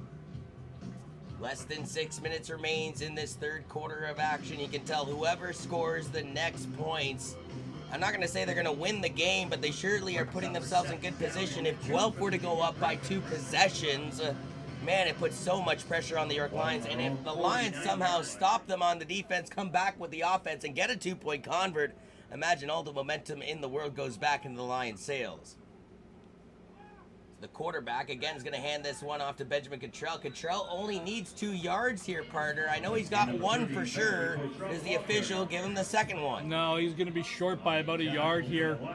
And I think you're going to see the same type of play call coming next time. But again, they've got something on the wide side of the field there to that wide receiver. I think they can dial that up anytime they want. If you joined us earlier today, it was the Guelph Junior Griffins versus the York Lions. Yeah, the exact same 2 programs in the Bantam scene, and it was a classic 28-27 in favor of the Lions. They give this on a handoff to the left side, and that's actually Sam Taylor getting the carry for the first down. Just a little bit of cross-buck motion in the backfield. The back from the left going to the right, the back from the right going to the left. Inside dive play to just get enough for a first down. Good gain of about 3 or 4 yards. So you mentioned it earlier, though, that this Junior Griffin squad last year won the regional rep Bantam championship. A lot of those players would have graduated into this junior varsity team that we're seeing on the field right now. And let's face it, 1 good quarter and 4 minutes and 20 seconds away from getting a championship at this level is, again, Benjamin Cottrell, a little BC action to the right side up to the 50-yard line of the Lions. Same play design, just give it to the second back coming through this time. And he gains again about 6 yards. Again, it's that cross-buck kind of motion that they're showing in the backfield. Now, they're not blocking it as such on the offensive line, but it's still that left to right, right to left, get the second man underneath it. Just looking down at the field level, looking at the Guelph Griffins and Jesse Garvin and his teammate and Jack Wheeler just trying to stretch out and stay loose. With their offense out onto the field with 3:38 remaining in the third quarter, 2 run to the line. It's a snap that's a bit low, handled by Nico Jean Gaston. Gaston, though, is going to be sacked almost around the original line of scrimmage to bring up a 3rd and 10. But man, oh man, another flag coming up here. And you're going to have holding, yeah. You're going to have holding against the Guelph Griffins here. Obviously, it's going to decline it, so you're going to take the sack on the play and bring up 3rd down. 3:31 remains on the TD score clock here in the third quarter of action. A big shout out to Ron Ferwerda. This is your 3rd broadcast of this long weekend. A big shout out to the entire Melrose clan doing the producing, the camera work, as well as some DJing in there too, with DJ Wonderbread on the 1s and 2s. The quarterback for Guelph goes back into the gun, as they will send everybody in an empty backfield. He's going to have to get rid of it. He does, as he's bumped in and out of the hands of the intended target, though. As that was Keon Robinson, who had a 60-yard TD strike earlier, but they have yet to get on the same page since then. Yeah, again, that was the kind of the matchup I kept going with this, that they've got something out there. That time it was a good defensive position. Again, York brought pressure. Quarterback didn't have all the time in the world to step up and step into that throw. We also got a big shout out to Mr. Stoddard. Now, this is a funny story. During the halftime break, his mom, Kim, was serenaded by our own Mr. Melrose on the PA system for happy birthday. And I was like, Kim's daughter? Who's Kim's daughter? I didn't realize all that. There wasn't saying daughter. It was saying Kim's last name. So great work by Kim's son during her birthday for an incredible camera work all long weekend long here. The punt goes down to the 25, returned to the 30 by the Lions with less than 3 minutes remaining in the third quarter. Yeah, again, you're waiting for someone to do something in the second half here. The second half feels kind of tight. It feels kind of tight so far, But that benefits Guelph with the 8-point lead. yeah, it absolutely does. But you're only within one score of each other right now. So we saw how quickly momentum can swing earlier in today. 14 points kind of back to back there for the York Regional Lions. Yeah, earlier today in that Bantam game, they trailed 7-0, 14-7, and then took a 21-14 lead and managed to hang on to that 28-27 victory, large in part because the Guelph Griffins Bantam team, with 2:06 left on the clock, elected to go for a 2-point convert instead of playing it safe. Here, the York Lions offensively get down the field and a nasty hit down the sidelines, and immediately that made me wince in pain as he went tumbling off of the track, and that track has absolutely no give here at TD Stadium. No, that was he's pushed out of bounds a little bit aggressively as we're just waiting for the clock to the timekeeper to kind of keep it there. There were flags on the field as I thought he was given a late hit on that, so it's going to be 15 yards added to the end of this run. So this ball is going to be placed probably about the 45, 46 yard line, somewhere around there. So an undisciplined penalty by Guelph ends up dearly costing them when you consider that they can bend but they can't break with that 8-point lead. You talked about the stalemate benefiting Guelph. Well, if all of a sudden they're giving up yardage via penalties, that's not going to help their cause. No, they're actually marking this against it. They're calling a holding call. Wow. Against York. And the Lion player is still in quite a bit of distress on the far sideline. I believe, if I'm not mistaken, that is Christopher Jorstad, and that's the second time in this game that he's been banged up, and he's been a bit of a Swiss Army knife for them in this game, having to be doing a little bit of everything. Yeah, I wouldn't be surprised if it's just the wind that got knocked out of him on that last play. He fell pretty hard onto the track as we see him kind of up and about now, but he went down hard on that track. It's one thing I never understood here at Western University, why in the world you would surround a turfed football field with a track.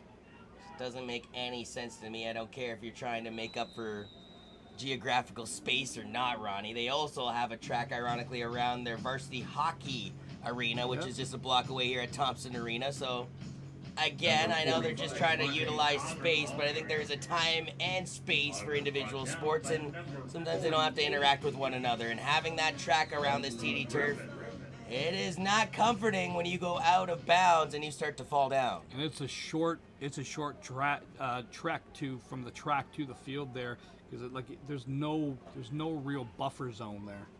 2 run to the line for Scott Barnett, who settles down the high snap, throws it over to his left side. The pass is completed. This looks like a first down for the Lions, but yet again, there's another penalty flag, this time back at the 37-yard line. Yeah, I think this is going to be a late hit on the Griffins on the quarterback, so I think this is going to be roughing the passer here. So it's going to be a 15-yard penalty added on the end of this run. Yeah, exactly. And you're right, reffing the passer is the call. So you thought earlier that the Lions were going to benefit from a call. It didn't work out. But this time, they are going to benefit from a call. We've seen a plethora of penalties in this second half. I thought the penalties would kind of calm down. If anything, they've ramped up. Yeah, they've kind of ramped up a little bit here. And it's, again, it's just... At least when I say that, I'm not talking about the 5-yard encroachment or, procedure calls. I'm talking about big ones, 10, 15 variety. Well, it's been a really cleanly played game, like fundamentally wise, but it's the emotions that are coming into it. People taking that extra shot and that one extra step. No gain on this run play. Drops it down off the chart. It brings up 2nd and 10. Again, just trying to get that inside zone play going a little bit there, and it's just Guelph's done a good job of shutting that down a lot all day. As you see another York Lions team gathering behind the York Lions bench, the 3rd York Lions team that has a chance at championship glory here on your regional rep OPFL Sunday action here on your August long weekend live from TD Stadium. Under a minute remaining here in the third quarter of action. Down by 8. It is these York Lions trying to will themselves back into this game. 2 run to the line. Blitz coming from the Griffins. Rolling back as the quarterback. Going deep into double coverage. This ball is caught by the Lions. And Kyle Otero into the red zone down at the 6. Now we've said that both teams have had a couple things where they can go after here. York has gone after that soft seam route in between the linebacker and the safety, and that's exactly where they completed that ball. Good job going up and competing for that ball, though. So just like that, the York Lions find themselves within their opponent's red zone, and I imagine now that 8 points isn't looking like such a tall mountain to climb. Now this will be the final play of the third quarter, barring a penalty. Barnett takes the snap, hands this one off to his running back, who skips off of one tackle but can't get off of the second one, and Devontae Auger. I don't mind that play design, but for Auger, he never gets the opportunity to get out of the backfield, and as a result, they lose a yard or two on this play. Yeah, he was hit in the backfield right away by 2 blitzing Griffins, came through unblocked and hit him. He did a good job of maintaining balance and getting back to close to the original line of scrimmage, even though he lost a couple yards. I'm still holding my breath for our York Lions and Guelph Griffins swag friend up here in the broadcast booth located at the London Free Press Media Center here at TD Stadium. As again, we have already called 2 games featuring the Guelph Griffins and the York Lions. We won't call 3 games featuring the Guelph Griffins program, but we will call 3 involving the York Lions, ironically enough. Yeah, and again, it's really been York's day, for a program coming out party, and they've really showed up well. They need to make a play here, though. You're starting to run out of time. I know it's a 1-score game, but you're going to be chasing points at some point in here, and you've got to be able to convert one of these. They're down by 8, and they have the ball at the 8, so that's a long field to flip from the third to the fourth quarter. Yeah. And now, again, York's going to be going into the wind now, so the wind is going to be a factor as this game wears on, and it's going to be at Guelph's back. It's good to see the John McKay Jumbo Zone from Coach Tripp. Also got a lovely shirt that you wanted, Ronnie. What, the yellow one? No, not the security one. I'm talking about the nice OPFL Premier shirt that he has in his hand. There you go. Everybody's getting spoiled at TD Stadium thanks to the OPFL. On the 12th, 8-yard line. So 2nd and 8. 2nd and goal. Correct. They need 8 yards, Ronnie. Yeah. As it's a play action into the end zone. Touchdown Lions! An 8-yard strike. And they need, I would assume, to go for the 2-point convert to try and tie this game up. Yeah, at this point, the 1 point doesn't mean anything, but a tie game would be massive. Again, just a little slant route. Show the outside, need a little bit of shake and bake, hit it back inside. The DB gives up the inside track, and the quarterback does a good job of just firing the ball into the space. Machias Harvey Dick receives the ball on that slant route. Great job by the quarterback to lead him into the end zone too, and Scott Barnett. But this is a big, big play here in order to try and tie this game up. What would you do, Ron? I go back to a similar type of route they've had some success with. If that safety's playing that high, you've got a linebacker who has to come out here, and 48's wide open. The ball is snapped. He is wide open, and the ball is caught. Now, there's a late flag on this field. And to be honest with you, I don't even have a number 48 on my list. And they're saying it's actually number 45, Devontae Auger with the catch. So it's a late hit roughing the passer. Personal foul here that's going against Guelph. So again, talk about you've now tied the game at 14-all, but you're going to be kicking the ball from the 55-yard line again. You get a good kick and some coverage. You've really done a great job flipping this field. And after having a scoreless third quarter, we finally see a major here in the second half with 11:52 remaining in the fourth quarter of play. The 2-point convert is good, and we're tied up at 14 apiece. Man, oh man, when I came to TD Stadium on our Sunday, I was kind of yawning at the fact, like, what do you mean? I'm going to call it Guelph versus York, and York versus a not Guelph team? I don't really see the thrill in that.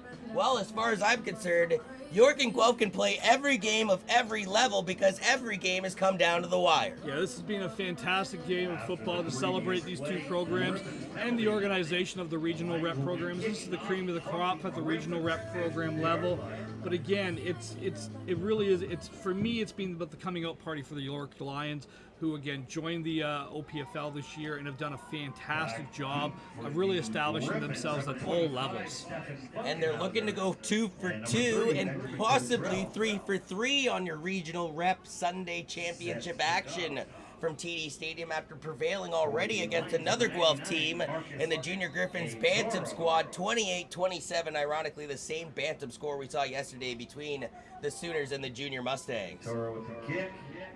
So Turo kicks this one all the way down to the 6-yard line. It is received by the Guelph Griffins. He's gone. And they have a seam, and this kid could go all the way. Does he have enough? I think he does. This would be a 105-yard kick return touchdown for the Griffins. My, oh my, what a play. No flag on the field. Check this again. We talked about it a number of times. Catch the ball in the air, get north-south, hit a seam. This is exactly what he does. Bang! He's off to the races. That's a good little block in there, making sure you're not hitting anybody too much, just kind of getting his way. Talk about flipping the momentum page, which had clearly, for me, tracked to the side of York. Benjamin Cottrell. He had been used an awful lot with the offense, relied on the punt and the kick returns. But the second that the York Lions came back from down by 8 and converted on a 2-point convert, you talk about swinging and stealing the momentum right back into your team's favor. 105-yard kick return touchdown. The snap and the hold is good. And Ronnie, I mean, I look at that kid's leg, and he's got a lot of gusto in that boot in case they need a field goal late for the Griffins. Yeah, you know, again, I'm going to give a shout out to the idiot who actually caught the ball at the back of the track this time. I don't like him reaching up with his hands and getting that, but, you know, he did a good job of catching the ball. I'm noticing the luxurious flow. That must come from his father's genetics. Yeah, well, it also comes with the fact he hasn't cut his hair in 3 months. 11:35 remains here in the fourth quarter of play. And my, oh my, it is already a 21-14 game in favor of the Guelph Junior Griffins, thanks to the 105-yard kick return touchdown from Benjamin Cottrell. If you want something, you've got something short here on the outside because you've got no coverage from the 50-yard line out. The Lions are late to get personnel onto the field, too. You still have something outside here if you want it. As Dennis Master, sort of late to the party, number 14, draws on the near edge, but the Junior Griffins will elect to boot this one down, and it's collected on a backstroke to the 10-yard line. The kick returner trying to make his way back up the field, but no, we're not going to get a giant 106-yard kick return touchdown here. Instead, as I see some tomfoolery after the whistle between a York Lion and Jalen Grabble and the Guelph Griffin in Matthew Ness. Yeah, again, you know, good kick, good job of not letting that ball hit the ground because that would have rolled into the end zone and you would have been and then you would have been back down to that 8-point deficit again. So, although the ball's on the 20-yard line, you know, that's not a bad play for the Lions. But again, you're starting to run out of time. You've got to make a play or two here to at least get some first downs. So unbelievable. After Guelph had a 60-yard touchdown to Robinson, York responded with a 30-yard touchdown to Fortier. As now the quarterback looking to go down to the near sideline. Great defense by the Griffins, not allowing the intended target this time, and Cameron Hassam to collect the ball. If you're going to throw that out, you got to throw that out quicker because that allowed the defensive player to get the inside track on that ball, and he had a chance of making a play off that, and it would have been a pick six, and that would have just about sealed it at this point. But you've got to throw that corner route that they had underneath it. So again, 105-yard kick return touchdown just after Harvey Dick had collected an 8-yard TD strike for the Lions as the Guelph Junior Griffins regained their lead.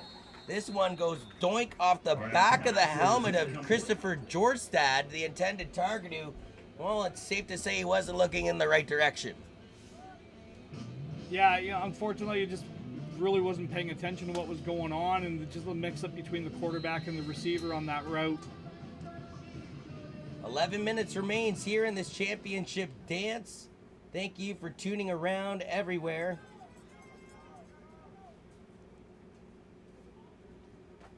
In the shotgun position goes the quarterback, Ryan Barnett. Barnett's going to keep this, though, on the QB draw. Tries to go right up the gut. Fierce pushing and shoving taking place at the 25-yard line. Yeah, a little bit of extracurricular activity. We're getting to the nail-biting part of the game here, and brings up a 4th down. Guelph's got to maintain their composure. You put a drive together down here, you've got a chance of icing this game here. So the ball at the 25, 10:26 left in this OPFL Regional Rep Championship game. Any given Sunday style football here at TD Stadium. Ron Ferwerda and yours truly, Johnny Urban, taking you through the action. Thanks to the Purple Kool-Aid production crew getting us through this wonderful August long weekend. As this one will be just booted away, almost blocked as it bounces at the 45. And then a whistle goes. What happened there, Ron? I'm not sure. I'll be honest with you, I'm not sure why the whistle would have been blown there. And they placed the ball at the 45-yard line. First down, Guelph. That had an opportunity to be blocked. I actually thought number 1 for the Griffins was coming off the edge there, and I thought he had a clean path. That was Ty Dokas. He just had to lay out for that ball, and I believe he would have blocked that punt.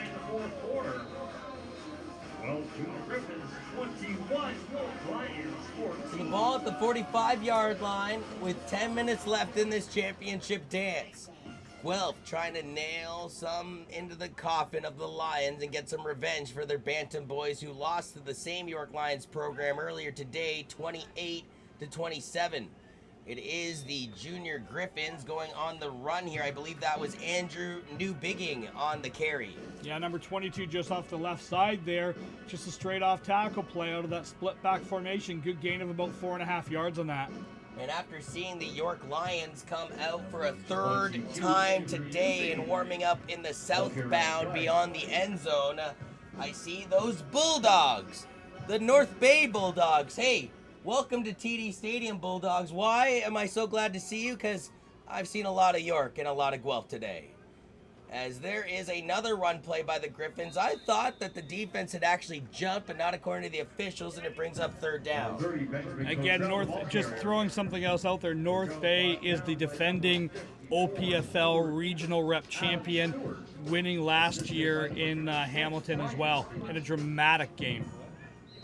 At the varsity level. Yes. So they're looking to go back-to-back here in London, Ontario. Yes, they are. And again, they're very distinct uniforms, the brown and the gold. Yeah, the yellow buckets and the yellow numbering and lettering. And then you're right, it's sort of a bronzish, grayish brown tone to the jersey color. The quarterback flushed out of the pocket. The ball is caught, though, at the 30-yard line. The guy gets the block down the near sidelines into the end zone. Touchdown, Griffins from 41 yards out. Karzai Matty has his 2nd touchdown of the game. This is just the under route, the out that we've kept talking about all day that's so hard to cover in the Canadian game. Does a good job sticking his foot in the ground. Nobody from the linebacking core tracked over. And again, everyone was kind of looking around at everybody else. Gets that ball to the flats, great speed, able to get vertical, and took it in from about 40 yards out. 2 catches, 51 yards, 2 touchdowns for Karzai Matty. Got to be feeling pretty good in this championship dance because, man, he, after this point after touchdown, has officially doubled the lead up for the Guelph Junior Griffins as the kid in the end zone makes a nice catch. No, not too bad. Let's see him try to throw. Well, that's an underhand throw, but... And he's supposed to be a center fielder. Well, he thinks he is. 8:27 remains here in this ball game. If you're a York Lions fan, you're kind of thinking, okay, we got to go, and we got to go now as far as your offense is concerned, down by 2 touchdowns. Yeah, you're running out of time. You've got to put a drive together right now. There is no more tomorrows. Every cliche in the book that you want to throw out, it's there now. You need to score. You need to score quickly, and you need to get the ball back.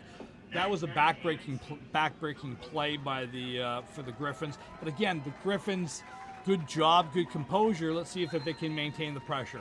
The last time the Junior Griffins played the York Lions, they beat them in Guelph on June 9th by 28-9. Well, they've matched their offense so far in this game because they already have 28 points on the board. Now, can their defense do their job, as this will be a long drive needed by, well, let's face it, 90-plus yards needed for the York Lions in order to hit pay dirt. Yeah, you're looking at a really, really long field. With the wind at your back, it was able to punch that over his head. And again, we saw the difference between catching the ball in the air and it hitting the ground. That trickled back all the way to the 2-yard line, and it cost his team a good 10, 12 yards on the return. I've been harping that over the last 2 days because it is such a huge factor. So from the 14-yard line, the York Lions go back to work here, down by 14 with 14 points offensively so far in this game. The quarterback at Barnett rolls back in the pocket to the near side. Now, all over the York line that time, Devontae Auger. He wanted a call, Ronnie didn't get one. Why was that? Because it's behind the line of scrimmage. That's why. He's considered a running back, and he was throwing that. By the time the receiver had got in there, he's still fighting for the ball, but it had been behind the line of scrimmage, so there was no pass interference call. 7:59 remains in this championship dance here at TD Stadium in London, Ontario's Western University. And again, 28-14 is the score here in favor of the Junior Griffins, with their defense on the field looking to hold down this empty backfield of the Lions. They're going to throw it over the top, right off the fingertips of the intended target. You got to reel that in. Micaeus Harvey Dick, who already had that big 8-yard touchdown, but that touchdown by Harvey Dick seemed to somehow wake up the Junior Griffins. 105-yard kick return touchdown performed by Benjamin Cottrell, and then a 41-yard TD catch by Karzai Matty. Yeah, and really, since that touchdown has been all Guelph, we were talking about, hey, maybe York is going to come down to the wire again. It's going to come down to the wire, but if they don't make a play here soon, it's the wire has already been coming. 3rd and 10. The running back has the first down and more. It's a gain of roughly 16 yards, and man, it looked like he was going to go to the right. Then Devontae Auger cut against the grain back to his left. That's the classic zone run. You want to press the hole and make a decision to have a cutback lane. That time the cutback lane came to the wide side of the field. He did a good job squaring his shoulders up and finishing the run north-south. 1st and 10 from the 30-yard line. 7 minutes remains on the 4th quarter clock. 2 run to the line. Looks like another handoff, though. As Devontae Auger is spun around down at the 35. Is that another horse collar, Fred? Yeah, that's a tackle around the head. That's a necessary roughness call. That's going to be an additional 15 yards. So they're going to have the ball about the 45-yard line here by the time we've done 46-yard line. And I like how both officials caught that one, because we did see an incident earlier in this game that did go undetected, although it looked blatant from the broadcast booth. Yeah, and again, the classic definition of the horse collar and what you're looking at is that change of direction that can only be caused by grabbing inside either the jersey or the shoulder pads unit itself. You can't tackle somebody around the head and change the direction of their body like that. It's just not allowed anymore. 6:52 remains on the scoreboard. The Junior Griffins coaching staff wanting a bit of an explanation from the officials after the end of that call. Well, that was the second UR, so if he gets one more, he's out. That's what they're explaining to him. They were telling the bench that he did have the 2 there. And again, a reminder that after this contest, we have a varsity championship game at hand between the North Bay Bulldogs and the York Lions, who have a 3rd straight team appearing here on your championship Sunday. Once again, it's a carry by Devontae Auger. Auger, again, is used as the bulldozer when it comes to the ground game, but he's lucky to gain a yard or 2 on this affair. Again, Guelph's defense has really played well in the second half, other than that one long drive that they gave up. The York Lions really have had nothing going on, as we have a injury on the field. Yeah, we have an injury on the field. So Guelph beat the York Lions back on June 9th by a score of 28-9. That was in Guelph. It's funny because they've put up the same 28 points so far on the board, but yeah, their defense has given up 5 more points. And they have some wiggle room here. Yeah, they can give up a touchdown, but not two, Ron. Now, you can't give up the 2, and again, when you're looking at this is a second down play coming in, you're starting to get to the point where you need to get another big chunk play. You're starting to run out of time, and again, the Canadian game, 3 minutes is a long time, but you need 2 scores, and you have to count. If you can't get an onside kick, that's 3 possessions in a 6-minute window. You're really getting it close. Trying to make out the number of the injured player. I believe it's Griffin Hugley, number 48, holding on to that left arm. He appears to be okay, though, as he's on the sidelines and going off to the medical tent here. 6:24 remains on the championship scoreboard here. With the gold and all the glory, the finalists, the MVP trophies, and the championship all laid out on the table on the sidelines. They know what these boys are playing for. Yeah, exactly. And again, these guys have done a fantastic job. Into the gun goes Scott Barnett. Looks over to his left. It's a play action. Throws it over the top. Ball is caught by the receiver, Macias Harvey-Dick, who makes up for the drop pass earlier.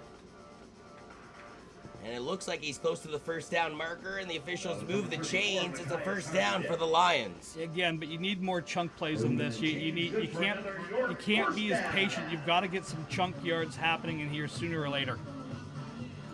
Less than 6 minutes remains now on the TD scoreboard. Here in 2019 OPFL Regional Rep Junior Varsity Championship action.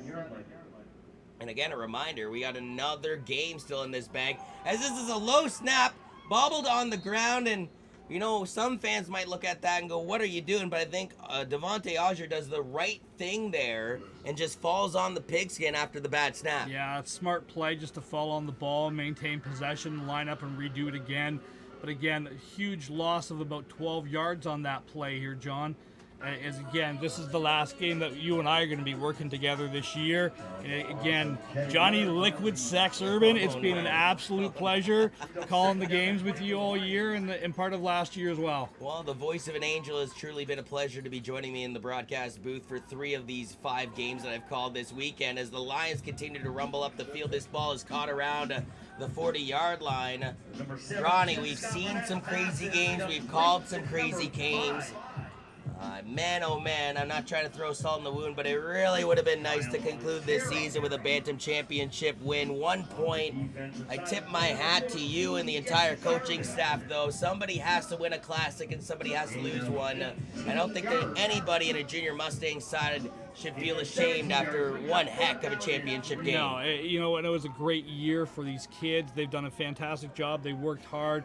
Great desire and dedication from all the coaches and the players and the parents as well. Devontae Auger right up the middle as they faked it to the right side. Another first down as he's knocking on the doorstep of the red zone at the 22-yard line. 22-yard line, just a straight-ahead plow play. But again, you know, the clock is running. The clock is running. You've got to score quickly because you can't count on getting the onside kick. So you have to take 2.5. You have to take 2 minutes off the clock for that. So if you're looking at that, you're looking at, if you stop Guelph, getting the ball back with 90 seconds, maybe a minute left in the game. You've got to score. Yeah, they got to score on this drive first, though, as there is 3 options to the right side. It's a QB draw again, a late QB draw at that.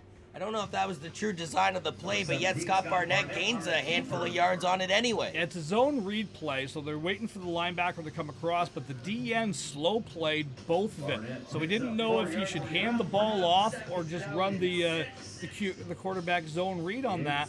That time he kind of got caught in no man's land. Great play by the DN. So again, if you joined us yesterday, congratulations to the Ottawa Sooners in the Bantam scene, the Durham Dolphins in the junior varsity scene, the Essex Ravens in the varsity scene, as this one's going deep into the end zone. Caught! Touchdown Lions! An 18-yard strike draws them to within a touchdown. And this is a big point to this. This is before the 3-minute warning. So after the kick, you're going to get the 3-minute warning, and then the clock is going to stop. So by the York Lions scoring there, it basically is going to give them another timeout. Now, in this game, with a 2-touchdown performance as Karzai Matty for the Guelph Junior Griffins, now with a 2-touchdown performance for the York Lions. It's Harvey Dick. 3:01 remains here on the scoreboard. You asked them to score in a hurry, Ron, and they oblige. The York Lions are trying to keep this championship hopes alive. The snap is good. The hold is down. It looked like they were going to get to the kicker, though, but somehow, some way, it splits the uprights, and we got a 28-21 ball game here from TD Stadium. Wow, the holder does a great job. The holder actually did bobble that ball a little bit and then got it down. Good composure by the kicker and everything else, able to get that in. That would have been a massive miss at this point in the game. And you mentioned it with 3:01 remaining on the scoreboard. Did they attempt the onside kick right here, right now? I think you have to, because you can't let Guelph bleed the clock out. I think you have to go for the onside kick. You need one score to tie, you need 2 scores to win, and you have maybe 2 possessions left in this game. So, I think you go for it now. I think you have to. So with the ball at the 45, it's placed on the pin. And again, for these York Lions, they need the ball back in a hurry. They're still down by 7 despite the 18-yard TD strike from Scott Barnett to Harvey Dick that just happened. So where do they put this one, Ronnie? Middle. Right up the middle? Right up the middle. So the lone man right on the Western logo at midfield is probably the man they're going to target. Instead, they go to the far side. It's caught cleanly. Multiple flags on this play. I think the Lions, though, were offside. I'm not sure. Somebody's offside, but where they're throwing the flag, actually, it looked like it was Guelph that was, it was the York Lions that were offside on there. So Guelph got the recovery. That's exactly what the call was. But even if somehow York had gotten that ball back, it was coming back regardless because of the offside. Yeah, and I don't know.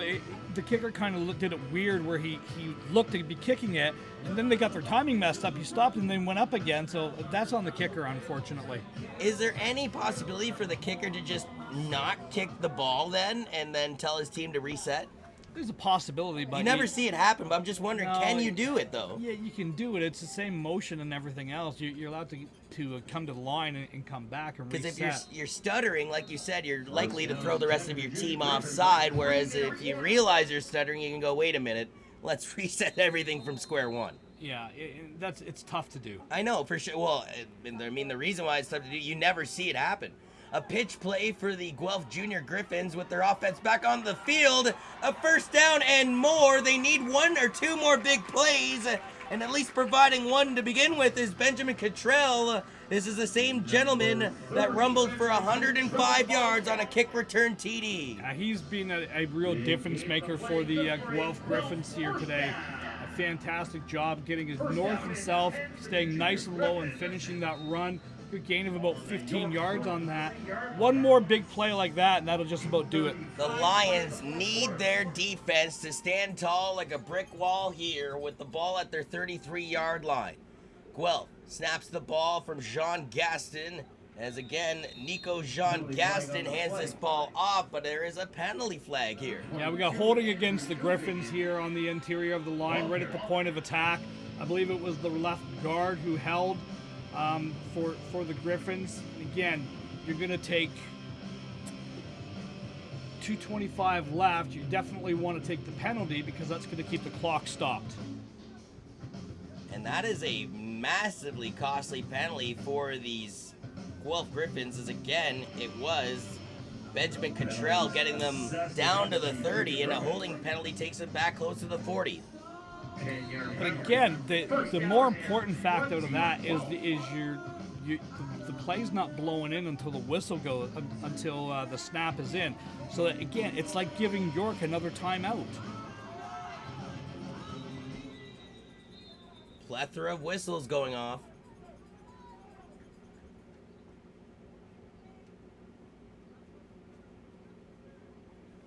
Just respotting the ball. 2:25 now remains in this championship game. You're tuning in to 2019 OPFL Regional Rep Championship competition here at the junior varsity level. Earlier today was the Bantam scene, 28-27 in favor of the York Lions against Guelph, ironically enough. And it's Guelph now on the junior varsity side trying to get a little revenge for their Bantam compadres, as this will be a play that continues to move up to the 35-yard line. Refusing to go down was the ball carrier for the Junior Griffins. Again, what was really impressive about that was he kept two hands on that ball, but he also he kept in bounds, so it keeps the clock running. The second and here you go. Now you can take 20 seconds off of it. One more first down here for the Griffins, and it's over.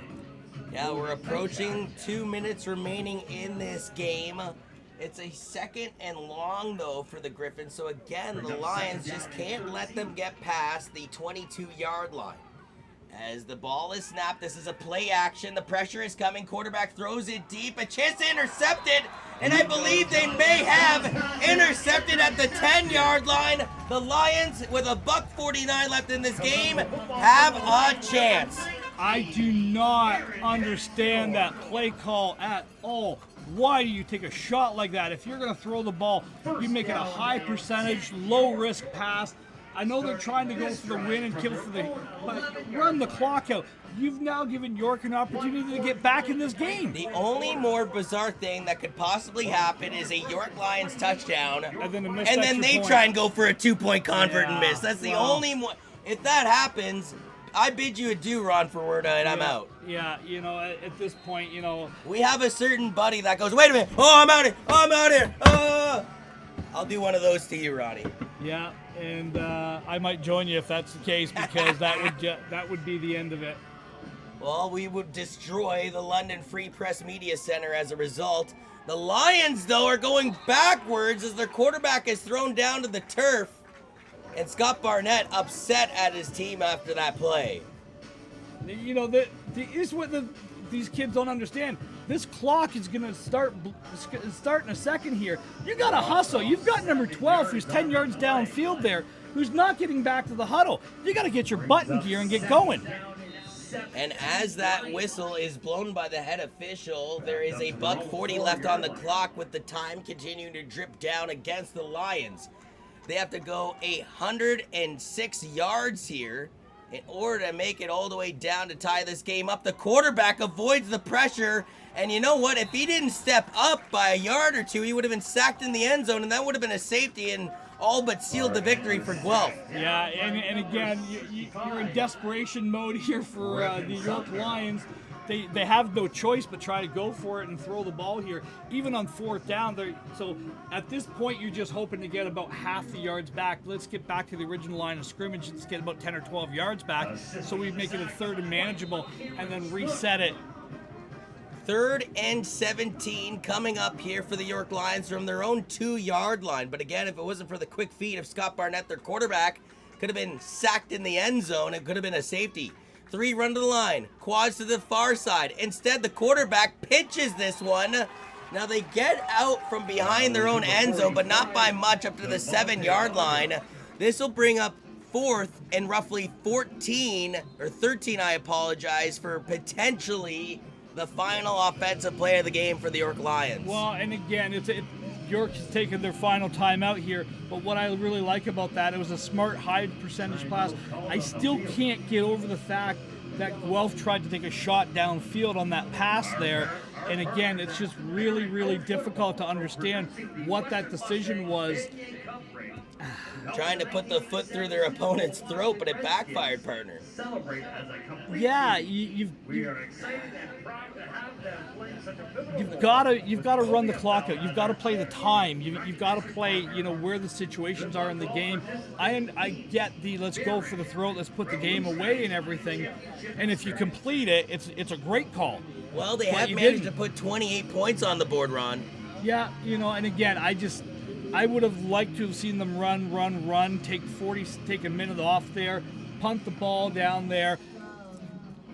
We'd still be looking at this type of situation, but we'd be looking at about 45 seconds left in the game. So it comes down to this. From their own 7-yard line, the York Lions need to get at least 13 yards on this play in order to keep the game alive, down by 7 in a 28-21 game.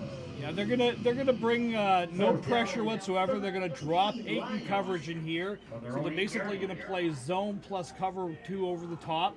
So look for one of those seam routes. It's been their bread and butter play to the slot backs all game. 3 run to the line, 4 options to the right side. The quarterback flushed out of the pocket. In fact, he's still on his feet, but they blew him dead in the end zone.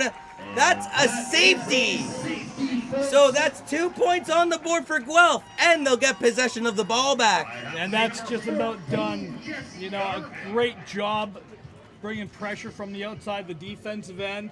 Comes screaming right off the edge. Number 44, I believe, is the one that got the sack. Actually, on that. 14 is credited Jesse Garvin to getting to the quarterback, and that was ironic because I thought they were actually trying to strip the ball from him in the end zone to get the touchdown. The quarterback and Scott Barnett stayed on his feet, and he was trying to keep the play alive, but by then the official had already blown the play dead and given his position on the purple turf.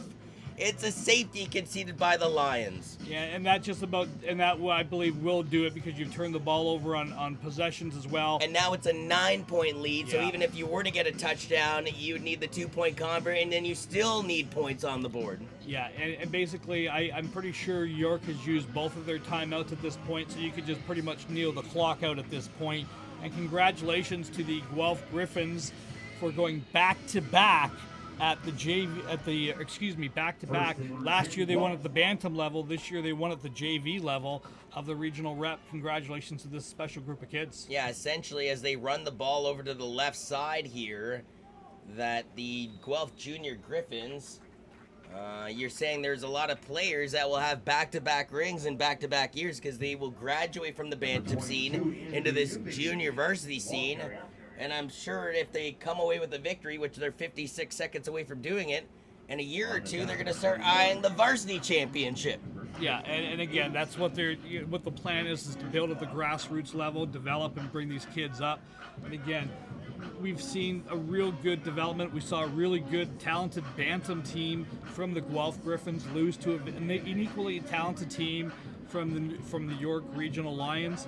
And again, this is back-to-back years at Bantam, first year at JV. So the future is really bright for the Guelph Griffins. Maybe they make the jump up to Premier action next year.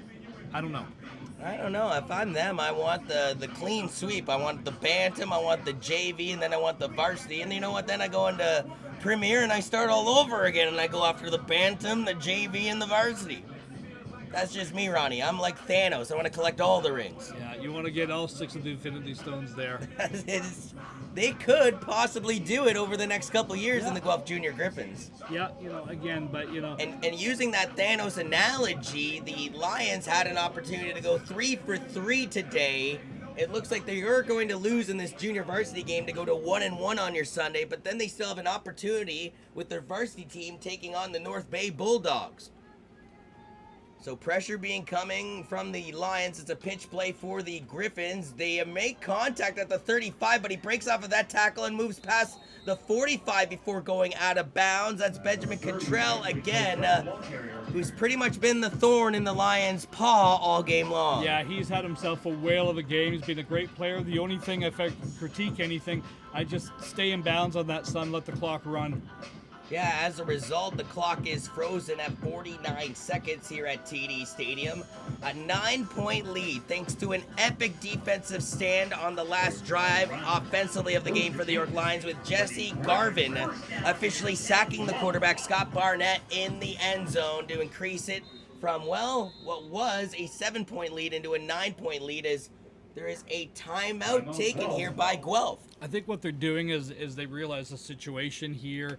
They just want to get everybody lined up. They're just going to kneel the clock out in a second here because they got the first down that they needed to kill the clock. And that would have been the second timeout called of the game for Guelph, so now each team is out of timeouts to use. Exactly. So you're out of options and you're out of time here for North York.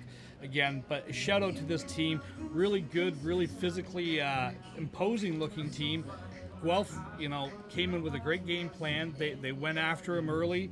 I think the injury to number 2, Jared Golden, really hurt the Lions because We also haven't seen much of Christopher Georgestad, number 8. He's been banged up repeatedly throughout the game, including the mean lick he took down the track on the far sidelines. We haven't seen him since that point, so that was unfortunately. I think it was just a war of attrition, and Guelph just had an extra body or two available for them that were able to make that play. Scott Barnett, the quarterback for the York York Lions threw 3 touchdowns in this game, 2 to Harvey Dick, and they got a 2-point convert out of the first Harvey Dick touchdown, as the first of, I would say, 2 or 3 victory knees are taken by the Guelph Junior Griffins to wind down the clock here at TD Stadium. But man, oh man, I think to Benjamin Cottrell's 105-yard kick return touchdown. And Ron, it was the timing of it, because essentially the game had been tied up after a 2-point convert by the Lions in the previous play. It absolutely killed all the momentum in the sails of the Lions, and it never recovered. Yeah, and it was unfortunate that had to happen that way. But again, full marks to the Guelph Griffins, who came in here with a really, really good game plan and have gone after the York Regional Lions. And again, shout out to the York Lions, who have had a fantastic season. You know, a couple thrilling games, a couple overtime wins this year. And again, the first year at the OPFL level, just have done a great job establishing themselves for as a really a waking power to come. After losing to Toronto by a close 13-10 score in the opening game of the season back on May 18th, here on your August long weekend, the Junior Griffins complete a perfect trip since then, going 7-0 for the remaining 7 games in the regular season and going through the OPFL Regional Rep Playoffs here in London to prevail over the York Lions 30-21. Soar high, Junior Griffins. You are the 2019 OPFL Regional Rep Champions in the junior varsity scene. So what I love about this, yesterday, Ottawa wins at Bantam. You had Durham win at junior varsity, and you had Essex win at varsity level. Well, today, you've had York win at Bantam. You've had the Guelph team win at junior varsity. I hate to be biased, but I'm kind of hoping for a North Bay win in the varsity scene to see 6 different programs come away with 6 different championships here on your August long weekend. Yeah, no, and again, it's been such a thrilling day of football for both these Guelph Griffins, for the Bantam and the JVs, and again, these York Regional Lions. They've both really done a fantastic job of developing programs and bringing them back up and bringing them into power. I'm really, really impressed with this York program. I expect big things to come in years down the road. The greatest line in all of sports forms at midfield as the 2 teams shake each other's hands. It all really came down to the last drive of the game for the York Lions, as essentially what happened was a safety was conceded in the end zone as Scott Barnett was tackled by Jesse Garvin. That was the 2 points that really was the straw that broke the camel's back, because let's face it, out of all the games we've seen this weekend, it ain't over till it's over. And the York Lions were only down by 7. Yes, they had to go roughly 105 yards down the field, but that's not necessarily impossible in the Canadian brand of football. No, definitely not. But, you know, it was a tall task to you could see that they were missing something with an injury with a couple injuries that happened during the game, that they just didn't have the same spark that they seemed to have earlier. You got to be happy if you're the Guelph Griffin fans. You came down to London today, and you had to be heartbroken in the Bantam game when your team went for a 2-point convert down by 1 point with 2:06 remaining in the contest. They failed on the 2-point convert, and as a result, they lose the Bantam championship 28-27. But I'm sure the hardcore Junior Griffins fans stuck around for this junior varsity game, and they watched the JV team flip the script on the same program they faced in the Bantam scene in the York Lions to prevail here by a score of 30-21. Yeah, you know, again, just celebrate a great day of football for both of these teams. And again, one more game still left to come. John, again, I know you're leaving me after this broadcast. I'm sorry, partner. It's all good. It's all good, man. Throw it to Breaking Bad. But really, it's been an absolute pleasure calling the games with you over the past year. Still many more to go in the future, my friend. We're gonna see about that. I'm not 100% sure Game anymore. here. So.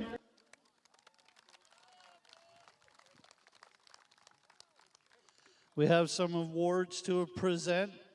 We'll begin with bringing Mike Borthwick, the East rep from the OPFL, forward to present the Defensive Player of the Game. From the York Lions, number 56, Stuart Ryan. So Stuart Ryan is presented the Defensive Player of the Game award. Man, he had one tackle. I believe it was in the second quarter. That was just a fierce football play that made me wince in pain. Alexander Reyes he played a great game at the linebacker position, was there all day. OPFL. Really did a great job of just maintaining the inside run track.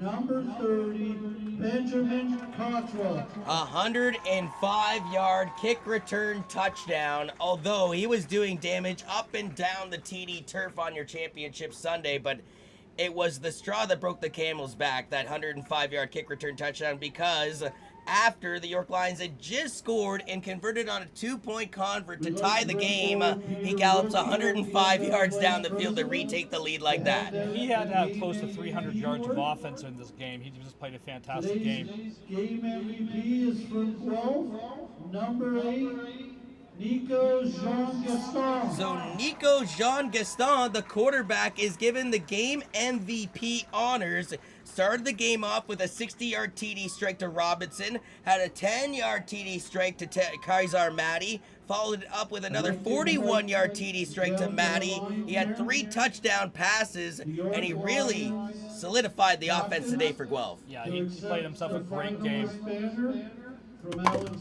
And we get the Lions captains to go out to midfield to be presented with the finalist banner.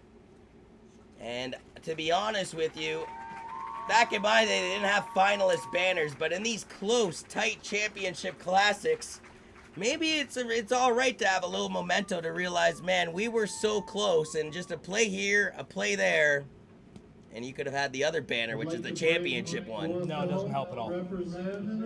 This is coming from a man that does have a finalist banner from yesterday's competition by 1 point. Yep. The game ball given to the Guelph Junior Griffins head coach. And I believe that's... So Sean Faulkner is being received the game ball. I thought this was a pretty cool thing that the league did to give the game ball to the game-winning coach. It's a cool little keepsake. Yeah, you know, I think that's a great idea. I know for years I'd always be try to be the first one out there to grab the game ball so we could give it to the head coach. But I'm glad that they're doing it this way now. And now they will present the finalists, well, no, I apologize, the championship banner to the Guelph Griffins captain. Is Ric Flair out there for you, partner? Yeah, Little Nate is out there, I think. You kept referring to him off the air. That's Matthew Ness with the luxurious flow. I think your son would be a little jealous of the flow down there. You know, kids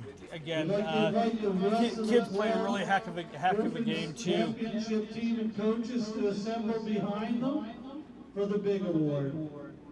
They got a couple of nature boys out there. They do. It must be the hair. And they say to be the man, you gotta beat the man. That's what the 16-time World Wrestling Champion and Ric Flair used to say. And the team that won the Bantam Championship last year throws over the 2019 OPFL Regional Rep Junior Varsity Championship above their head this year. Congratulations to the Guelph Junior Griffins. You soar high to supremacy here in 2019. For Ron Ferwerda and the rest of the Purple Kool-Aid production crew, I am John Urban. This has been the 5th of 6 broadcasts on your weekend. Oh yeah, they say they leave the best for last, as it will be the North Bay Bulldogs taking on, again, the York Lions, this time in the varsity scene, for the 6th of 6 dances on your August-long weekend. For the rest of the crew, I'm Johnny Yu. God bless and have an incredible night.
And folks, welcome to our third and final game here in OPFL regional action, the varsity game between the North Bay Bulldogs and, for the third time today, the York Regional Lions. My name is Ron Ferwerda. I am joined by Coach Glenn Mills in the broadcast booth. We are excited to bring you OPFL regional varsity action for the championship. Coach, what do you think is going to happen tonight? You know what? This could be a toss-up. I know York has steadily improved throughout the season, and I think the last time they played, it was a late touchdown. They came within a touchdown of beating North Bay, who I believe is undefeated, has an undefeated season right now. North Bay, again, undefeated heading into this game, and the defending varsity champions at the regional rep level. So let's see what happens here.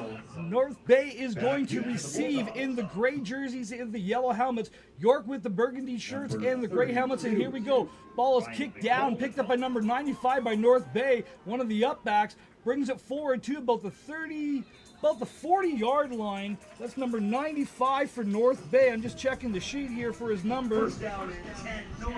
Don't have a North Bay 95, so already we're starting to see some of the shadows and everything come in there. Just straight ahead on the return there, Coach.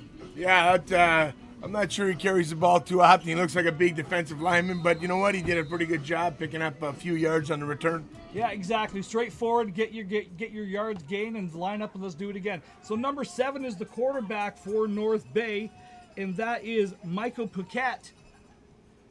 Michael Pouquet is the running back. Number 2 is the quarterback. Swings it up to Pouquet over the left-hand side. Little swing pass up there. Good gain forward for a gain about 5 yards. Yeah, you know what? Pretty good pursuit. I mean, you're looking at 56, a defensive lineman hustled down the line of scrimmage, and held him to a minimal gain. So not a bad job on a swing pass. And one of the things that we're going to see differently in this game that we have seen in the other 2 games today is this is true Canadian football. 3 downs at the varsity level. Oh, they do play 3 downs at the varsity level. They play 3 downs at the varsity level at this age group. So again, in the pistol formation, 2 setbacks and a slot back in their inside handoff. Plow straight ahead is number 7, I believe. He's going to be really close to the first down. Again, that's Michael Pouquet, the running back. Looking at the spot, that is going to be enough for a North Bay Bulldog first down. That's a good solid run. You know, he gave the ball off, but they also ran the action off of it. So this should be interesting to see. This offense looks like it has multi-dimensional, so it should be good to watch. I think North Bay likes to spread you all over the field and just try to hit the different angles, get you to overcommit.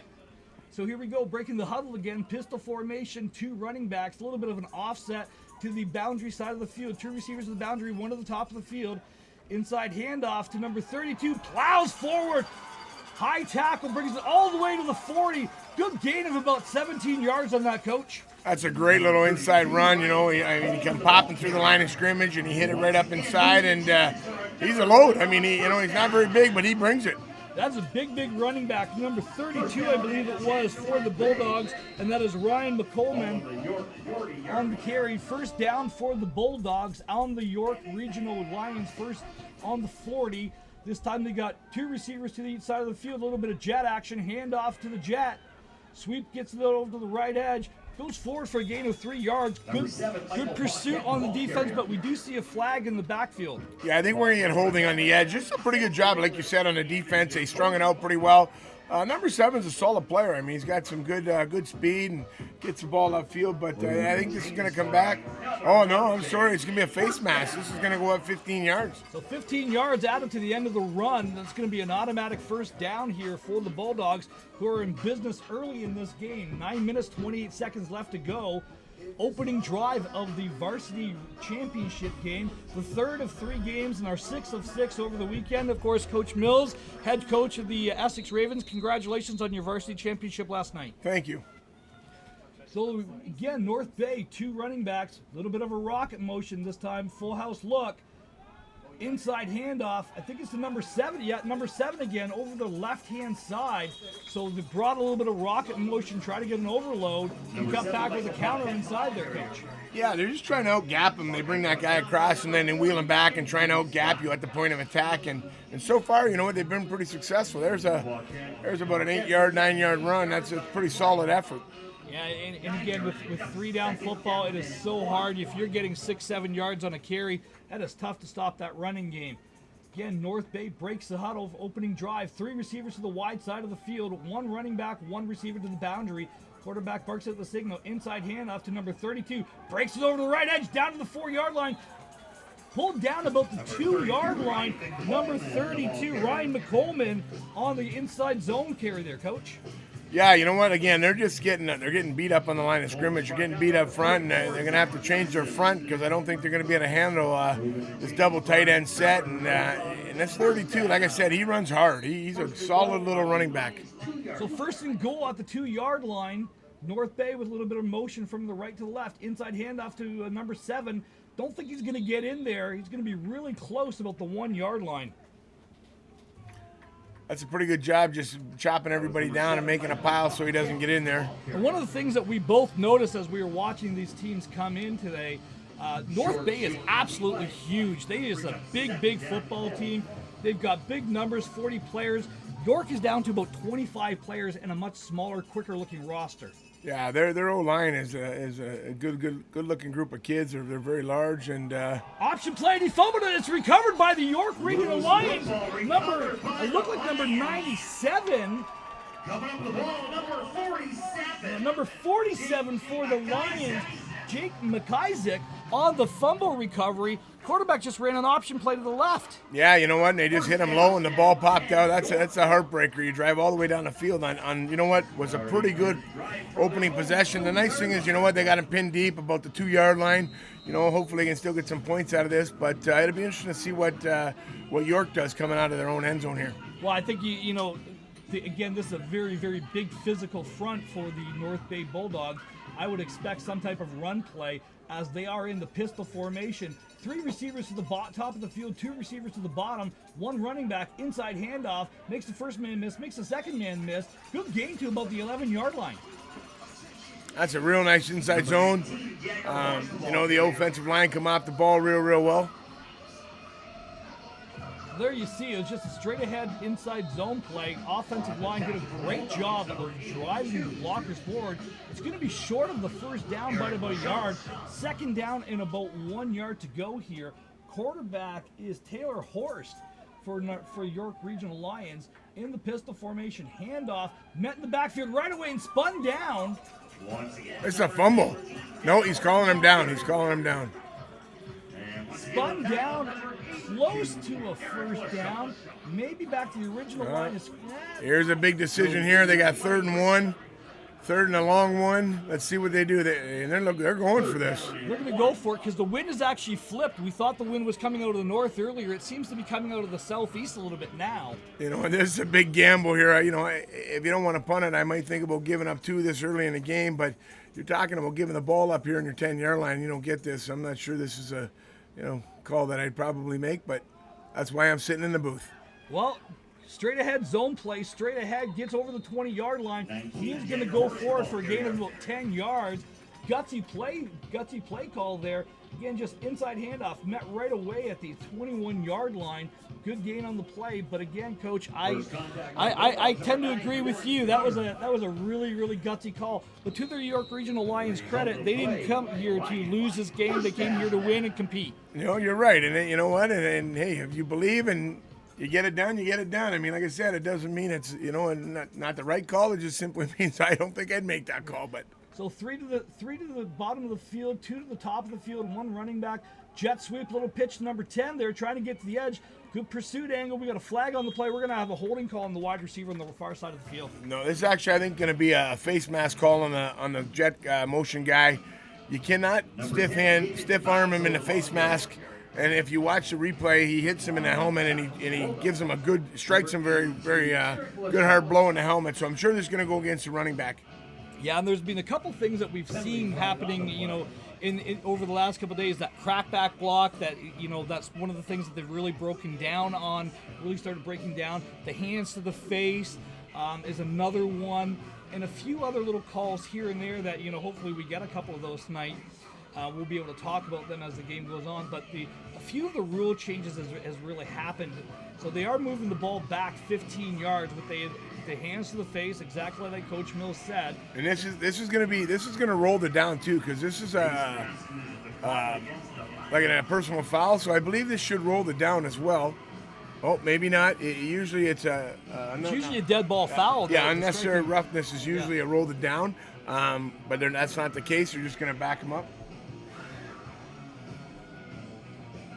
Well, they are signaling. Yeah, there you go. So There you go. so Yeah, they it's did put usually the down always box. it's usually always a dead ball foul. So 3 receivers to the top of the field, two receivers to the wide side of the field, 1 running back. Back to pass is number 1, fakes it, makes the first man miss, and he's going to have off to the races here. Drives the ball downfield. Great effort by number 8 for the region Lions, but falls incomplete on the 45-yard line. Number 34 for North Bay in encouraged, but he had his man beat. That was you know what? That's a very catchable ball. The quarterback did a fantastic job stepping up, and then he fake pumped and got out of the pocket, and he did a pretty good job putting that ball out there. This is a catchable ball. I mean, not super easy, but very catchable. Taylon Hurst is the quarterback for the York Regional Lions, and again, really good job escaping, buying himself some time, and putting the ball up there. This is 3rd down, and I think they're going for this again. 3rd and 20. Maybe they do play 4 downs, and I just don't know that. But I know last year at this game that they were going for it. They were playing 3 downs. They must. There's no possible way he would go for this. This is just.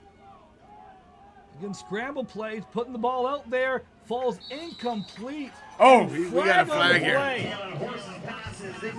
Whoa, we're both kind of looking at each other a little bit, Coach. I'm not sure about this one at all. I don't think this is catchable. I would love to see the replay on this because, I do not believe there was very, very little contact, and I do not believe this ball was catchable. Now here we can see the replay coming up here, and again, does a good job of extending the play, getting to the edge, putting the ball up there.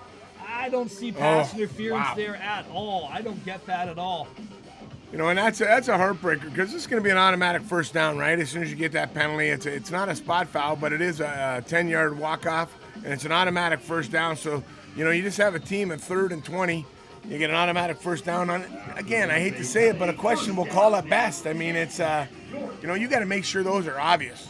Yeah, I tend to agree with you on that one. It's kind of, there's been a few calls over the weekend where we've kind of been scratching our heads going, I didn't see what was called there, but again, we're up here, 60 feet in the air, and the referees are right down there. Maybe there was something there that we didn't see. Empty backfield, fake the quarterback, and the quarterback just goes forward on the draw play, straight ahead, and that's, again, Taylon Hurst, just a little bit of a pump fake action and just right up the middle. I like this quarterback. He's gutsy. He's not afraid to wing it. He's not afraid to run it. I mean, he's athletic. He's a good-looking kid there, and he looks like he's a ball player. Yeah, really good. I like his range so far, being able to spread the ball around, and he's got decent arm strength, throwing into the wind, which again is now flipped and is coming out of the south as we can see it. And he's made some pretty good decisions. I mean, he's not forcing the ball. He's doing a pretty good job. So 2-by-2 set, 2 running backs in there as well. Hurst with the inside handoff, flags on the play. Falling forward is number 10, Bazo. This is going to be, I hate to say it, but I think it's going to be offside on the receivers for York Lions. I think they crossed the line of scrimmage before the ball was snapped, so I think this is going to be back up 5 yards here. We're just waiting for the call. They are actually talking to the York Regional Lions about this, so maybe they were lined up offside. Maybe. Penalty flag on the play. Offside against the defense, so somebody jumped offside or lined up in on the wrong spot. So we're going to mark off 5 yards, and it's going to be 1st down and 5 for the York Regional Lions. 3:06 to go, opening quarter. Varsity action in the regional rep OPFL finals. No score here. First possession for each of the teams. North Bay drove the ball down, fumbled the ball inside the 1-yard line, and York has now taken the ball out to the 42-yard line. 1st down and 5 to go for the Lions. 3 receivers to the bottom of the field here. 2 receivers to the top of the field. 1 running back, and here we go, barking at the signals. I thought we actually had a procedure call there as well. Ball is actually picked off. A little bit of a zone route there. Number 5 was the intended receiver. And I don't think 5 thought the ball was coming. He didn't even try and make a play on it, and he ran an inside hook and he threw it outside and it went right to the DB. Yeah, again, you can see it clearly. He just turns inside. He's not ready for that ball at all. Yeah. I don't know if it was just a poor throw. If that was a poor throw, that was his first bad decision that we've seen him make today. So again, no harm. Ball's turned over on the 50-yard line. North Bay with their second possession of the game. 2 minutes and 44 seconds left to go first quarter. No score, regional rep, OPFL varsity championship action. 2 receivers to each side, a little bit of jet sweep action. Pulls the jet sweep, number 2's going deep. Throws it over the middle. Great catch downfield by, I believe, it's number 15 for the North Bay Bulldogs.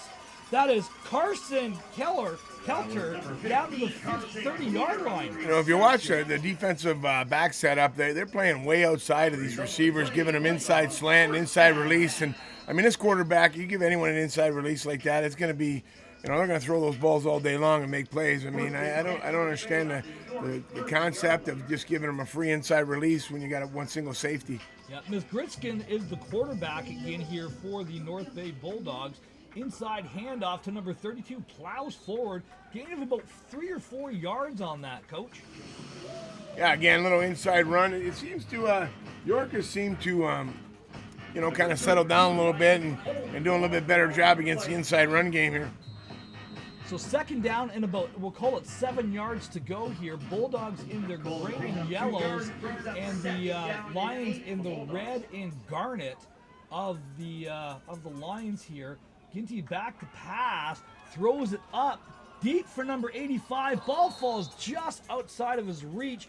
Decent coverage out there, but again, a catchable ball thrown by the North Bay quarterback. You know, again, I don't understand the concept. You got an outside shade of the DB. I mean, he gets a free inside release. You can hit him on a skinny post or anything like that, and instead he tries to take him inside, then back outside where the guy's got position on him, and it's a much more difficult throw, right? I mean, a slant here is probably a touchdown if you watch the way they line up. Yeah, you know, again, you try to coach to where the help is. The help in the Canadian game is a sideline, so you actually want to play him inside shade and force him outside.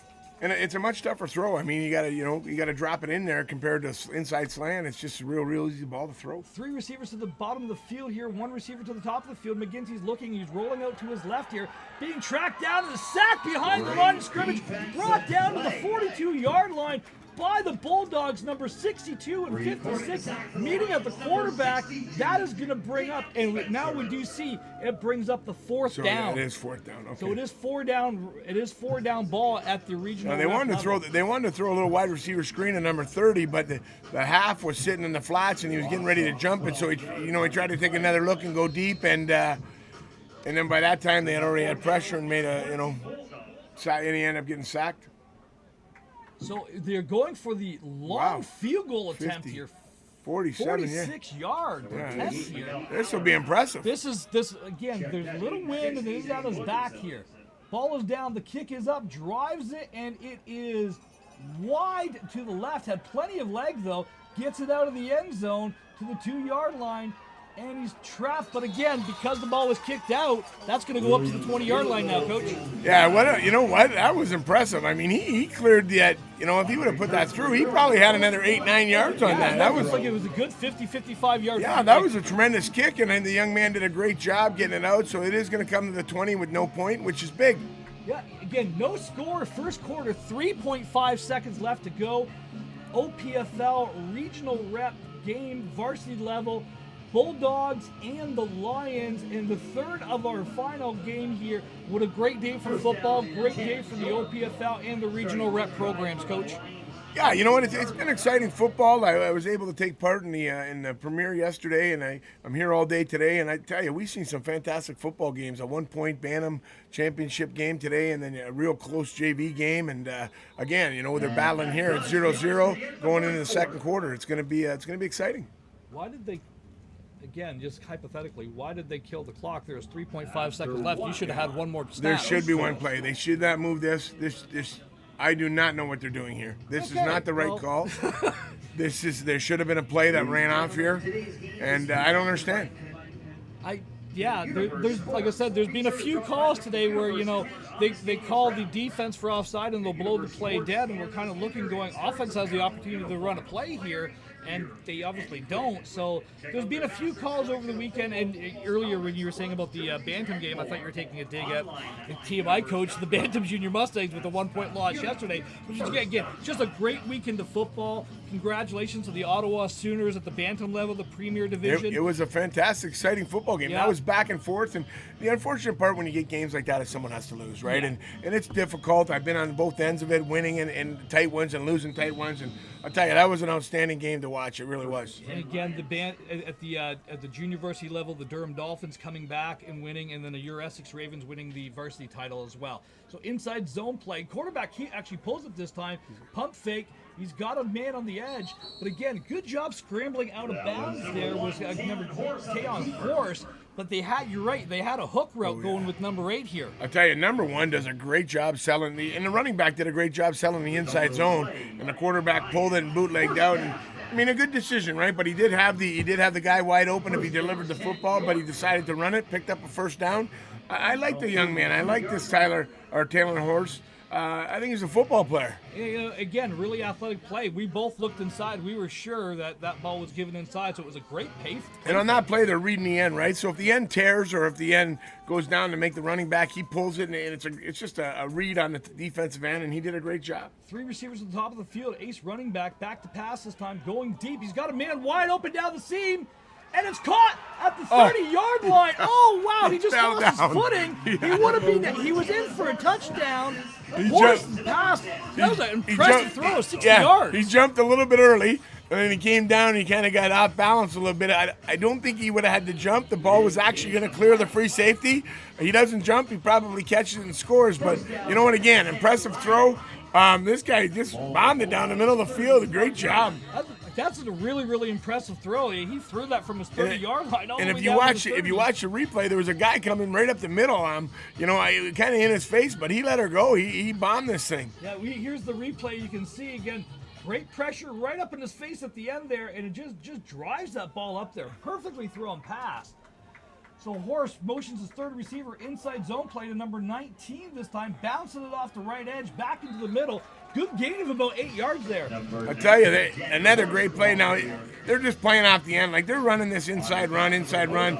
But this quarterback at any time can pull this thing, and he was wide open again there. He pulls it, he probably goes for 15 yards minimum because nobody's playing a quarterback. Yeah, and you've got, especially at this level with an athlete, because this is not just a quarterback, this is an athlete back there. When you have an athlete, you better maintain your discipline or you're going to get burned.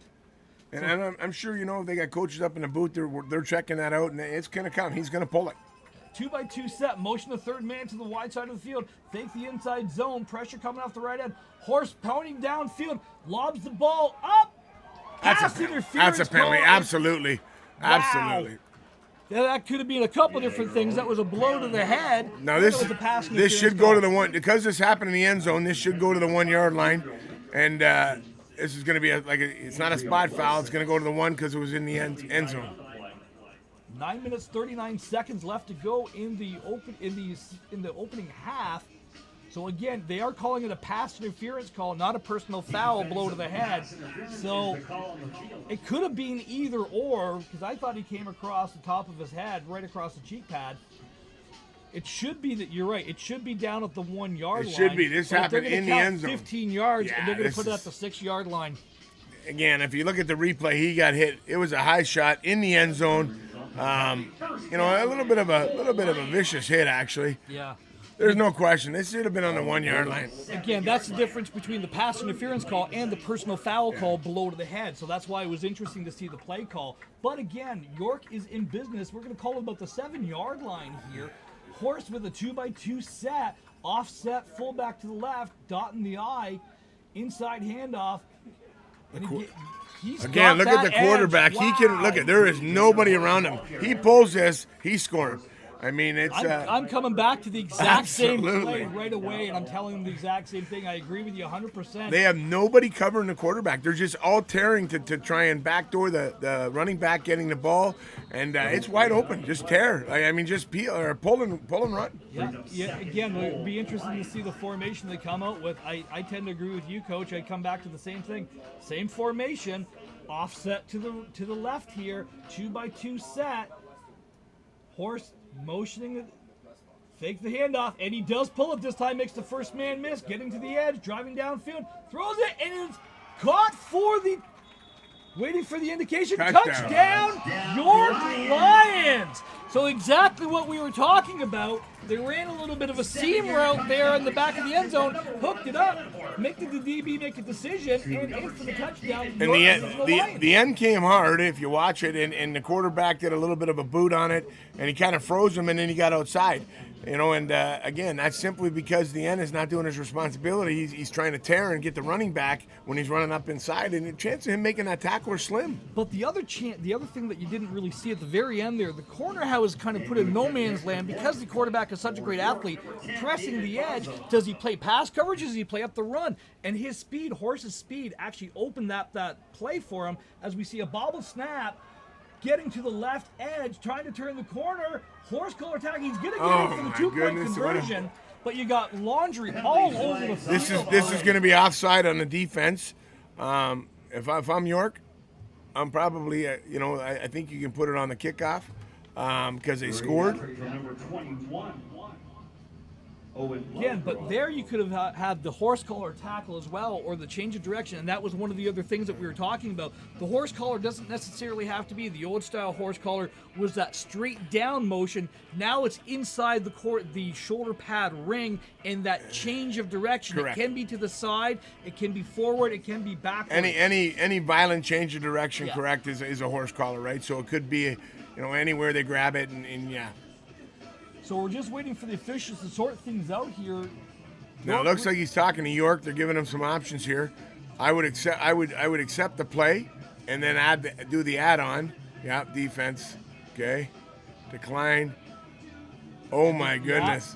So they called both. Yep. So we're gonna accept they're probably gonna accept the 2-point conversion. They should move this ball up 15 yards. They're going to be kicking the ball from the 50-yard line of the North Bay Bulldogs, and if you're North Bay coming into this game undefeated in the season, you're down 8-0, 8 minutes left to go in the first half, and you're down a score, and you're going to be driven down inside, probably with coverage inside your 15-yard line, and going with the wind in your face. Yeah, I think part of the problem is, they're putting their guys, they're trying to bring a lot of pressure, and they're putting them in situations where they're grabbing and reaching, and they're getting penalties, right? So they've taken a bunch of penalties already. They got to cut back on the penalties. If you expect to win championship football, you got to cut back on the penalties, and we faced that yesterday in the first half. We had a ton of penalties, and the game was close, and then we kind of sorted it out a little bit. We got a lot better the second half, and we come out and kind of scored the points. So you got the 15-yard horse collar. Then you got the 5-yard because it's an automatic add-on, right? So it's 20 yards. 20-yard penalty, so that's why they're kicking the ball from the 45-yard line. And with the wind at your back, you could be looking at the most Canadian play ever, the Rouge. Now, the one thing that people don't understand, so the ball has to hit the ground before it goes through the end zone. If it goes directly through the end zone without hitting the ground, you do not get the single point. Well, the field goal was good as it just does hit at the back line about a yard from the very end. So if it does not hit anywhere in the end zone and it goes through the back end, it's no point and it comes to the 20. But again, we talked about the leg of this kid. Yeah. There we just saw it. There's the 45-yard field goal that almost cleared the back of the end zone. But he almost didn't get himself a point. It would have came to the 20 with no point. So again, the scoreboard's showing 10. The actual score is actually 9. Correct. It's only the Correct. 1 point for the Rouge. Oh, I think they're marking a field goal here. It's not a field goal. Yeah, it's not a field goal, although it was very impressive. 8 minutes and 30 seconds left to go in the first quarter. The ball's going to come out to the 35-yard line. Now we got the score correct. 9-0 for the Regional Lions over really the heavily favored, big physical-looking Bulldog team. And if you look at this now it's a two possession game on basically one drive. because of lack of discipline, right? Yeah, exactly. 3 receivers to the bottom of the field, 1 receiver to the top, 1 running back. Fake the inside, give the inside handoff. Met right away by the Lions. I believe that's number 54 for the Lions. Great tackle. That is Zach Purdue. I don't know, the tackle playing the defensive line position. Ryan McCullough, the ball carrier. McCullough brought down by number 47. So number 47 again. It's getting to that time where it's dark up here. It is tough to see these numbers. Some of these numbers are tougher to see than others. The black, you know, it's got a white outline, but it is very difficult when you're on the far side of the field to see them. So gain about 1.5 yards. We're going to call it second down and 8 yards to go. Inside trap handoff. Makes the first man miss, makes the second man miss. Ball was on the ground, but I think they're going to call him down. Going to be short of the first down, bringing up about a 3rd down and 3 yards here. And that should have been, you know, sniffed out. That was sniffed out early, just unfortunately missed tackles.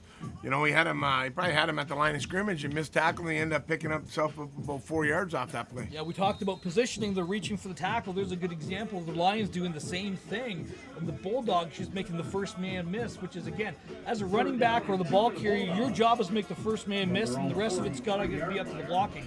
So, again, 2-by-2 set, motion over to the weak side of the field, inside handoff, plows forward. He looks like he's going to be close to a He got the first. down. He's got the finger up for the first down. Yeah, first down for the Bulldogs. So again, 7 minutes left to go. They're trying to get some positive momentum going here, Coach. For sure. You know what? Right now, all they got to do is just, you know, control the ball a little bit here, give their defense a rest, right, and move the ball. And hey, if they can score, get right back in this thing, get it down to one. To get it down to 1 score again.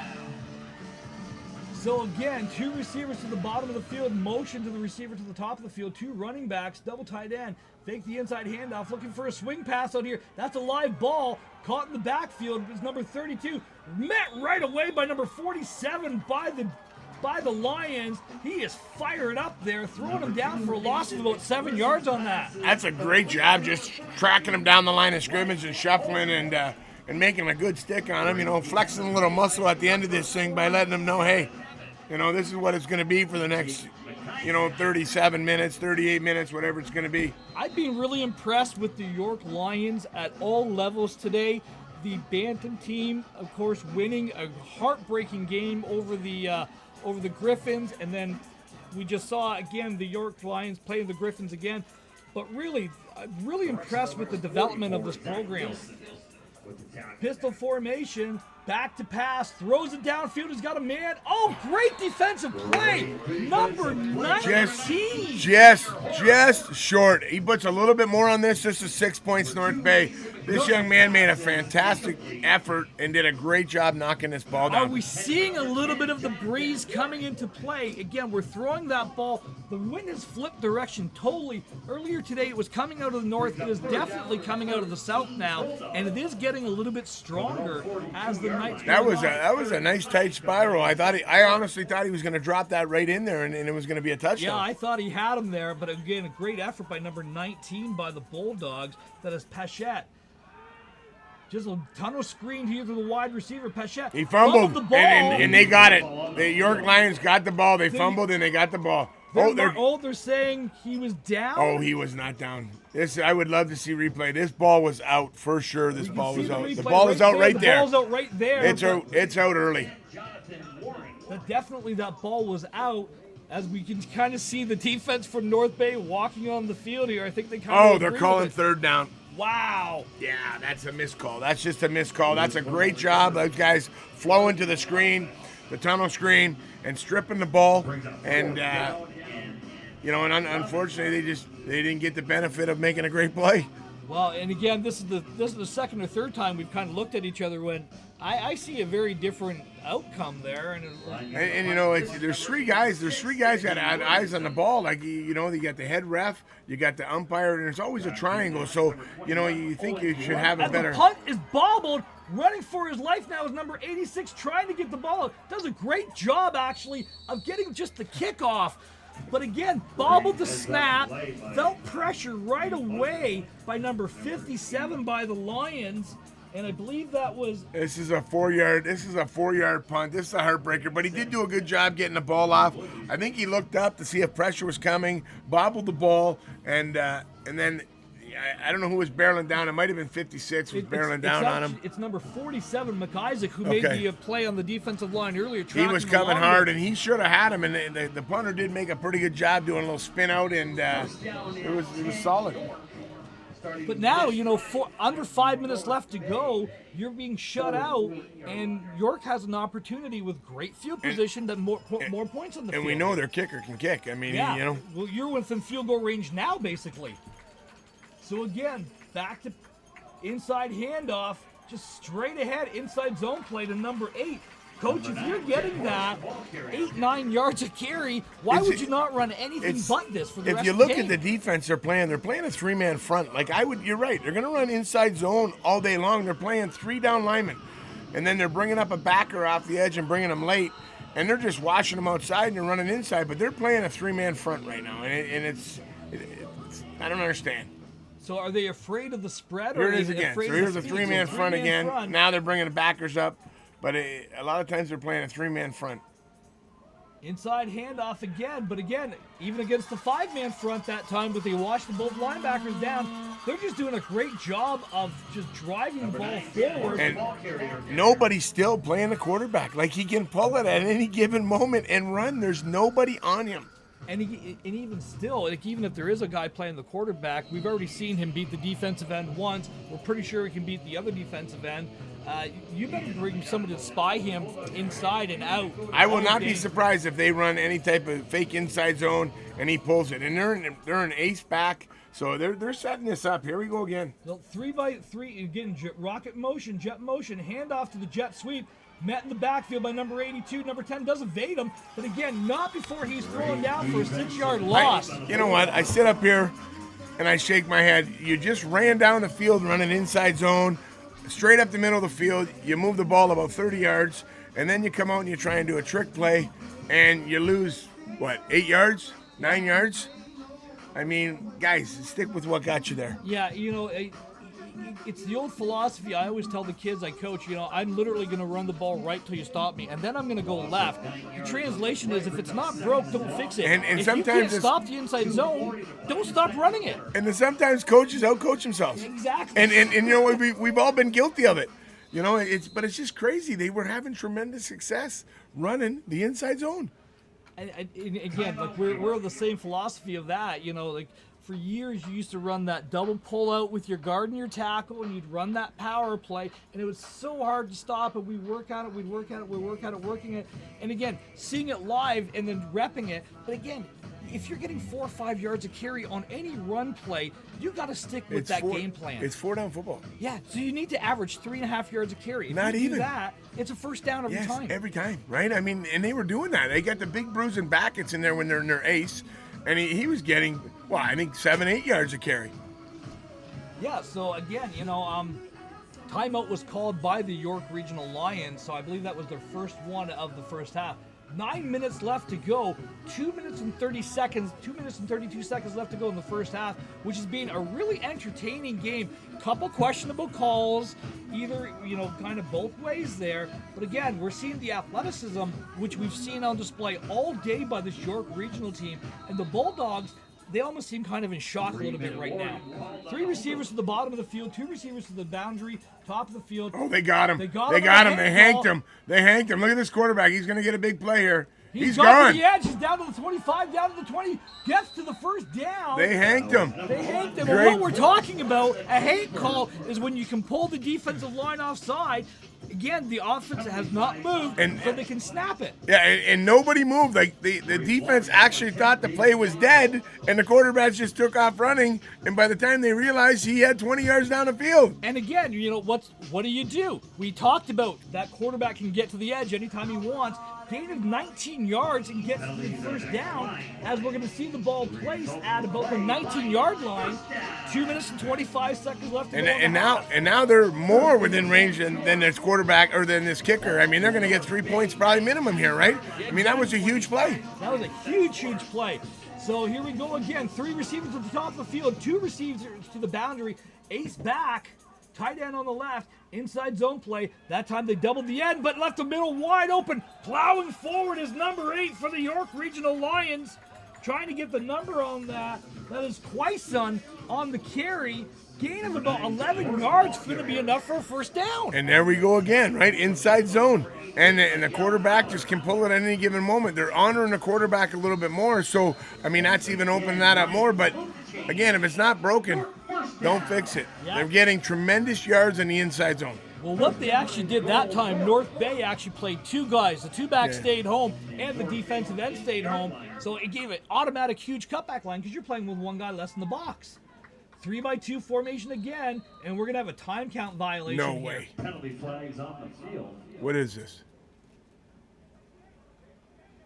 Two flags. What's going on here? Is this on the bench? Is this on the quarterback? Who is this on? I think this is going to be on the slot back, the way that he's reacting to this. The quarterback's going crazy. He's throwing his hands up. He hit himself in his helmet. What is going on here? They've had a tremendous successful drive here. I'm not sure what he's upset about. We're trying to wait for the officials, but again, we saw the same official throw two flags. He threw the flag at something, then picked it up and threw it again. So somebody said something. And I think he forgets the first flag you throw. If you don't have your flag in your pocket again, you throw your hat. You throw your hat. Then You know, so I don't know if it's two flags or if he was just emphasizing that he was upset and that here's the flag. So again, they are talking, and York has backed up automatically here. So this is going to be against York at some form or capacity. But again, we're waiting to see what the call is, the explanation.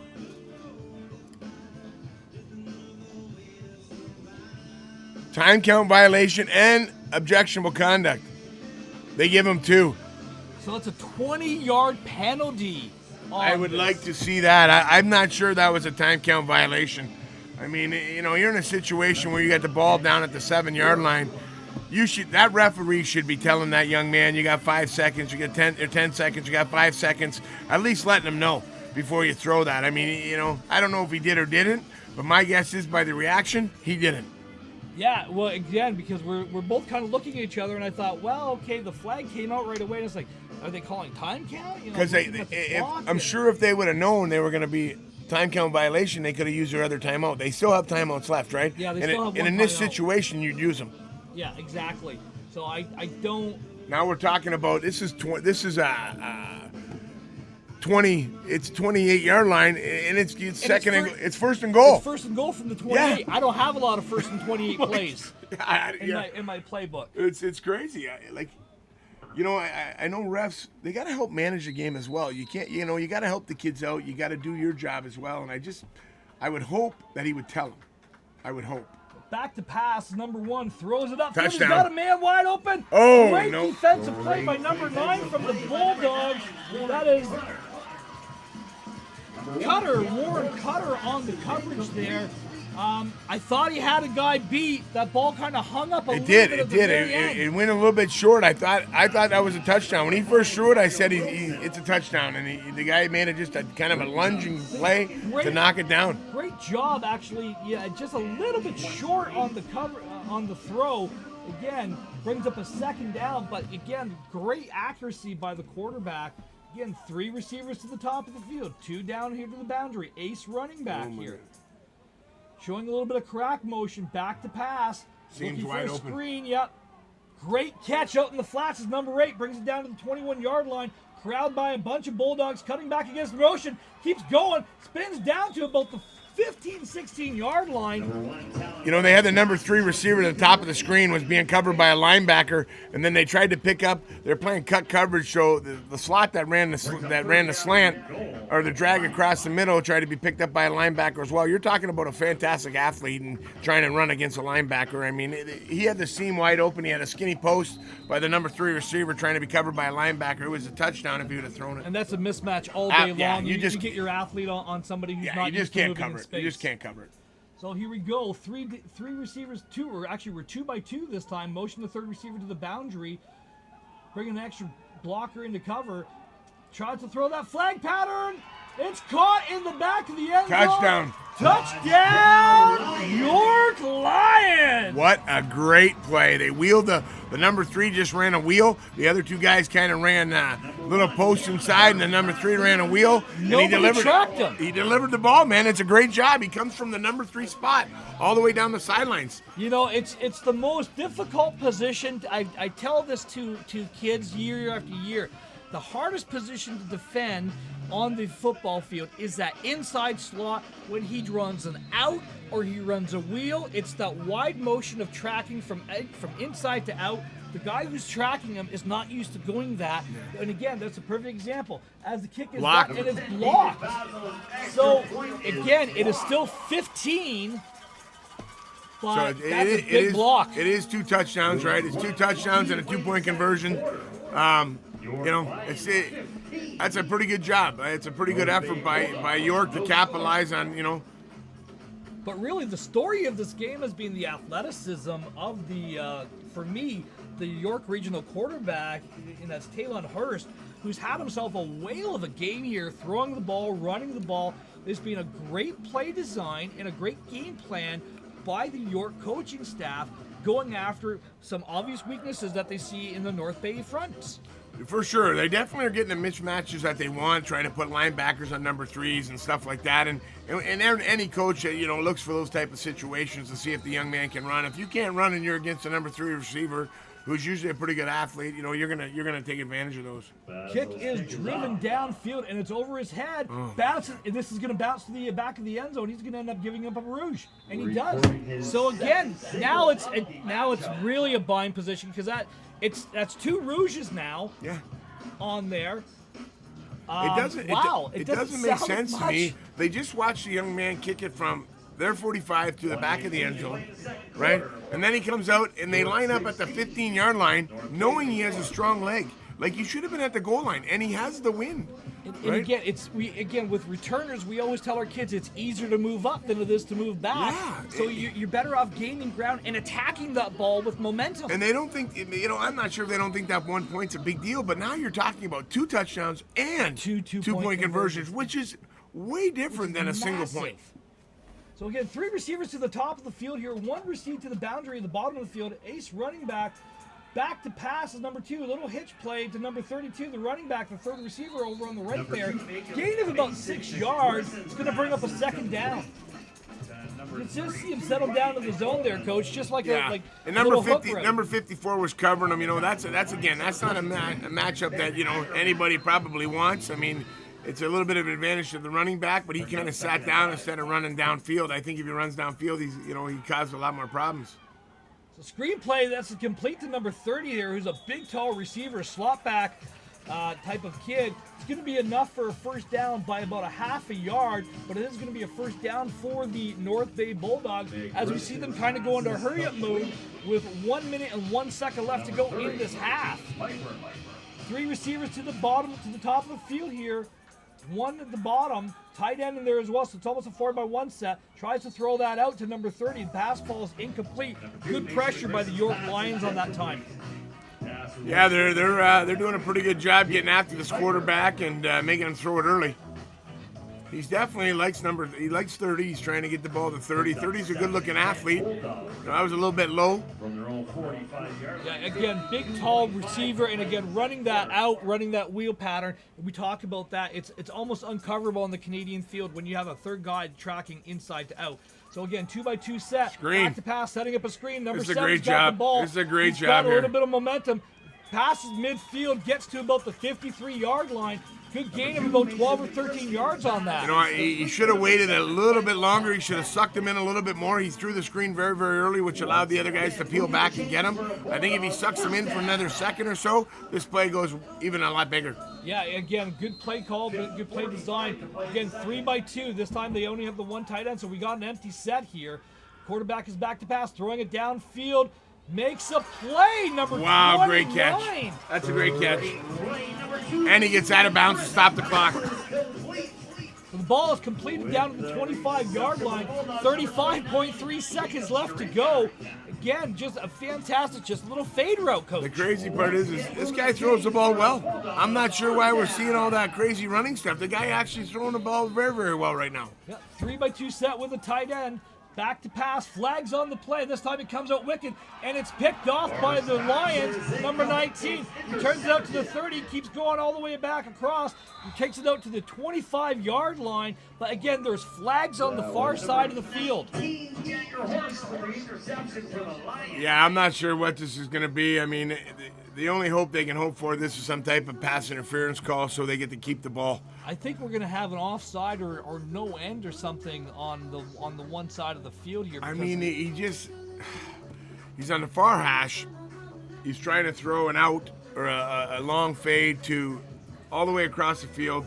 You're looking at, far hash to where he's trying to throw the ball 40 yards. Yeah, that's just a tough throw. On top of you got to throw it downfield, right? I mean, it's going to hang up there. And again, we can see the flags on the goalpost. They are blowing significantly harder than they have been. And again, it wasn't offside against the or procedure call against the North Bay Bulldogs. So it is a turnover on what was another promising looking drive. We go back to that first drive. That first drive, North Bay was driving the ball down the field, Turnover. had great momentum. Turnover on the 1 yard line. Then all of a sudden you blink, it's 16-0 Lions. They've got the ball, and oh, by the way, who gets the ball to start the second half? The Lions do. Yeah. It's tough. I mean, you can't turn the ball over in championship football. Any type of, even playoff football. You can't turn the ball over. So a little swing pass over the number 8 on the far side of the field. Again, Horst does a great job of pressing the edge, making the first man miss. And again, just settled down with the open zone. North Bay was dropping way back. Tremendous composure by this guy. I really like this kid at quarterback. I think he does a great job. He creates lots of issues with his feet, and he opens up a lot of things because of his feet. Yeah, this kid's an athlete. I really like how he's throwing the ball downfield and throwing it with authority as well. It's not like he's babying the ball in there. He's putting some touch and some zip on the ball when it needs They're to. still in this three-man front. I can understand that maybe right now they got to throw the ball a little bit, but they're still in this three-man front, North Bay. Pump fake. Horse drops back to pass. This time, he escaped. I thought he had sacked. Horse escapes. He's at the 45-yard line. He's got some running room. Oh, my goodness. He's at Here the we 50, at midfield, down inside the 50. Fumbles the ball out of bounds. But again, it's... last touch by North Bay. I'd love to see this on replay.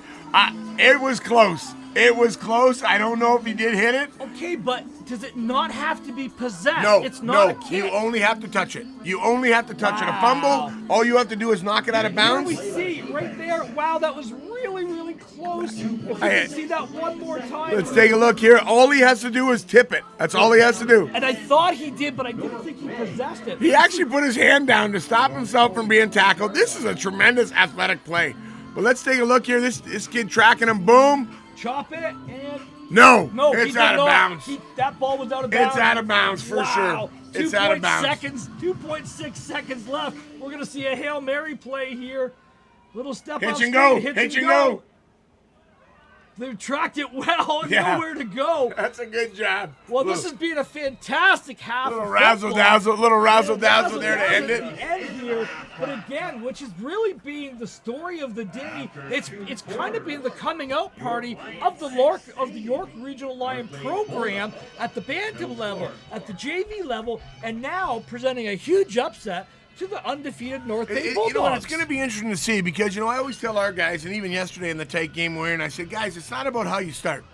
It's about how you finish, right? So 16 points, is it a huge? It's not huge. Right now they got to focus on, one play at a time. Let's climb back in this thing one touchdown at a time, right? And let's sound up our defense, and let's make some plays. So what adjustment do you do if you're the Bulldogs at this point defensively? I'm not sure I'd stay in this three-man front. I really don't think I'd stay in it. And offensively, they were moving the ball with some consistency, mixing the pass and the run, the short passing game, taking a couple of shots. I thought that they did well. For me, the story has been the ability of York's quarterback, number 1, Kalen Hurst, to extend the plays to the edge and throwing the ball downfield. I would probably take one of my linebackers is a pretty good athlete. If you're only going to rush 3, that's fine, but you got to spy him. You got to put somebody on him so that as soon as he tries to run or attack the line of scrimmage, you got to be on him right away. If you continue to let him sit back there and make plays with his feet, we're in trouble.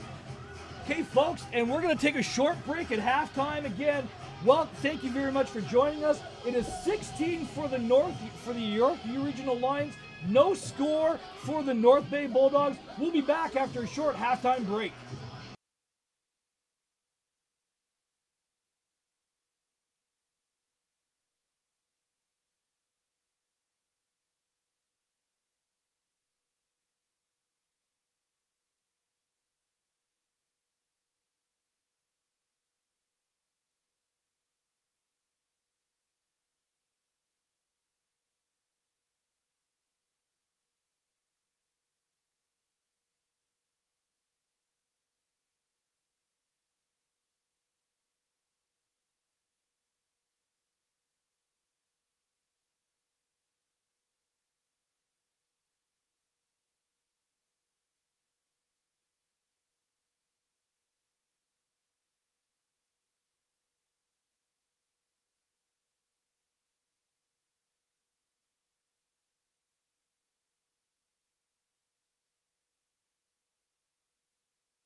Welcome, band fans, welcome back to this regional varsity championship game here at TD Stadium in the Forest City, beautiful London, Ontario. My name is Ron Ferwerda, and I'm joined, of course, by the coach of the Essex Ravens, Coach Glenn Mills, of this varsity action.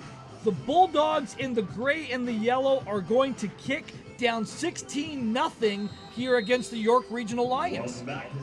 And it's crucial they get a stop here. They got to get a stop, and they got to get their offense back on the field and get points. You know, if York comes down here and scores, I hate to say it, but it could be the end for the Bulldogs. They're lining up for a short kick here, Coach, to start the half. So here we go. It's Pooch kicked over to the left-hand side. Good play made by the Lions. Flags on the play. I don't understand that. You know, that there tells me we're desperate. Yeah. That's what that tells me. It's too early to onside kick this and give York a short field. Well, not only that, but if you're the York Regional Lions, you chose to kick. North Bay turns around and says, okay, well, we're going to give you the win in the third quarter while we're down 2 scores. You know, I'm not sure I would have played that card. I know you want the win in the fourth quarter, but I think I almost would have said, I want to kick it deep and make you go into the wind and try to play the field position game a little bit here. I do not understand how come there's been no signal on who got the ball, what first down it is. Like these guys are a little bit out of sorts right now. That should have been, I know the ball was out of bounds and they threw flags, but they still should have signaled who was on offense and who was on defense. So they're calling procedure against North Bay. And I guess York recovered the ball because it's first down York. I guess they're declining the penalty as well. No indication of that. My guess, if it's procedure, it would have had to go out of bounds without being touched. And it looked like it was touched. Yeah, we thought 2 guys had a chance. Like if the York guy caught it and went out of bounds, that's not procedure. Exactly. Well, again, here we go. Empty formation. 4 receivers to the bottom of the field, 2 receivers to the top. Motion inside handoff to number 18 with a head of steam. Plows forward on the inside zone, Coach. 3-man front. 6-7 yards. 3-man front again. And again, it's the same play. It's just window dressing over how you're getting the ball on that inside zone.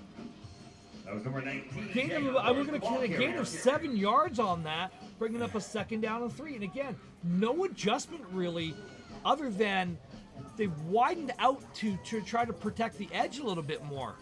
They definitely look confused here. The linebackers moving guys. Linebackers are moving guys around. This is a good, tough run and a lucky play. It was a high snap picked up by the running back, number 18. It goes off the quarterback's hands, falls in the running back's hands, and he runs for 14 yards. But again, it's just that simple. It's not broke, don't fix it. They're running inside zone. It's just a straight ISO inside zone. Call it what you will. Well, it's not ISO because there's no fullback lead in there. But again, it's just that inside zone against, basically they're playing a 2-man front. Look at this, 3-man front again with one middle linebacker. Wow. They're running inside zone and they're bringing all the heat off the edge. I do not understand this. This time they run Zorro or outside zone, met after a gain of about 5 yards, though. Again, if you're getting 4 or 5 yards, you're going to bleed this clock in no time. For sure. And again, I mean, why York got away from the inside zone with a 3-man front, I don't know. They're bringing heat off the edges. So just stay away from the outside edge. You're going to get yards. Gain of about 5. Again, we're going to call it about 4.5. We'll call it 4 yards on the carry. 2nd and 6 here. 3 receivers to the bottom of the field, 2 receivers to the top of the field. I tell you, with this quarterback, the way he runs and the big fullback they have in there, a tailback, I would run quarterback lead. I legitimately would run quarterback lead with him. I just have my fullback blow by me, and I have the quarterback following behind him. And you're going to get big yards. I mean, there's nobody to take him. Fullback's going to isolate on a linebacker, and the quarterback's going to get big yards. Yeah, again, and again, plows forward for a gain of 2 yards. Brings up a 3rd and about 4 here. 4.5. We'll call it 3rd and 4. It's a long 4, but again, same formation. 1 running back, 3 receivers to the bottom of the field, 2 receivers to the top of the field. 1 linebacker. One inside Back to linebacker. pass, little bit of a cut block, and now he's got to the races. Makes the first man miss, makes the second man miss. Runs forward, tackled about the 29-yard line. It looks like it's definitely going to be enough for a first down here. Great scramble ability by this quarterback.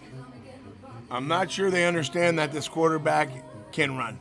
Like, they should be having somebody spy the quarterback. They're playing with one middle linebacker. Right now, they haven't made the adjustments to be able to force them to do something else. Do you almost take a linebacker out and bring another safety into the box to track him? Like, what's your adjustment that you do? You got to have someone to track this kid. I wouldn't be bringing guys off the edge, I can tell you that, because they're not beating at the edge. They're beating in the inside, up the gut, and I take away the inside. And there goes a 9-yard run inside zone. Again, it's not a difficult recipe. You know, sometimes as coaches we make it more difficult. We kind of indicated that a little bit earlier, but now we're starting to see an adjustment. A big boy is coming inside here. What I would do, truthfully, I'd like to see what happens if they went to a 50 front. And they manned up everybody, and then see what happens, right? And then you got your linebacker. You're not free to, like, right now they leave their guy free to go get the Mac backer. Like, you know, put a 50 front in, cover all the linemen, and let the Mac backer track the quarterback. Again, motion to 2x2 set. This time, quarterback takes it over the right edge, scrambles forward, makes the first man miss, makes the second man miss, almost made the third man miss. He's going to be really close to the first down by the spotted official, just beyond the 20-yard line, it looked like, from the far side. Yeah, he got over the 20. I think this is the first down. It's really close. Well, they're indicating third down, so he was a little bit short. Again, bringing some more beef inside as they're trying to make that adjustment. I've seen this young man walking in, number 97. This young man's he's got to be 6'7", about 340 pounds. When he walked by me, I was like, this guy is massive. And he is not the biggest guy on the field. That's the scary part. So under center this time, Hurst just takes a quarterback draw. Oh, number 7 taking some liberties. That was a late shot to the head, I thought.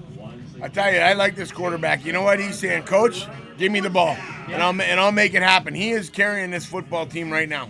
We kind of talked about it at half. You know, we kind of joked about, I wonder who the best player on the field was. For us, you know, for me, there's been no question. It's been the Tail and Horse show. And again, 3 receivers to the bottom of the field as we see timeout for the North Bay Bulldogs, as this is really a critical stop point in this game. You know, you start counting possessions as we see almost 6 minutes of play time gone off the clock. The ball's inside the 15-yard line. If they score, you have to start counting possessions. You're down 3-4. And again, this goes back to onside kick beginning the third quarter, right? You give them a short field. They've been very successful moving the football. Why you would do that, I don't understand. Kick them deep. Lots of things can happen. You can force a fumble. You can make a big play. But, you know, they've only moved the ball about 30 yards right now. You know, maybe just over 30 yards. They're going to get a score here, and they're going to make it 3 full touchdowns in order to be able to win or tie this game. Well, even a field goal at this point makes it 19. You're still in a 3-score game. Absolutely, yeah. You Three know, scores. And then you have to count how many possessions is North Bay going to have in this game. We've seen that they really want to run the ball, that they're a good running team. But when you're a good running team, that limits the amount of possessions that you have because it shortens the game down. And we're about a third of the game left at this point. And we've seen a masterful job of play calling and keeping this North Bay offense off the field. 3 receivers to the top of the field, 2 to the boundary. Hurst back to pass. Again, it looks like he's going to be a quarterback draw. Pump fakes, drags forward. Going to get back to the original line of scrimmage and pulls forward for a gain of about 1 yard. But there is 2 or 3 players that had him dead to rights in the backfield for about a 7-yard loss. He definitely wanted to pass, and then he said, you know what, I'm not going to force this thing. I'm going to use my feet. And that's what brings a different element, right? He's just able to use his feet, and he is shifty. There's no question he's shifty. Shifty, and actually what I've really liked about him is he's making smart decisions with the football. He's not putting it in jeopardy. He's running when he needs to. He's distributing the ball. He's being the point guard in the NBA right now. He's making all his players around him looking really, really good while being a really good athlete himself. So again, 3 receivers to the bottom of the field, 1 to the top, 2x2 set, inside zone handoff. This time the Bulldogs crash down inside. But he's going to plow forward for about 3 yards. We're going to have about a 3rd and 5 here Now, from the 9-yard line. If I'm York, I'm running this inside zone, and I'm running it left, and I'm lining this straight up because this angle is going to be very difficult with where the ball's at if you got to kick a field goal, right? You even get 3 points here, you make it a legitimate 3-touchdown game. You got to play the odds here. You got to run the ball to the middle of the field and line this up. So number 5 is coming off the field there, I guess for an equipment or blood maybe issue. Yeah, so they're calling a blood issue. So he has 2 minutes to clean that up and allow him to come back in. So we're just going to wait for him to get taped up here. And coach, yeah, again, they've taken the ball out. We're just under 7 minutes of possession time. And again, talk about shortening the game down. As they're not going to wait the full 2 minutes, they've made a substitution. I've seen a for him. substitution come in, yes. So again, 3 receivers to the top of the field here. Excuse me, 2 receivers to the top, 3 receivers to the bottom. Pressure coming off the edge. Hurst drives the ball downfield, and it's picked off in the end zone. Number 8 has picked it off, gets it out. Wow, there's the first mistake we've seen. I'm going to say, you know what? I'm going to say bad decision. You know, he started the roll. He should have just thrown it out of the back of the end zone, and you get 3 points. And again, they may not think 3 points right now is a big deal. It's a huge deal. That would have been a huge, because again, we talked about it. If you do the math with the possession game, you need 3 touchdowns, no matter how you slice it. Now we are still in a 2-score game, but again, North Bay has the ball, and how good has your defense been playing? Because you now put the ball in North Bay, they have to go 108 yards to get that touchdown. So let's see what the York Regional Lions do defensively to stop this team. Oh my goodness, coming out from the 1. 2x2x2 is the formation. Back to pass, throws it out into the flats here. Just a little hook route to number 30. Gain of about 9 yards, 8 or 9 yards on there. And again, gutsy call, throwing the ball out of your end zone. Usually 3 things happen when you throw the ball, and 2 of them are bad. That's right, interception or incompletion. You're right. I don't know if I'd make that call, but hey, again, that's why we're sitting up here and they're down there. Well, yeah, we've both been our share of games where like this, where it's like, do I throw the ball at this point? It's like, not a chance am I throwing that. But again, close to a first down, second down on the 2 yards.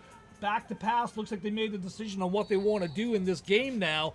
Coming out and throwing the ball as they're targeting. That's the second time they targeted number 30, who is their big play receiver for the North Bay Bulldogs. Right now, I think the biggest thing they got to do here is get a first down, right? So they're going to have to run the ball probably, get the 2 yards or 1.5 yards, get a new fresh set of downs. You want to wing it around. But I'm not sure I'd wing it around here. No, not on third down. You definitely want to get the first down, reset the clock. If you want to take a shot down on first or second down later on, that's fine. But let's reset the chains here. And again, full house, 3 running backs in the backfield this time. Handoff to number 7, plows over the the left-hand side, goes forward, gain of about 5 yards, first down. And they got to move. They got to be hurry-up offense right now. And I know there's a lot. There's the quarter and 3 minutes. There's 15 minutes left, but you should be in a hurry-up offense. You're down 2 scores. You got to move here. Yeah, and again, there's no sense of urgency right now to North Bay. I don't think that they understand. They're walking to the line of scrimmage like it's just, They just see it out of sorts all day. 3x2 set. Inside handoff this time. Counter play to number 32. Gets over the left-hand edge, and he brought down in the backfield. Maybe gets back to the line of scrimmage by the looks of the spot. But this York Regional Lion team is fired up. And again, number 47 in on the tackle. He's flying around. He's playing with a ton of energy. I like this young man too. Like, he's getting after it. Yeah. And he's letting them know too. Like, he's on him. So a gain of, but we're going to give him about a yard on that. It was really close to back line of scrimmage, so a gain of 1. But again, that long stretch play to the wide side of the field, they're just not getting. And again, you gain 1 yard and waste 35 seconds on the clock. You know what I mean? It's 2x2 set, back to pass, throws it out to the flats, flags on the play. It's caught by number 7. Brought down at about the 36-yard line, but let's see what the flag is on there. This has got to be, it's going to be a pass interference. Way down here, the only thing this guy's calling is pass interference. This is going to be pass interference it's on 85. So whoever, I don't know what his number is, 21 or whatever, he's walking back over there. but it's gonna be pass interference against 85. So it was, I believe it was number 23 who made the infraction, the safety there. But yeah, they are saying it is a first down for the Bulldogs here. 2 minutes and 40 seconds left in the third quarter, as we can see the lights starting to warm up just a little bit on the far side of the field. Third quarter action here, regional rep finals, back to pass, throws a dart out there, caught by number 10. Big hit by number 27 by the Lions. But let's talk about that dig route by number 10 for the Lions, for the Bulldogs there, Coach. You know what? Real nice route. Quarterback delivered the ball, delivered a strike. You know, if the number 2 would have got a better release, I think he probably would have got more yards. The release allowed the half to come up and make a play because of the release that he got. He was still a bit of a look inside screen. Back to pass. Here comes the setting up the screen. This time number 48 again. Number 47, number 48 have been flying around the ball for the York Regional Lions. Sniffed out that screen and actually dropped him for a loss of about 2 yards. You know, they definitely were sitting on it, waiting for it, and again, great job. Yeah, fool me once, shame on me. Fool me twice, or fool me once, shame on you. You know this saying. This is the third game of 3 today, and I'm tired. And you know, it's been a long day. Again, joined by Coach Glenn Mills, Ron Forwarda here. Thank you very much for joining us on this beautiful Sunday evening. 1 minute 30 seconds left to go. He's got him. He's got him in. He's got the wheel route. Comes back and is picked off. Number 23 from the safety position. Played that flat route all the way across. They had the wheel route set up beautifully here. He threw it a little bit late. A little bit hung up, and you see the safety coming right over the top. And there's a penalty at the end that's not called. He spikes the ball down to let everybody know. Hey, I love the enthusiasm, but you can't spike the ball. No, and again, we talked about a good-looking drive snuffed out by a turnover by York. Again, North Bay has really, York has played a really good game. Let's be realistic. North Bay's kind of shot themselves in the foot a little bit. I think they've thrown 2 picks, 3 picks. 2 interceptions and 1 fumble inside the 1 yard line as well. It's just, you can't win. You can't win playoff football and championship football, turning the ball over. Got the hand call again. Turning the ball over 3 times. And they hanked him again, so this is going to be, it's going to be a 5-yard penalty on the left side of the defensive line. The DN jumped, and they hanked him again, Coach. North Bay is looking a little frustrated right now. Some of the guys, I think, are just, I don't want to say overwhelmed, but I just think frustrated. Yeah, and they're taking those penalties, and they're trying to make a plays, and this is very uncharacteristic for a team that really has had a dominant regular season. And we go back to it. This is a North Bay team that last year upset Beckwith in the regional varsity final, and it just seems to be that same type of feel of a game, but with North Bay on the other end of that.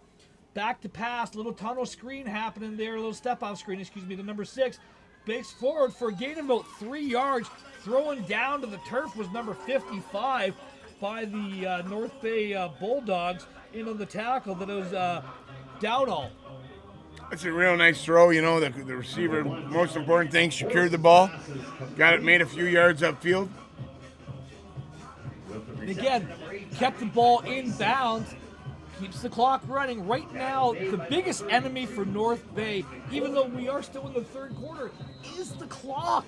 Because you haven't showed, if you're North Bay, that you consistently, other than your opening drive, you haven't done anything other than force yourselves into errors. 3-by-2 set again. I'm betting it's going to be an inside zone play. Call it a hunch. This time they are showing 5 men up. High snap. Hurst does pick it up. And he wisely just falls on the ball. Smart play. Yeah, on the 26-yard line. I'll take the loss of 18 yards and maintain possession. Absolutely. But again, that is the final play of the third quarter, and you can feel it getting a little bit tighter in here as, again, the York Lions lead 16-0 after a scoreless third quarter, Coach. Yeah, you know what? Again, smart play by Hurst. Or Horst, just covered the ball up, says, hey, at the worst, we'll punt this thing away, right? And we'll maintain what we got here, but didn't try and pick it up, made a smart play. You know, again, we've been really impressed with his decision making. He did make an error on one throw. Again, that's a tough throw going from your left, going from your right to your left, and throwing across your body. That's a really, really difficult throw to make. And again, I'm not sure I would have done that. I tend to agree with you. I would have tried to, you know, let me throw it to the back of the end zone, line up, and we'll kick the field goal. And you get your 3 points, and it's definitely a 3-possession lead. Now it's still a 2-possession lead. I mean, you still got to get 2 2-point conversions. Is it impossible? No, but you know, you're still 2 scores, right? Yeah, exactly. So the ball is on the 26-yard line, just over the 26-yard line. We're looking at a third, and we're going to say about 20 yards here. This is a third and a short cab ride for these guys. I mean, this is a big play right here. So again, 4-man front with 2 linebackers walked in, shows the inside run, and this time he's off to the races, up to the 40, up to the 45. Pretty close to a first down. I think by the spot they're going to give him the first down. He got to the 47-yard line. Needed to the 46. It is a first down. Did you see the Mac backer? The Mac backer did not step up at all. The only place he can run is A-gap. The Mac backer sat 7 yards off the ball. He attacks him. You see him right here. He attacks him. Look at, he's dropping. Now he's done. He'll never make that play one-on-one with that young man. No, he steps up and closes that gap. This is all for naught. Yeah, again, you close it down. If you want to give him a little bit of space, close it down to a 3 or 4 yard window and break down and shuffle your feet. He's not athletic enough to be able to play that guy. So, you know, he just let him off the hook. You let him off the hook. A huge conversion here. 3rd and 20. Inside zone play, straight ahead, rumbling forward is number 8 for the York Regional Lions. That is twice on. Excuse me, that is Jet Horse as number 9 as the ball carrier. Little brother to brother action happening there. And he's a load. That is a big boy who's carrying the ball. Yeah, he ran downhill heavy. Gain of about, we're going to call it 7 yards on that. 2nd down and 3 as we see some of the big boys coming in. That is a man that's coming over he's a very large individual. He's going to play a gap 0 here and just maintain the leverage here. Inside zone, the ball is fumbled. I believe it is recovered by North Bay. I'm waiting for the signal. I believe the big man, number 97, just kind of sat on the ball. That is exactly what has happened here, Coach. Listen, North Bay is again off the hook here, right? I mean, they were driving the ball on him. You got to make plays. I mean, you can't fumble the ball. That's the only thing you can't do here is just turnovers. Right? You're moving the ball, and now you just gave the ball. You threw a pick on your last possession. Two turnovers. We were talking about, wow, you know, the York Regional Lions at one point were +3 in the turnovers. Now they're only +1. And again, North Bay is back in business. 10 minutes and 30 seconds left to go in the 4th quarter. 2 receivers at the top of the field, 2 receivers at the bottom, tight end. Oh my God, the seam route's wide open. Seam route's wide open, throws it, and it's out of the hands of number 10 for the Bulldogs. That is Jonathan Warren. Wasn't quite able to pick it up. 32 should have just geared down and sat down. The seam route was wide open. I don't know what the quarterback was looking at, but it was wide open. Was it like a predetermined read outside in? Did they have a call or something? It might be, but he delivers that ball quickly. It's a big play for number 32, the running back who's in the seam. So again, 2 receivers to the bottom of the field, tight end on the top of the field, 2-by-2 set. Fake the Zorro play, taking a shot. Number 7 out of the backfield, slips him out, down to the 40, down to about the 37-yard line. Clock stops. Clock should stop. stop. And it does stop with exactly 10 minutes left. So just a little wheel route out of the backfield from the running back. We've seen that a number of times. This time it's not the big shot downfield, but they got something going on with that play call. There's been flashes with this quarterback as well. Like he actually is a solid quarterback as well. He just, unfortunately at times shot themselves in the foot. So 3-by-2 empty set this time. Back to pass, drives the ball into the flats, waiting for him right away. Gain of about 3 or 4 yards. Number 85 for the Bulldogs was the reception on that. I'm trying to get his number. Or his name there. Zach Martell on the reception. Gain of about 2 yards. But great job by the corner sticking up there. He threw the ball way too early. He should have waited a half a second because the guy they were playing cut coverage the guy running down the sidelines wide open. You know, he threw it too early. 2nd and 9 Bulldogs. 2nd and 9 here for the Bulldogs. Back to pass, throws it down the seam route. He's got number 30 wide open. Batted away at the last second. He's had himself a whale of a game there. That's number 10, David Bazaar. You know, a very, very nonchalant effort by number 30. You got to go up and get that football. I mean, this is a very catchable ball. He continues to run instead of walling off the defender and making the defender interfere with him, right? If he slows down and walls it off, he makes that play. Yeah, and again, it just, you know, we heard a lot of really positive things about these North Bay kids and how they play with pass. You watch him; he's jogging like he's not selling out. Like his effort has to be better. Yeah, look at him here does. again. Yeah. Your effort's got to be better. And again, it's sacked and it's fumbled. I'm not sure. I think North Bay fell on him again, but that was on 4th down. With the sack number 62. No, that brings up 4th down now. Excuse me. You know, I talk to our kids all the time, and there's two things as a player you can control, right? And that's attitude and effort. Yeah. And you just got to give it. You got to sell out every play. And right now, they're being out-hearted. The Lions are out-hearting the Bulldogs, plain and simple. You know, not to use a cliche, but really, we are seeing the heart of a Lion coming out in this game. It is really being, we talked about it a number of times. They definitely want it more. Yeah, they the want coming it more. out party of the York Regional Football Program at the Tier 2 Championship. Back to pass on this 4th down and 18. It's got a drop. Had his man wide open, but he also had number 30 wide open coming in the gin route. Yeah, you got to make plays. And you can there see you start seeing the frustration of the Bulldogs with it. But Now again, it's body language and attitude. It's on them, right? I mean, you got to make plays. You know, and again, I talk to all of our players as well. Big-time players make big-time plays in big-time games. Yep. Plain and simple. You know, eventually, you know, like balls are going to bounce certain ways and things are going to do, but exactly what you said, you control your attitude and you control your effort, and you can see through the body language of people what their attitude is like in this game. This North Bay team, right now, I'm telling you, they look defeated. Yes, they do. I mean, and they got talent. They got lots of talent. Fake the swing pass, quarterback keeper over to the left-hand side. Gain of about, I'm going to give him about 8 yards on that. So what we saw was the fake the swing pass, the extra safety brings over. You've got one-on-one on the end. He's basically saying, I'm better than both your ends, and I'm going to gash you. They're just going to run the football and keep the clock rolling. And I mean, it's smart, right? It's smart football. They're going to put it in their best player's hands, and they're going to let him win the football game. Well, and again, I thought they gave him more yards on that. They actually gave him a gain of about, I'm going to say about 6 yards. So we're looking at about a second long 3, short 4. We're going to call it 4 yards here. The ball is exactly on the 50-yard line. Second down for the Lions. 3 receivers to the bottom of the field here, 2 to the top of the field on the boundary. Hank call, and again, they got him to jump again. No, I think this is actually on York. I think this is going to be on York. I think they actually got their own guys this time. Was it the middle with top slot? I think the top guy, the top guy near the top. I think they got himself. It was pretty close. Yeah, that's exactly what they're doing. So, well, they got them twice on it. I seen him shaking, and I think I said, "Oh boy, he got his own guy this time." Yeah. So good again. You know, good effort at it and everything else. But we're looking now, after the 5-yard penalty, we're looking at second and 8 now. Yeah, it's a little bit different, right? A little different situation. 3 receivers to the bottom of the field, 2 receivers to the top, ace running back. Single Mac backer again. Just single linebacker. And again, no presence on the outside here.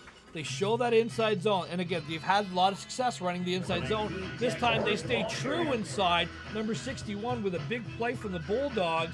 That is Devin Tolley. He's down. 61 is down.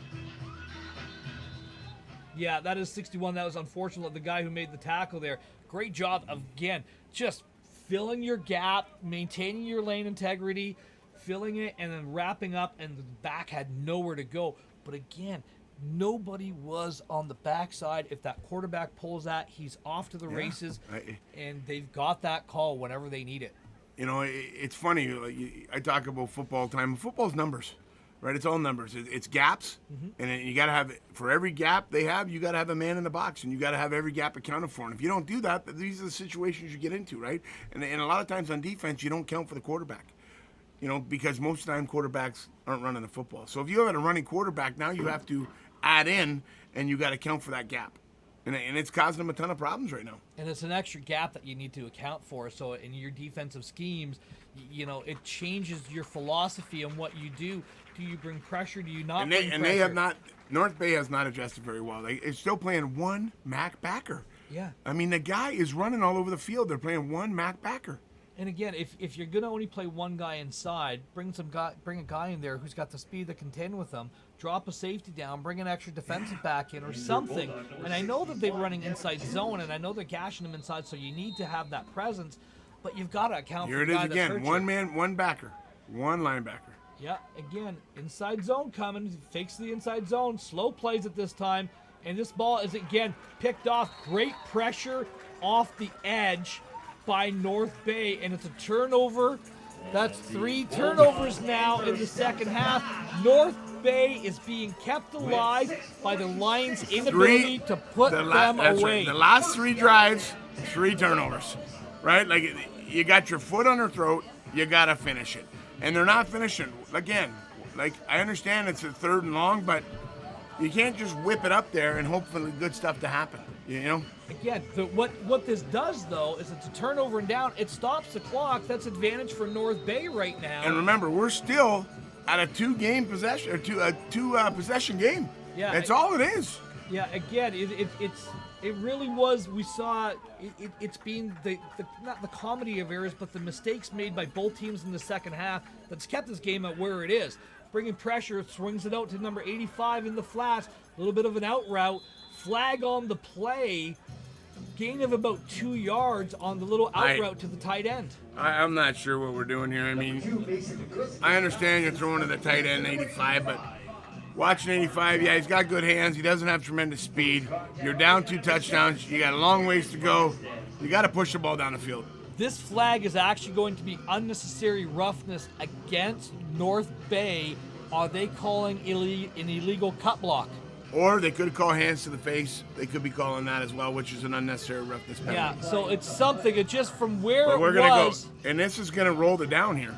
Yep. So we're going to go second. If this is the case, this is a 10-yard or 15-yard penalty. We're going 2nd and 20, 2nd and 25. Right, so because is it a spot foul, Coach? Because that would be the flag was thrown at the 30 No, I line. just think he threw it from back there, but it's going to be from the line of scrimmage. So they're giving them actually that's what they're doing. They're giving them the 2 yards, roll the down, and move it back 15. So they gave them the 2 yards, unnecessary roughness. Jesus. Can't do it. Just can't do it. You keep getting opportunities. You got to be better. You have to be better than this. Again, we talked about the Lions letting North Bay stay around, but it's been the inability of North Bay to capitalize. Back to pass, number 2 drops back. He's looking for his man down the seam, and it's picked off by the York Regional Look Lions. at 7. 7 wide open. Wide open. He forces it underneath, gets picked off. And again, body language, body language, body language. I know it's an upsetting game, like coming out here, but again, there's a couple people that I'm having a talk to some of my players out there right now because they're not 6 minutes and 23 seconds left. I know, you can say, well, that's pretty much game. No, it's not. 3 minutes in the Canadian game is an eternity. You have 2 eternities left. And 23 seconds, and you only need 2 scores. We've seen a 109-yard run. We've seen a 108-yard pass in this weekend over the different games. And they just keep letting them off the hook here in both teams. Like, very sloppy second half in regards to turnovers. Yeah, very disappointed on that. Jet sweep action. And again, ball's fumbled. It was recovered by the Lions. We're both just looking at each other going, can someone win the game? It's like bloops and blunders right now. It's just, it's crazy football right now. Like, they come out and play a pretty good first half and play almost a perfect first half and then come out in the second half and do everything that you're not supposed to do. I think it's almost one of the things that, hey, we're about to win a championship game. Do you tighten up? It almost like both teams are playing tight. You've got a swing route here happening here. Quarterback draw all the way out to the 30, makes the next man miss, cuts it back inside, brings it down to about the 20-yard line, gain of about 15 yards. And I'm going to go back to it again. 1 Mac backer. Yep. I don't understand.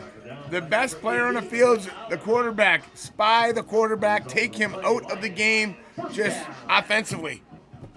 Yeah, or slow play it or something. Do something. Mush rush it and keep everything But- in front of him. I mean, he's the playmaker.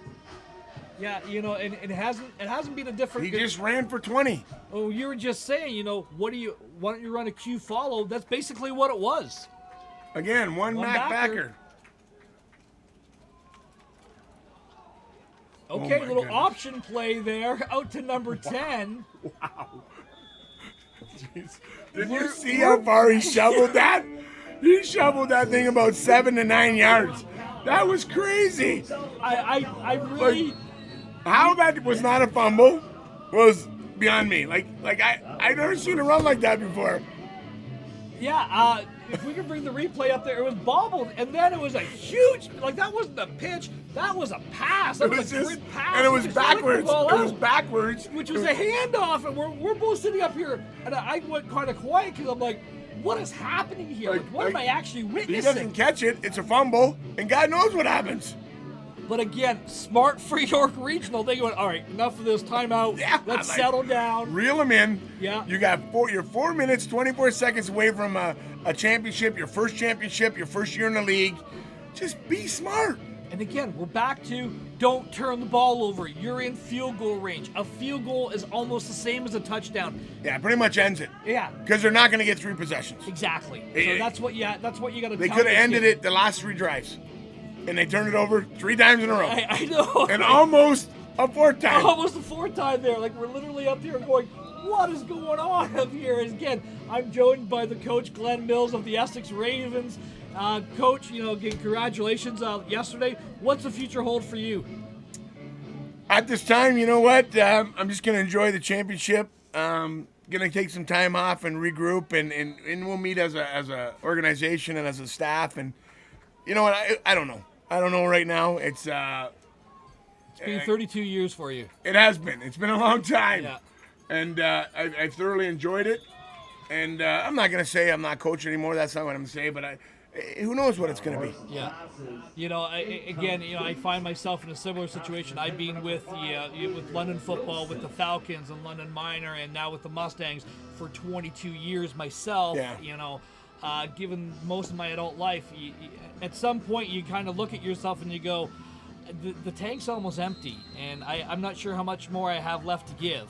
It's just it's a great game, and it did so much for me as a person. When I played it, and I thoroughly enjoy working with the kids. But you're right. It's been a long time, and we'll see. We'll see how it goes.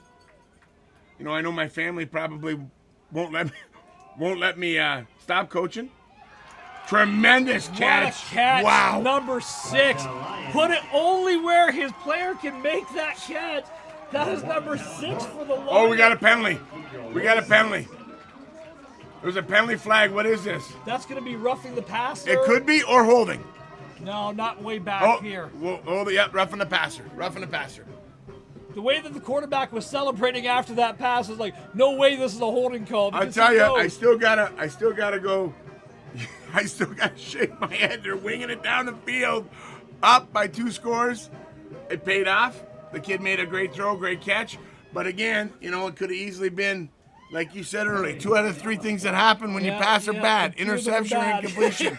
Right? But this guy's a gunslinger. Like, he's legitimately a gunslinger. He has no fear. He's just playing football and having a great time. And again, a great job here by the York Lions. Congratulations on what's going to be their 2nd championship. They went 2 for 3 today, and we kind of talked about, Johnny and I talked about a little bit earlier about this being that felt like the coming out party of the York program, and really arriving on the scene in Ontario. This has been a very, very successful day. We go back a couple weeks ago at the Pee Wee level. As we see more flags on the play, the Pee Wee level, that the York Lions did a fantastic job. They came up short in the championship game, but again, fantastic job of developing the program, and I see big things for this program going forward.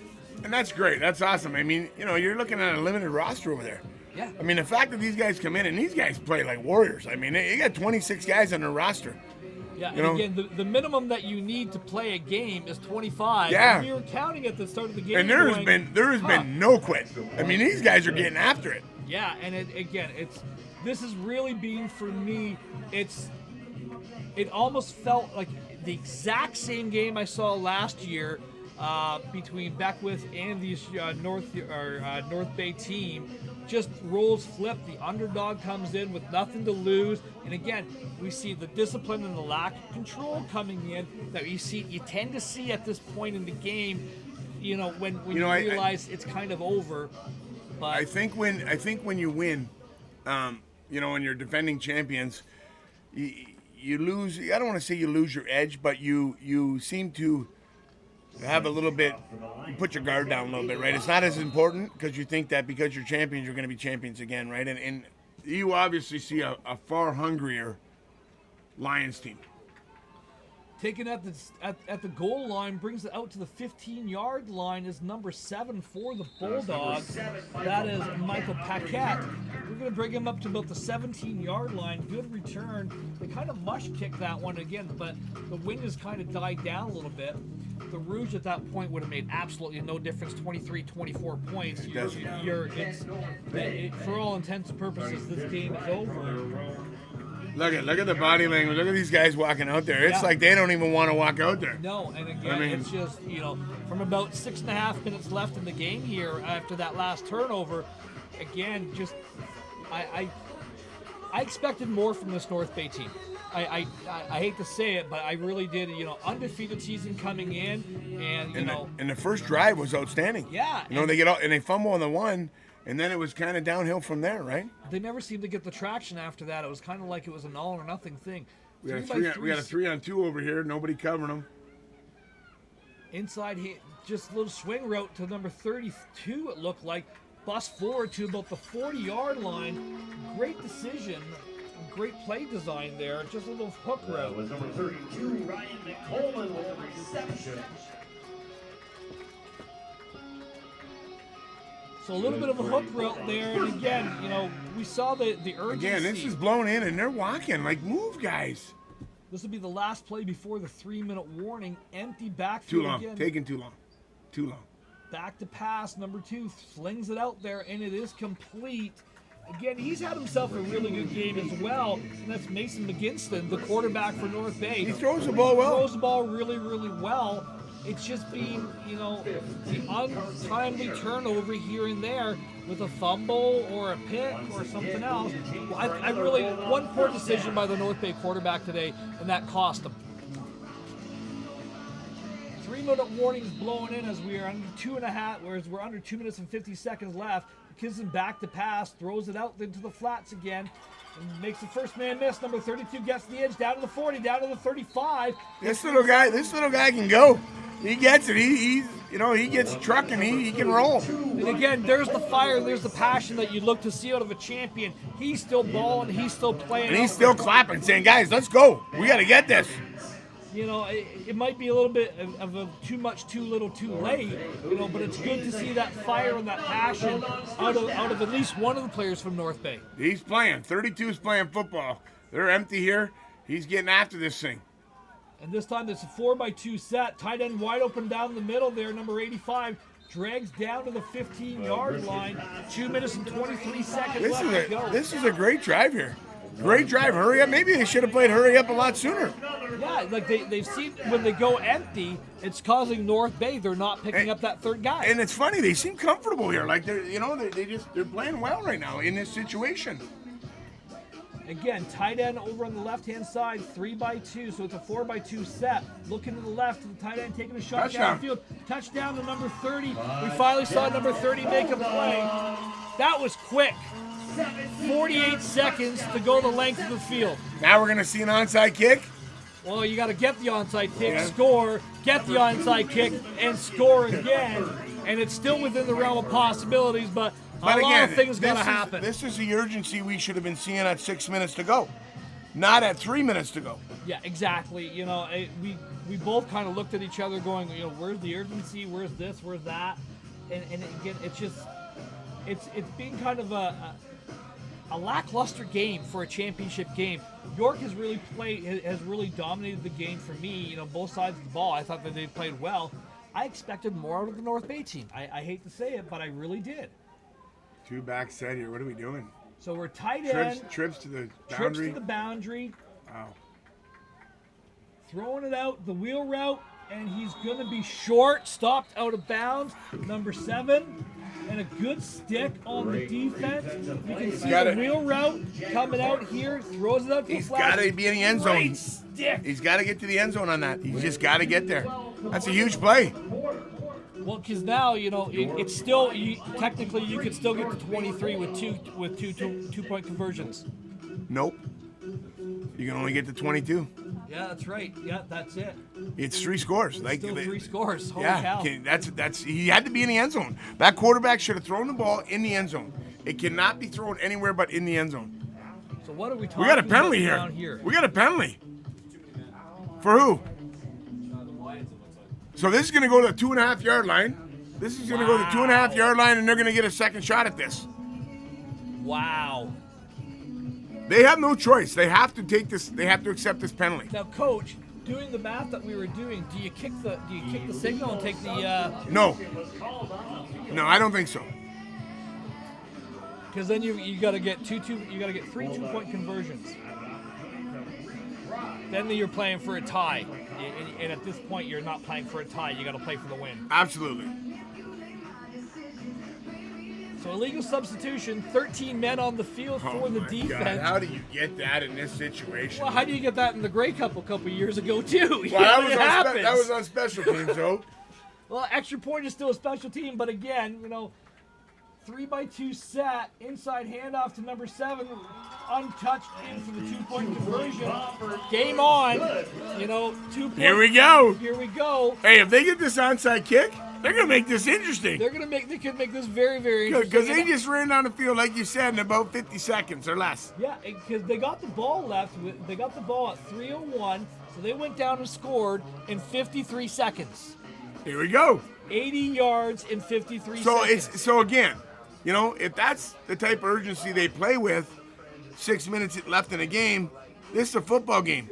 Yeah, and we said, you know, 3 minutes in the Canadian game is like an eternity because the clock stops and the positioning of the ball and everything else. It can be an eternity. You know, they convert on any one of those ones where they came down here and kind of spoiled their opportunities. They convert on any one of those. Yeah. We got ourselves a 1-score game. Yeah, exactly. But there's no question what play is coming right now. It's just Guys, look at the laces of the ball. The ball is coming high sideline over here. Why they have this many guys on the front row way over there is bizarre to me. Move guys over here. The ball is coming over here. Look at the laces. Look at the guys. Yep, here it comes. Get over here. You got to move up to the flats here. As he just pooch kicks it out to the sidelines. I think They North got Bay it. has it. They do. North Bay has the ball. North Bay Bay, oh my has God. the ball, even though the Lions came out with the ball and showed it to the He refs. did. I don't know what happened there. Holy cow! I believe it was number 9 for the Bulldogs. But he did come out with the ball. 29. Let's watch this replay. He came out with the ball. I think that they're saying he was down right there. It's either 29 or 19 for the Bulldogs on the recovery. Oh my God, I don't know. The kid come out with the ball. He Well, actually come out with the ball in his hand. Here we go. How do you possibly make that call when he's got the ball in his hand? There's nobody could see that. Nobody could see it. Wow, Right? And nobody could see it. I mean, the ref was even out of position. He had to run back about 3 yards to get a look. 4x2 set, trying to cut block on the edge, hit in the backfield, Get out of it's bounds. complete. Pushed out of bounds my at the goodness. 25-yard It's a catch. line. And the Complete clock to stops. 29, and it's out of bounds. Game on, Coach.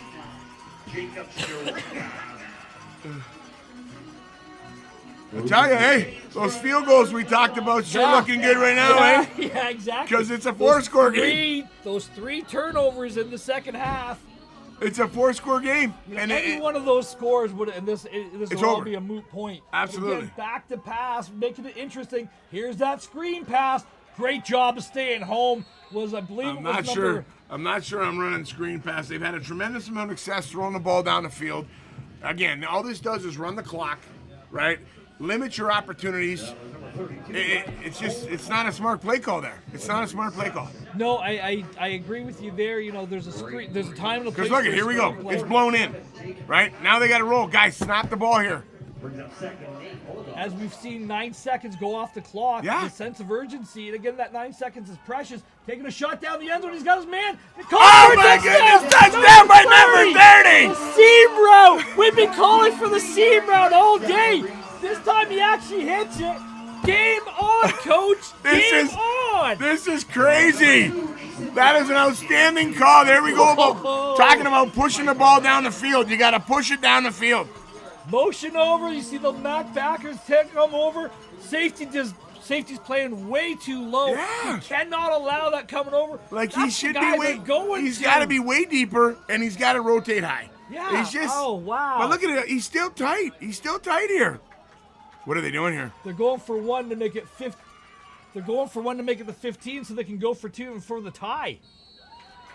Someone's got to do the math better. They're playing for a tie right now. Yeah, that's literally what they're doing with a minute 43. They're playing for a tie. What are you doing? Like, win the game. We're, You do all that work and you're playing for a tie? you're playing for overtime.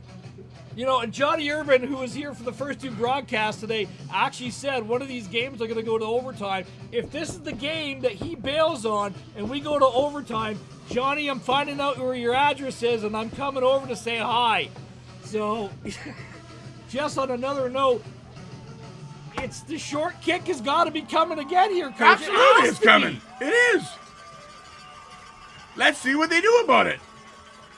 I'm telling you right now who I'm putting on the field to get this ball as well. As again, York is lining up. They're too tight to the numbers. You've got to get a guy Okay, on the hey, they got a sideline better. here. You're right. The guys, 8 should be way over to the sidelines, but at least they moved some guys over here. I mean, they didn't even have. Oh, look at this. They got the whole sideline wide open. What are they doing? What are they doing Starting here? to rotate guys over, but again, you've got to have somebody right on the sideline here. 82. These guys are way too close. 30's going to get this ball here. They got this. Wait and see. York was the last one to touch it. Oh, wow. Wide open. The ball was wide Oh. open.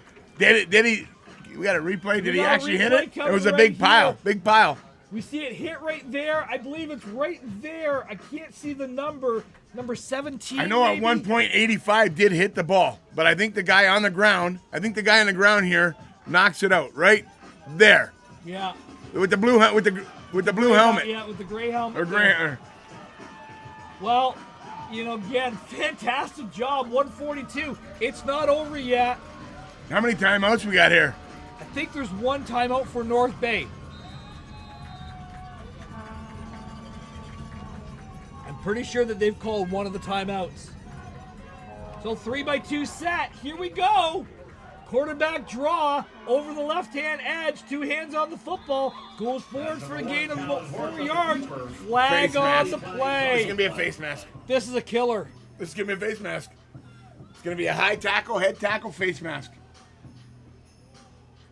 This is gonna, It's either piling on or a face mask. The way that they indicated it. Unnecessary roughness against North Bay. heartbreaker. And there's another one for the bench. So this is going to be 30 yards of penalties. What are they doing here? They're imploding. The What are coach they- actually just got a bench call. What is he doing? Buddy, you're in the football game. Stop. Can you explain to me how this is going to help you right now? It doesn't help you at all, but it stops the clock, and you can't start the clock until the But snap look of the at ball. this. Any points at all, the game is over. Any points. A rouge, you know, the most. And you Canadian just play. marched it off 25 yards. Wow, and again, that's a And he bench- can kick.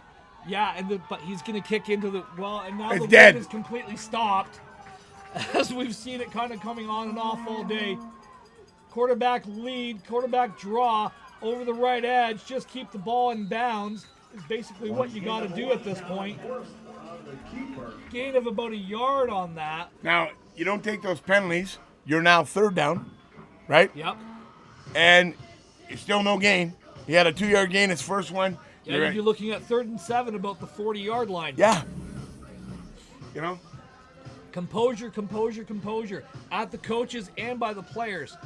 You know, and it's something that you preach to the kids. You hope that they understand it sometimes. And again, you know, we're fiery people as coaches. We tend to disagree with some of the officials' calls sometimes. You know, I've called them non-humans at moments, you know, in my broadcasting career and everything else. It's funny, you know, I can't say I've never been on the end of one of those because I've been on the end of many of them. Yeah. I remember the first one I ever got. I asked the referee why he was out of position. He said he was old and fat. I said, perhaps you should lay off the Sara Lee cakes. The flag came out, and it's like, that is well-deserved penalty, but I got my shot in. I tell you, I got many. I couldn't even count how many I got, but I got one yesterday. It was I probably the weakest bench penalty I ever got. I actually got it because the kids dumped ice on me. And they flagged us for delay a game for having too much ice on the field. They had to stop the game to kick the ice off the field with 30 seconds to go. And I said, guys, you missed about 17 calls. Don't throw a flag because there's ice on the field. You know, I was expecting another one, but they didn't. Well, you know, the third would have been the charm for you, coach. Too, you get to walk. So second down and 9 here, as they do give it to the big man who just falls forward for a gain of 1 yard. 1 minute 20 seconds left to go. The one thing they cannot do here is they cannot take a delay a game because it rolls the down and it stops the clock. So it'll be 4th down and they got to punt, right? It's going to be 4th down, and we're going to say with about 1:05 left. Well, as long as they don't take a delay here. Well, with the clock just starting to ride now, it was at 26, so as long as they snap it before 6, we're okay. Brings up 3rd down and 9. 3rd down and 9, 1 minute 10 seconds left to go. They do get the snap off. Quarterback draw, nowhere to go, nowhere to hide. Blow the whistle. You got to blow the whistle. That young man's getting smacked around. You got to blow the whistle. So they're going to give him back to the original line of scrimmage, and it's going to be a no, they're going to give him a loss of about 2 or 3 yards. This may be a 45-yard field goal if they go for this. So it's on the 38-yard line. 1 minute 4 seconds left to go. For me, there's no way in the world I attempt the field goal. They're going for a field goal. You know what I'm doing here? I'm blowing it in. I'm punting. I'm blowing it in. I'm taking a delay of game. I'm taking a delay of game 5-yard penalty to take 20 seconds off. That's exactly what they're doing here. That's right. And then I'm punting the ball away. Take the delay. Who cares? This is a great... Nope, he's going to punt it. Drives the punt into the end zone. It's caught at the 1-yard line, and it's returned out. Number 32 gets to the edge. Look out, he's in business. Over the 25. One man to beat. And that was a great tackle by number 18. Tackle by the punter, number 10, David Bledsoe. 33 seconds. Wow, 33.2 seconds. That's it. They got themselves about 4 plays. Oh boy. You know, if they use the sidelines, maybe 5. Starting this drive from the But do you need the sideline with big number 30 running down the seam? Listen, this ball should go nowhere but down the field. Yeah, I agree. Nothing less than, honestly, 15, 20 yards. You got to be playing high cover 3 here. They're playing cover 1. Wow. They don't even got 6 DBs in. They're playing cover 1. Back to pass, going downfield, takes a shot to big number 85, the tight end. Pass falls. Look at the sideline down there. Yeah. Wide open on the sideline. 29 was wide open, and on the other side, the other wide receiver was wide open as well. Oh my goodness. Oh boy, there are some seam routes coming in here. Yeah, they recognized it because the coaches went up to 29 and told them to say, hey, let's give him this, let's give him that. That's exactly what they're doing here. These corners are playing way too tight at this point of the game. How they don't have it? You got to be standing. How at the they don't have 6 DBs line. in right now and just sitting back here playing cover 2 man or cover. Pass is intercepted. That'll finally seal it. And is going to return it for a York. He steps out of bounds at the... No, they're calling him out of bounds. Yeah, steps out of bounds, but unfortunately there's a man down here for the North Bay Bulldogs. I can't quite see the number. But again, they finally played that coverage. They roll the safety over. I think it's number 60 for the Bulldogs, who is on the ground here. That would be Gordon DeJong. So they're just calling out that we're just going to take a knee. We're we going to got take a knee. 4 flags flying. These guys are, I tell you, 18-year-old kids full of passion and everything else. The crazy part is, unless they're completely out of control, just, the game is over. Yeah. Put your flag away. Sometimes I think the refs want to get as much TV time as possible. It makes me a little crazy. I'll probably get a couple flags down the road for saying that, but you know what? So what? Yeah, it's not like I have many referees are on my Christmas wish list, and I'm not on a very many referees list either. So that being said, it's good to see DeJong getting up and walking it off. I hope it's just a cramp the way he's kind of looking at his leg there with the foot kind of straight. But again, what should have been the foregone conclusion about 10 minutes ago, 3 minutes of playing time. Congratulations to the York Regional Lions on winning their first Premier Championship. Okay. 2 for 3 for today. Well, they marked a touchdown here. They don't have a touchdown. No, that's not a touchdown. He went out of bounds at the 21-yard line. This is 23-15.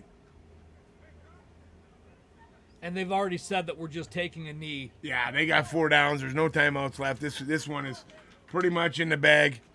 Again, hats off to York. You made it interesting. Yeah, kept them in the game. Kept them in the game. You could have put them away early. We go back to the very opening drive. North Bay looked dominant in that opening drive, and then what seemed to be the storyline of the day, the first of 7 turnovers in this game by both the teams combined. 3 in the second half by the Lions to really keep a game which could have got out of control close and allowed North Bay to hang around, but really it's 3 interceptions and that fumble by the Lions, and it's kind of been the storyline of today.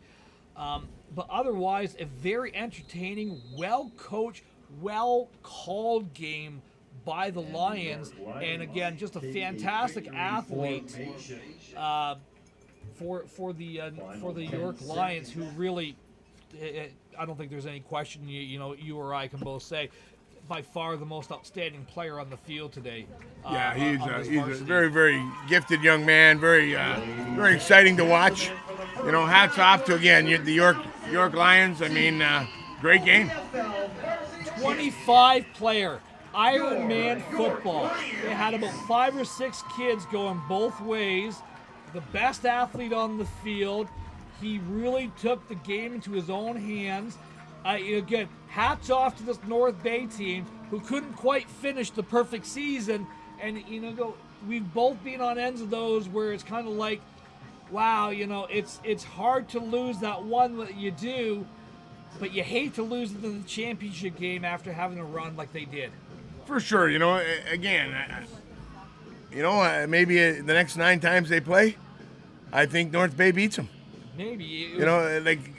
They just didn't seem to play with urgency. They didn't seem to play with passion. They didn't seem to play with desire. The things that you need to win a championship. Yeah. And it was evident. It was evident today. It's and hats off to York. I mean, those guys played like wild men. I mean, they played their butts off. This has been a fantastic. It was a well-designed game. They knew what they had, and you kind of kept harping it all game. Really, the storyline is the lack of an adjustment for the athlete on North Bay's account. For really a superior athlete on the field with Talon Hurst, the quarterback for the York Lions. It really, for me, that is the storyline. Yeah, they made no adjustments. They did nothing to take him out of the game and make them beat them some other way. And I tell you, he's gifted.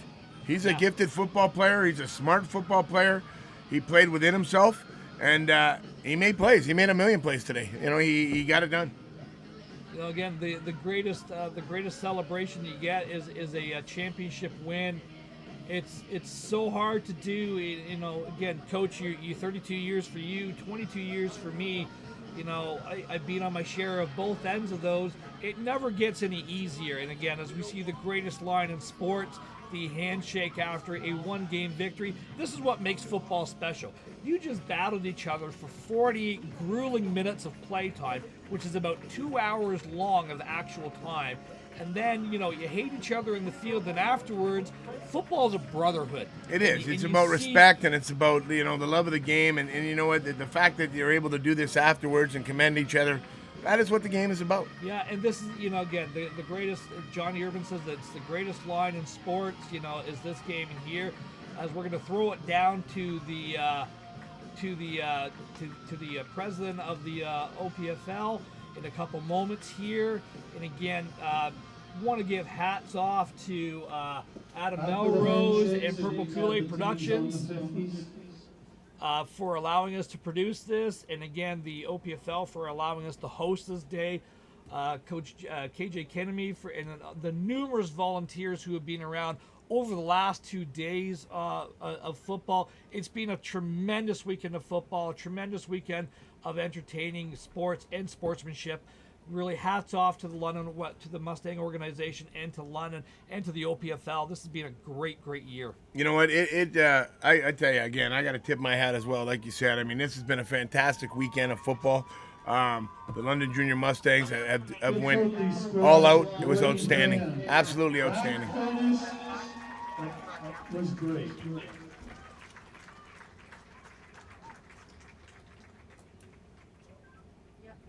Before we get to the awards, I'd like to thank on behalf of all the clubs and the OPFL. Thank you to the London Junior Mustangs for hosting this excellent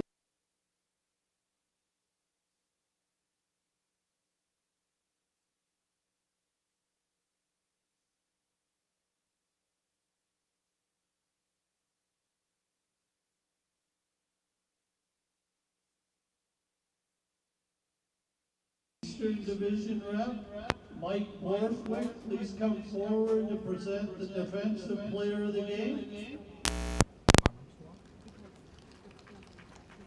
Okay. We're going to present this to North Bay, number 8, River Colvin Smith.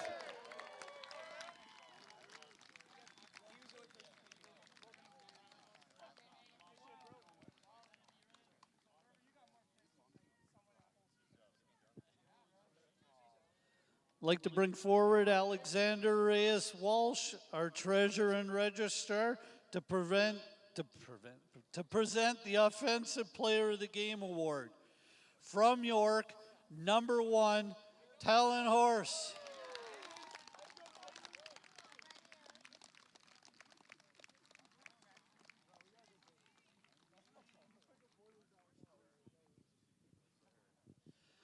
To present the Game MVP award is our Vice President, Peter Wilkie. This award, hold on, sorry.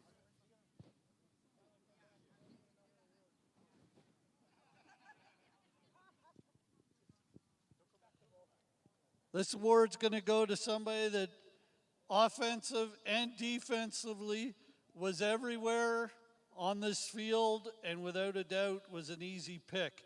Number 19, Yager Horse.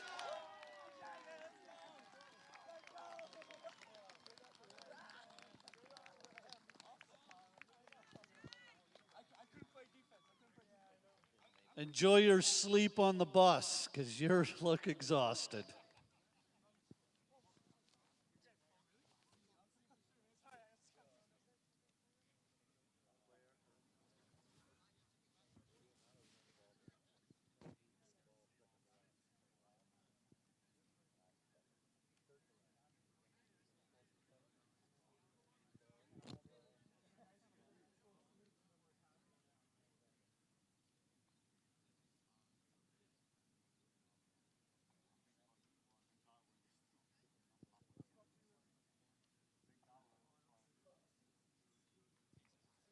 Thank you for that display, gentlemen.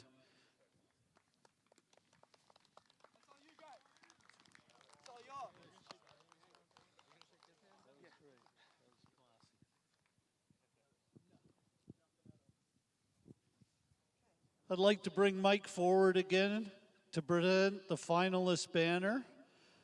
North Bay captains, please come forward.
I'd like to bring our quarterback, Alexander, back up for the game ball presentation to York coach, Matt Deans.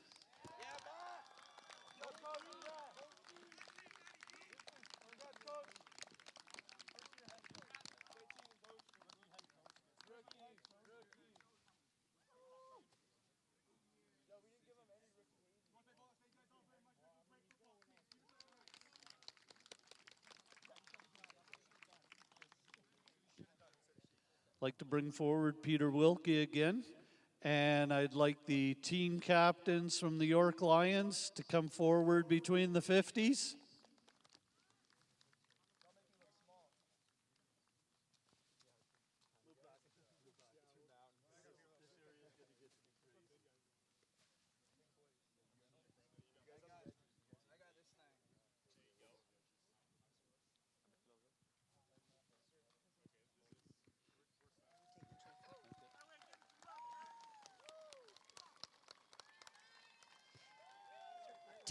Team captains, if you want to stay, please. We have Terry Barkley, president of the OPFL, that's going to present the championship trophy. Team can come up.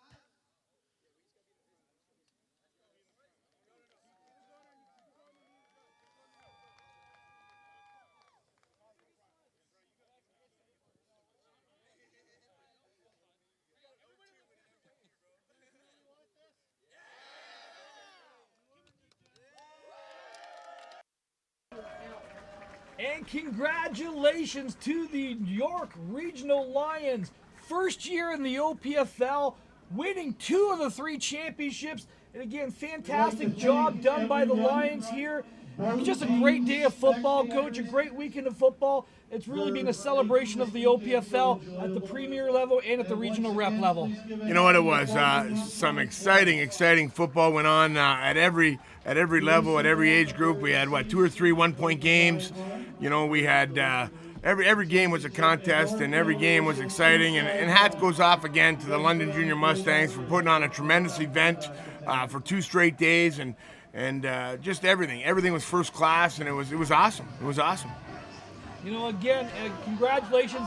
Today has really been the celebration, the coming out party of the York Regional Lions, and I think it was just a great job. And again, for myself, I'm Ron Forda and the coach, Coach Glenn Mills. Sorry, it's been a long day, guys. It's okay. I've been here for, I think, about 9.5 hours, calling 3 games.